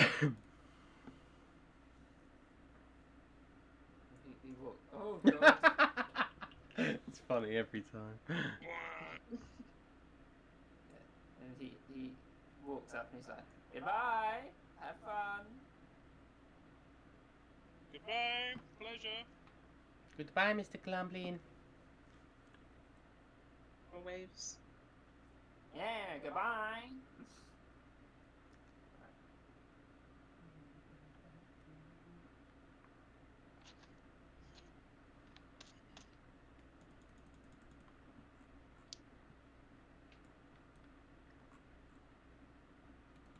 What time we stop him? 46 minutes ago. Oh Yeah. god. But 46? I thought we were still at 1:30. Fuck. Did I just keep going? yeah, I don't mind. I'm not like I've got a None of us were schedule. complaining. We're getting our lovely D&D in. Shall I keep going or? I don't mind. I'm happy to, but it's completely up to you. Oh, shall I go until 12? Yeah. Oh, Yeah, 'cause finish I out the hour. actually have to go into work tomorrow. But, Right. Okay. So, you're outside the Zoblob shop? I think Faye would try and make her way down the alley she saw before, going to the south. Okay. So, it's only a few minutes away. It's about 11 o'clock now-ish. So, the skewered dragon, you see it, and it looks like a ruin. Both of its front-facing windows are smashed, and a ship's anchor is lodged in the roof. Through the windows, you can see a group of haggard patrons, see a group of students, and you can see another table, but you can't quite see them because it's raised up. And the haggard patrons are drinking from huge tankards sat at the bar. Okay, Faye wants to walk on in. Okay. Looks sure I'll just follow. yep. Ingvar's coming in as well.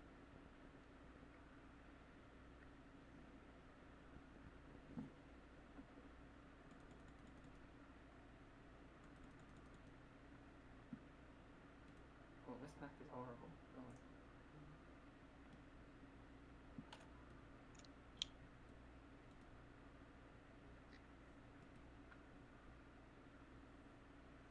Ooh, is that a door? I think door's up here.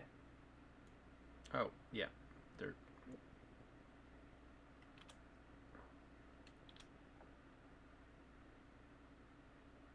Right. As you walk on in, this place is very run down. Yeah. You look up and actually, we'll do a perception check.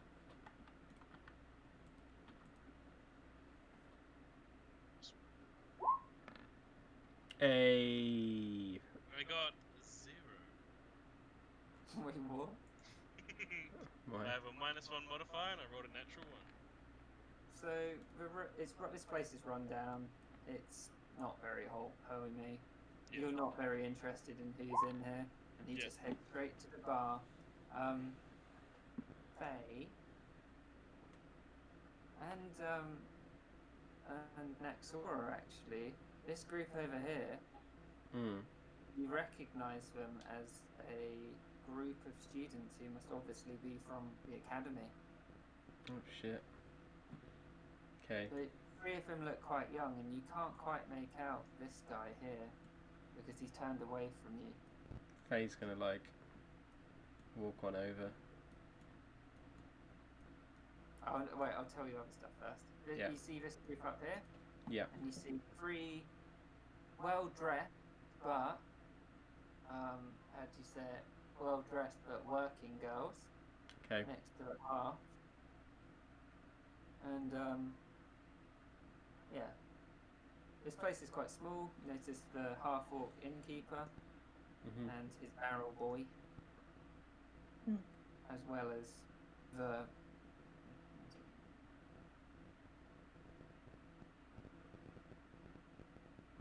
So yeah, the regulars look quite rough, really. Do I notice if they're like looking at us in a particular way or anything? They had no interest in you when you came in. Okay. The people who did look at you were this group up here, Yeah. but only these two, because this woman's facing away. Okay.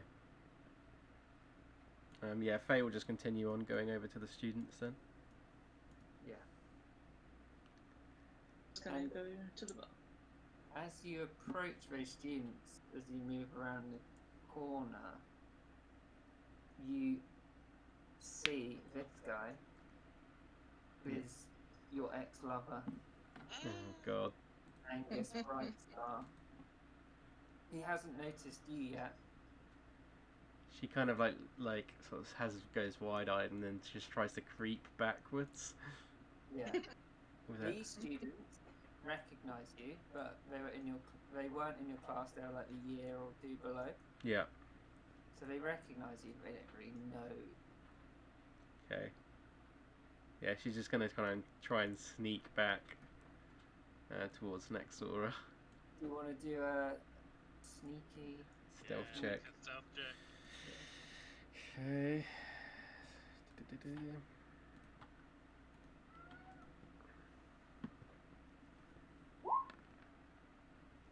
13.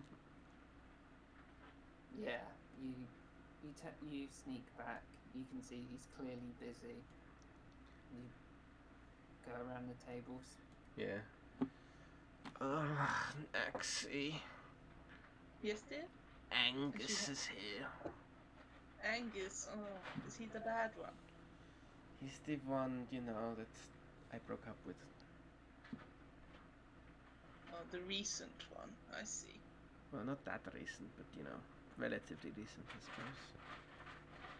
Recent for you, dear. I guess so. Are you going to talk to him? No?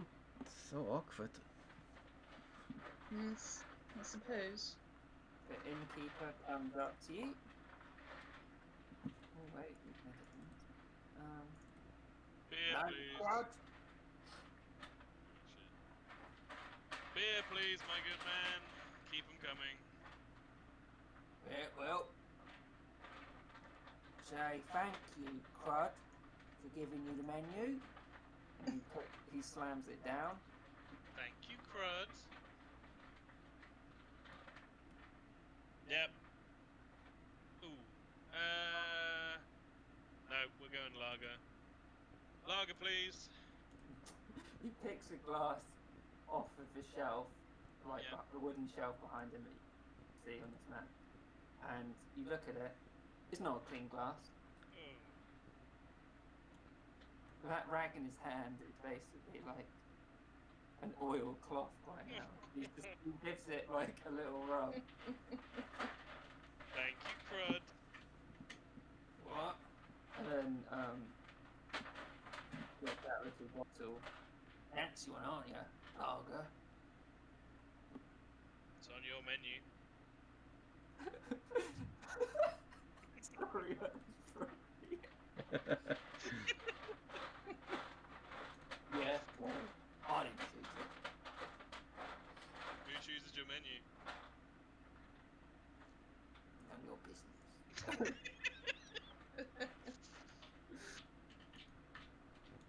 I- Have an entry, please. Can I have a look at the menu as well, please? Nexora's gonna Oh. run her fingers across the bar and feel it's like. Is it like gross? Is it like covered in crap? It's like, so it's old wood which has been soaked with alcohol over a long time, as well as things that these guys are spitting out onto the bar. Jesus. Faye, I don't think you're gonna want anything from here, dear. Look at this bar. Look at this place. Oh. Did you get the menu? Yeah. I'm Yeah. wondering who the fuck's gonna order clam chowder from a place like this. Maybe you're right. Never mind.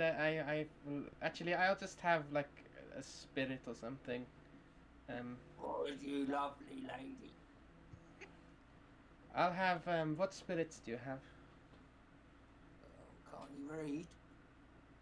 It The just menu. He like points at it. it just says spirits. What you want? You know, spirit. Yeah, what ones do you have? All of them. Well, I'll have one. I'll have one of them. I don't care which one. What? But I What want. about you? I want the I want the bottle though. I don't want the glass. Well, he's about 60. He's gonna carry the 5. Gold bottle. Silver, please. No. 2 silver. Price went up. She hands over 2 silver. Inflation. Get a bottle of spirit that's got 4 like shots in it. Okay, she's like gonna drink like from it like a shot at a time, but she's gonna make sure it never touches her lips, the glass or anything. Are you gonna do a shot now? Yeah, she'll do a shot. Roll a con check. Oh fuck. Just straight con check or a con save. Like a save. It's just as bad, so don't know why I asked. Ooh, Hey! 18. Yeah. All over again. It stings your mouth as it goes down, but it's alcohol. And you don't really feel much from it right away. Very nice, Mr. Clud. Yeah, what about your friend? I won't have anything, thank you, dear. She Sure, sort of don't waved want you any away. clam chowder. I'm very sure, thank you, dear. And she sort of waves you away. What? And he But I'll have the bread and butter and the smoked pork to eat. And how about, and he puts another 4 copper pieces down, you join me in the high life and pour a lager for yourself. Whoa, fancy one, aren't you? Pickled sausage. Or that smoked pork. Smoked pork, yeah. I'll get on that for you. I can't wait. You see him go back and there's like a musty cupboard. You open it. He's out. Gascon here. And he points to the guy to your right. To his right. No, his right, yeah. Yeah. Yeah, him. Brought the pork a few days ago. So, fresh, isn't it? Sounds good to me. Wouldn't want to challenge old Gascon on his culinary skills. Gascon looks at you and he's got a meat cleaver in his hand. He's like, you better not. What's your favourite meal, Gascon? Meat. What kind? He looks at you intently. Do you want a real answer? Yeah. Looks around. Points at this woman up here. Who you recognise actually Oh. as Glitzy. Oh, shit. Okay. It's like, gnome's pretty good. We're of the same taste, my friend. I don't think we do. Alright, Gascon. Clud, Yeah. can I get a glass of wine? Yeah, I'm fancy. Yeah, I know. Give me a glass of wine. Well, actually, for the wine, it says here, table wine. Gotta be sat at table. What? It's for that table. And he points over towards the table that Glitzy's at. I suppose. There'll be 8 copper pieces. It says 4 on the menu.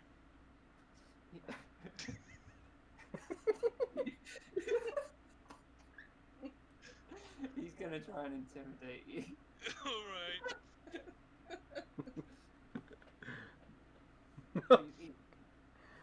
And yeah, roll.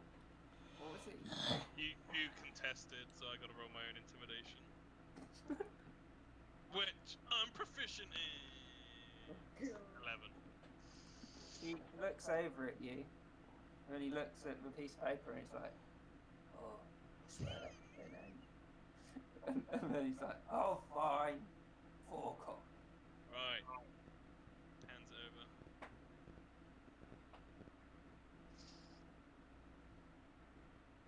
Table wine, so you better go to your table, mate. That's the idea. You handed me the wine. He gets the bottle, he goes to a cupboard over here, opens it up, it looks slightly fancy, Oh. not very much, Yeah. back and like plops it down. Thank He you. doesn't give you a glass though, it's just a bottle. That's fine. Thank you, Claude. No problem. Gonna head over to the table. I was gonna say, Faye dear, I think that you should maybe go talk to your old flame for a little bit. I know you left on not great terms. I don't want to go to the Angus, Nexi. It's just going to be awkward and... I'll go and say you're here and maybe Nexi, don't do that! I'll just go and let him know, you know, I think it's only fair. She's like... she's gonna cast message and she's like, I hate you, Nexi.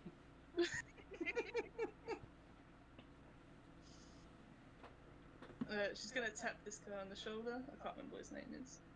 Angus. Angus. He would recognise you, wouldn't he? Probably. Almost definitely. Yeah.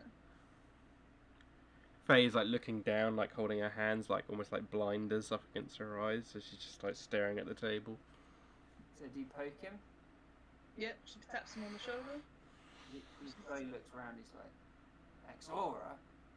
Yeah. What are you doing here? Long time no see, Angus. I was just with Faye, and I think maybe she has something to say to you, or... Faye's here. Yeah. that Ice Queen. I think you two should settle your differences. Don't have anything, there's nothing wrong. She sort of pulls him up by the shirt. Okay, make a contested strength test. Do a strength roll. Athletics or strength. Athletics, sorry. No! Oh, come on! Oh. He like shrugs you off and is like, I can do this myself. Come on, boys. When you're a jet all the way. It's gonna go over and stand next to her. Faye.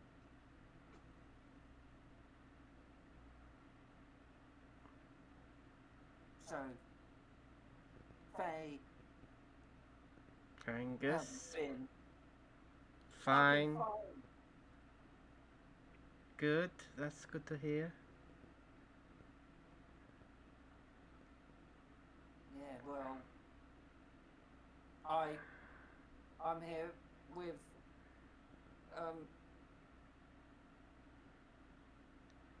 boys. Okay. That looks like you're having fun, so, you know, you keep going having fun. Well, I got offered a position at the academy, actually. I Oh. thought you wouldn't want to know, but, you know. That's really good, Angus. I'm, you know, really proud of you. Yeah, I'm just showing the lads a good time out in the docks. Suppose you never went down there, did you? She's gonna cast message next to her again. It's like, I hate you so much, Nexi. Why you do this? You... She's gonna give her a thumbs up and then walk over to the bar again. Well, you know, you have fun or whatever. Well, I was, until you came in. Do we have to do this, Angus? No,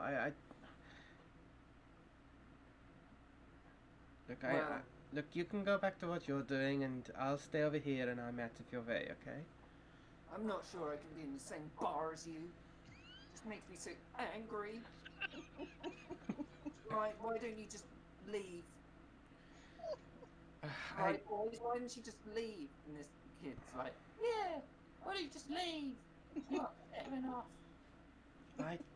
I have business here, okay? My dwarven friend over there. If you've got any problems with me being here, you take it up with him, okay? Oh, He looks around.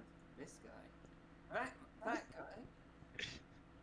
guy. No, but actually, he's my new boyfriend, so, you know, you don't want to...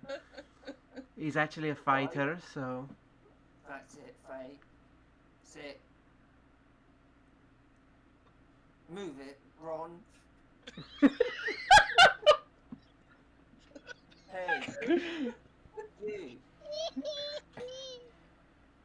Yes, what do you want? She's gonna cast message and send it to Vicky C and say, he's my ex-boyfriend, just pretend you're my boyfriend and just play along, okay? So, what are you doing, Faye? Well, she's my new flame. As you might say back at home. We really go around on whirly gigs together. Then this guy is going to try and tackle Oh, God. Vicky C. Faye's, like, bronze skin is, like, noticeably red, like... oh my god, this guy's rolling like a beast.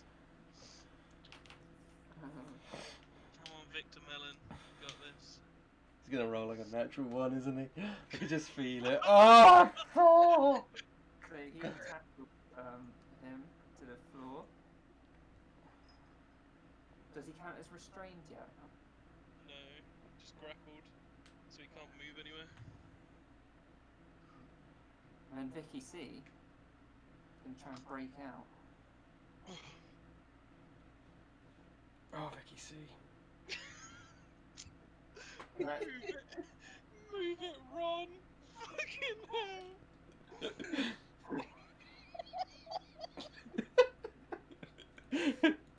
So Victor breaks out. He's like, "Say, what's the big idea?" And then Sweepy, who's actually his friend next to him, he brooms at this guy's feet.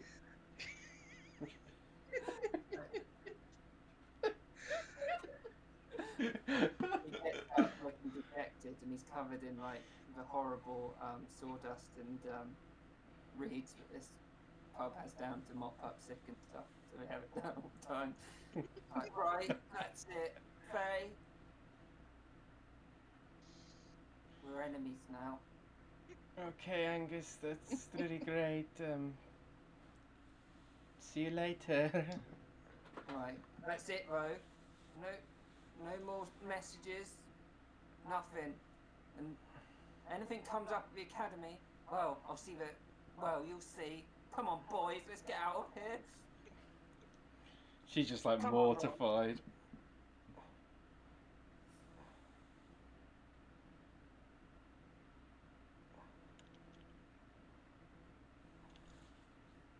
Fucking hell. I'm wet with tears. Oh. Vicky C and Sweetie come over. Sweet. It's like a fucking anime. With the ground. Next time it's going to come over like just Sweepy attack! Thank you for dealing with that, Victor. I'm sorry for dumping that on you. Don't worry about it, Dolly. Me and Sweepy here have it under control. I hate you so much, Naxi. Why you do this to me? Well, I mean, you made me fight earlier, so I thought I'd get a little bit of revenge, you know?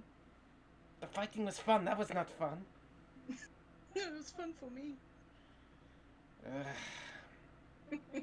And she just, like, she's gonna neck the rest of the bottle of that stuff. She gives her a little pat on the back. I think you did okay, though. She's just, like, looking away. She's not even, like, looking at Naxora. Con saves aplenty, I would hope. Yeah, I was wondering. Punish that, lady. Oh, she drank all of it? Yeah. I didn't hear that. Yeah, she necked it all. Do 3 con saves, but roll each one separately. Yeah. This is gonna be bad. 1. Oh dear.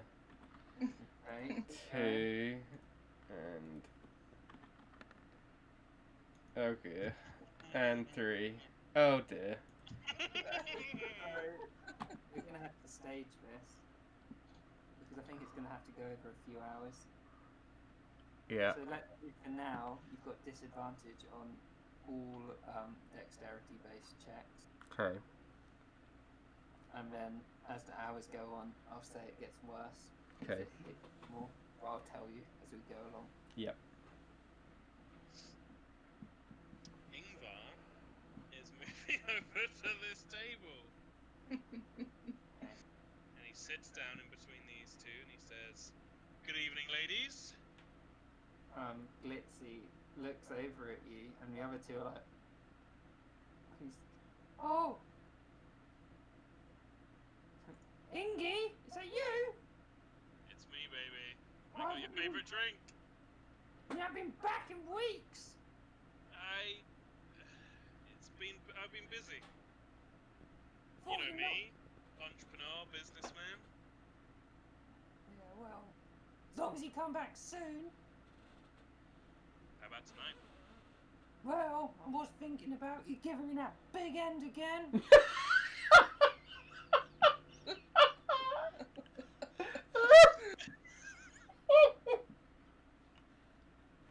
Oh my god. Ingvar smiles and actually looks at the other two ladies and gives them a little wink. Well, I do my best for you, baby. Here, and he slides the bottle along across the table towards her. They both look at Glitzy and they're like, is this the one that you were talking about a few days ago? She's like, yeah, heard he's a real player. That's what he says anyway. Isn't that right, Ingy? I do. I get by okay. Yeah. Tell you what, you would have loved it. I was in a proper fight earlier, Glitzy. Yeah, what happened? Ever heard of a sturge?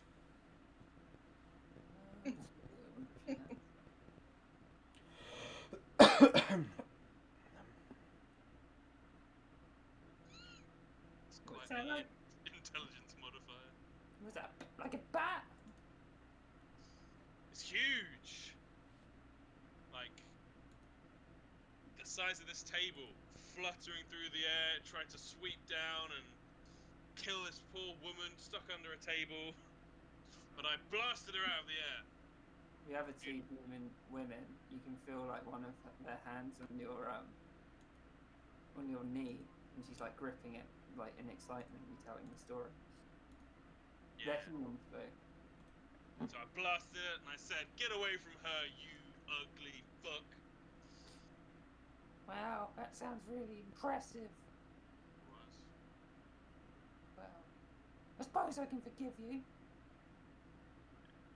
You know you can't stay mad at me. You did promise me that house and bloated blowfish though. I'm working on it, alright? You know me, I'm a stonemason. House is nothing. Just give me a little time. She looks over down at this lot down here. They're your friends. Yeah, what'd you think? I thought I was your friend, Ingy. You're my best friend, Kinsey. What about that one there? What's she all about? She's a supermodel. Yeah, what about scaled ones? You got a thing for scales now? Go on. Don't be stupid. That one's just there to make the other one look even prettier. Well, I heard that. What about this bloke here? You got into men as well? That's my manservant. Lie to her. She's told her so many lies to got you something. Alright, deception it is. You'll do.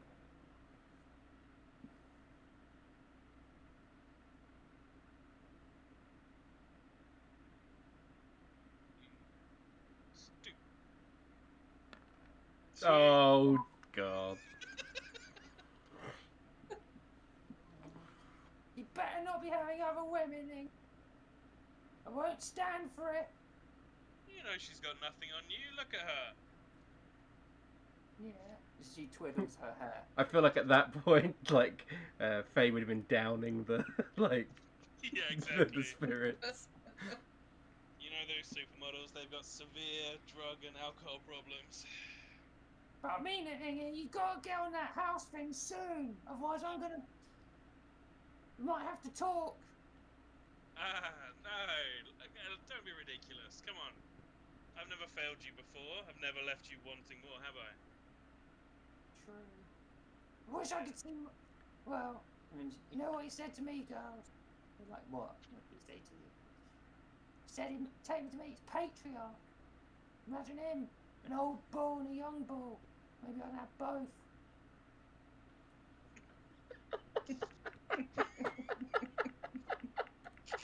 They're like, yeah, that makes a lot of sense, Blitzy. Come on, let's have a good night. I bought some wine.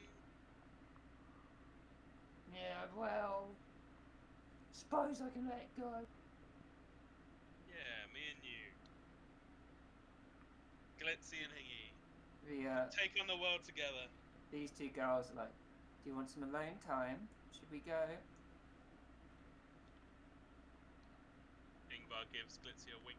What do you think, babe? Well, let's have a drink first, and then we'll see where it goes. Sounds good to me. And then these girls turn around and they're like, have fun, Glitzy. And she's like, I'm you, Ingy, and she like gives you a slap on the arse, and they walk down.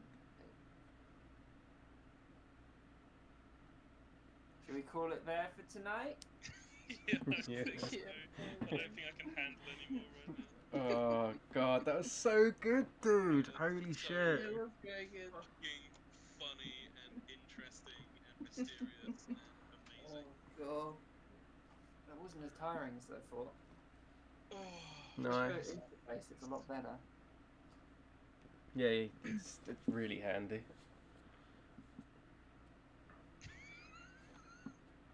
One thing you can do, move it, Kieran, Ron. to help with like the music in future is if you set up the music to play on different screens. It's like a play on load thing, and then you don't have to worry about managing it in between different screens.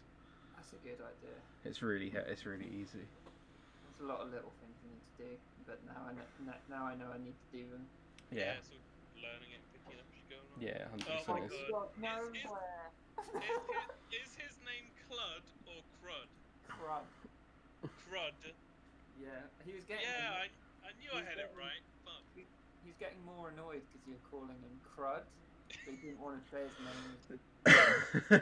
That was amazing. Fancy man, it's on your menu. Shut up. Oh, I love everyone's characters so much. Yeah, it's really different and interesting. I'm immediately like invested in the relationship between Faye and Nex. Laura. Faye is so much fun to play. Yeah. You like doing the accent? Yeah, I hope I didn't do it too badly. No, that was really good. You were consistent, yeah. We didn't even get to a map that was included. For session 1. No. At least you've got some planning for session 2 done already then. Yeah, that's Yeah. always a thing. Fuck me, that fucking fight. Oh my god, I was so pissed that fucking Vicky see my man. So funny. So unlucky though, because he got 2 shots every time and only got Yeah, one. he should have smashed it. And that hit at the end, and it only got. If it had rolled a 3 or higher, it would have knocked you Yeah. out. Yeah. of it. Real higher on a d6. It's like 2/3 chance of doing it. Holy shit, we went for 5 hours. Didn't feel like it at all. No, it went really quick.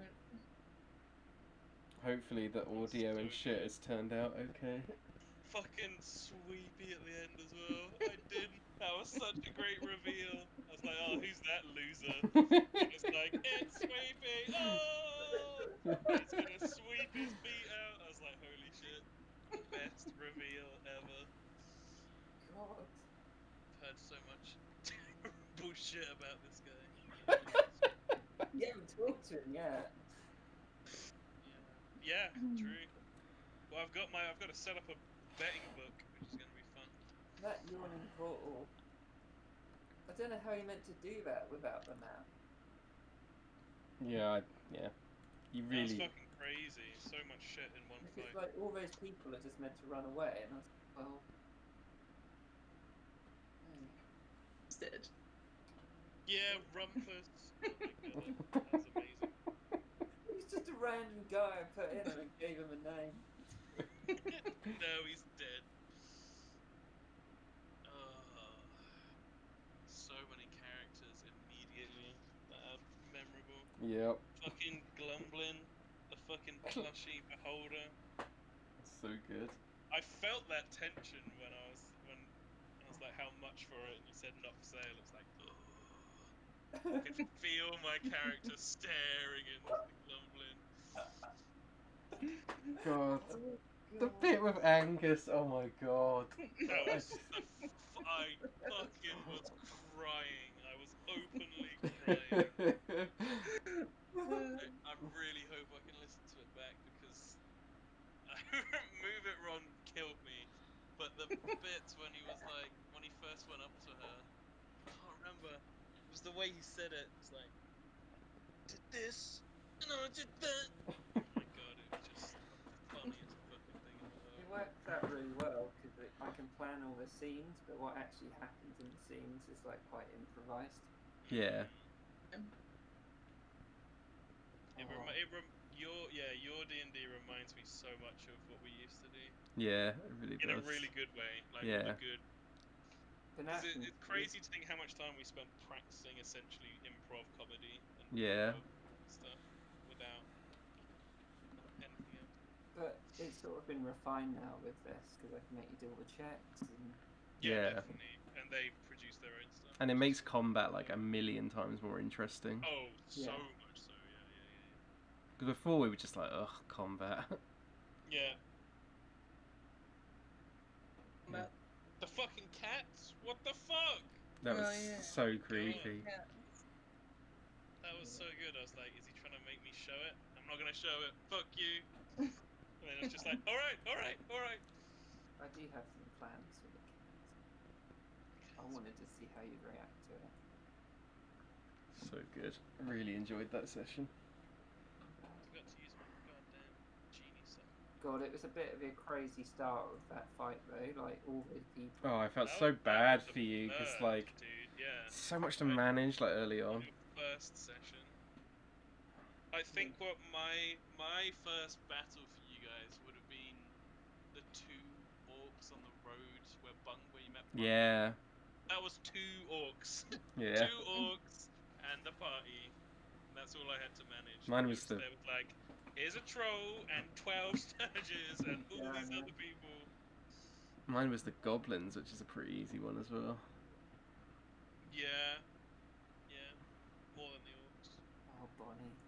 I don't think. I love Bonnie. Yeah. Holy fuck.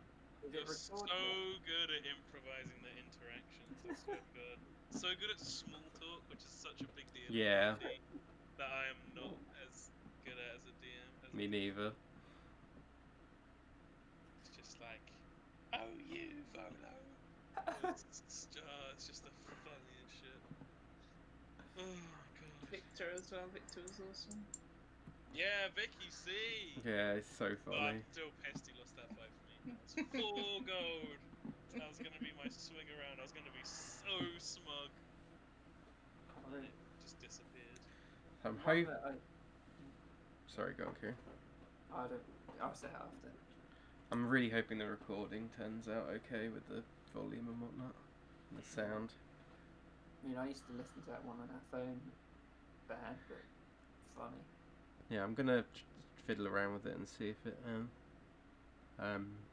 came out okay, and I'll try and upload it tomorrow. Yeah, that'd be really good. Shop is such a good idea for just getting people to waste fucking gold. Yeah, It's that was in the. hilarious. Yeah. That was in the book. It's just such a loot crate thing. You're just like, just want to roll once more. It wasn't in the boxing club wasn't in the book. This place is modified heavily for people. Yeah, I recognize all the tokens. I know those tokens well. I've used them.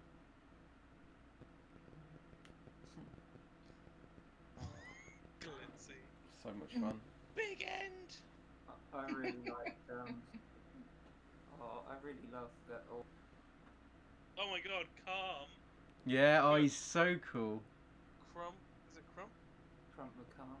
Crump the Calm was the coolest shit ever. He's a. I am Calm. He's a monk barbarian. So, I need to get him up in level though, so he can have that advantage on hitting stuff. it's a good combo for fist fighting. Radius is so good. I'm glad we had that box with Vicky C. So right now. Yeah. Oh, I was so ready for you to lay out. It's just like when Lewis was like, "How about a bet on this one?" I was like, "Yeah." I know what a pugilist does. I just watched my dreams melt in front of my eyes. Every roll is just like, no. So good. I even dropped the shield and everything. Yeah, you did. That was honourable. That would have been. Next time we'll probably do more combat head. Yeah, it tends to go in swings and roundabouts a bit like that. It's cool. I just like how not, at least for me, maybe I'm being thick, but how like non-obvious it is.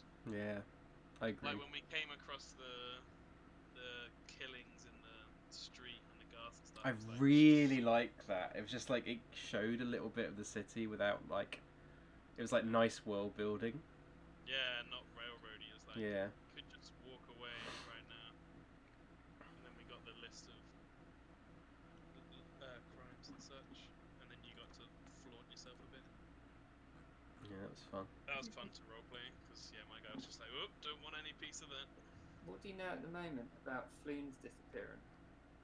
I've written it down. Well, the only info we got was from Glump. Last seen at the Skewered Dragon, drinking with Volo. He was in the dock ward between mid-30s, strawberry blonde hair, with another man who looked like him. They were jumped by men in black armor. 4 or 5 of them had a tattoo of a snake with wings. Oh, that's what I wanted to ask. I forgot to ask. Did the people in the killing in the street part have black armor? No, they're more ragtag. Okay, that's all I wanted to know. So yeah, that's all we know. That Matheson looks so cool by the end. Yeah. All the different things. Very exciting. You must have like loads of like stuff hidden on the GM layer for that map. I do. Yeah, I've had that bits and pieces on the world map on mine. It's really satisfying. Where do your people live, Lewis? Tanner? What, the gold petals live? Where does she live when she's in the city? I think she just lived at the academy, I'm guessing, or she just paid for expensive hotels and stuff, because she's got quite a lot of money. Where does she live now? I think she would just still live out of the academy, even though she's graduated.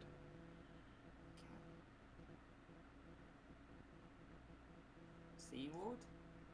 Yeah, in the Seaward. Okay.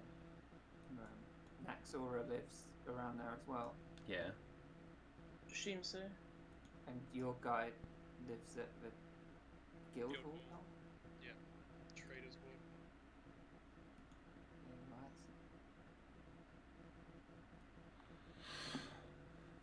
Oh dear. That's the thing about a city, if someone's going like, I want to do this, like, Yeah. Guild Hall.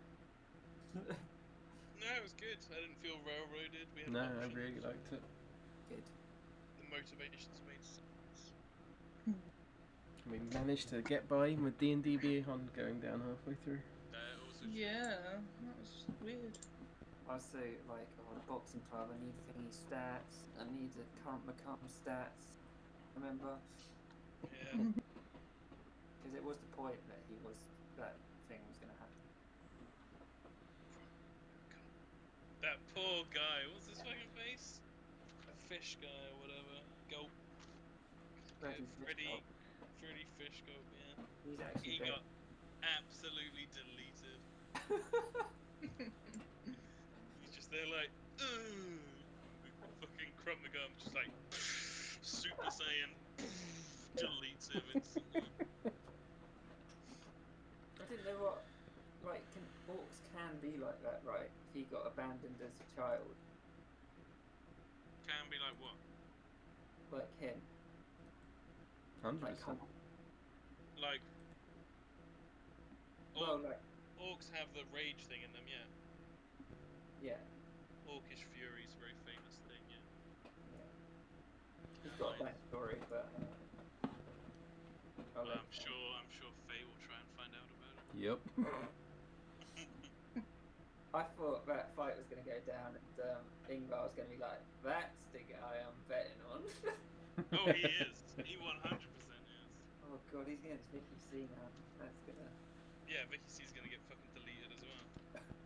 Except now, I bet on fucking Crump and Vicky C's gonna win it somehow. I'm just gonna be like, you are my nemesis, Vicky C, you piece of shit. Right, I'm dying for a piss, so I'm gonna go now, guys. Yeah, it's time to go. Thanks, guys. That's really Thank fun, you, man. man. That was amazing. Thanks, bye. It's okay. See you later. Bye bye. Oh yeah, Lewis, show me the recording. Yeah, well, I'll upload it to my YouTube channel. Thank you. Bye bye. Sweet. Bye, guys.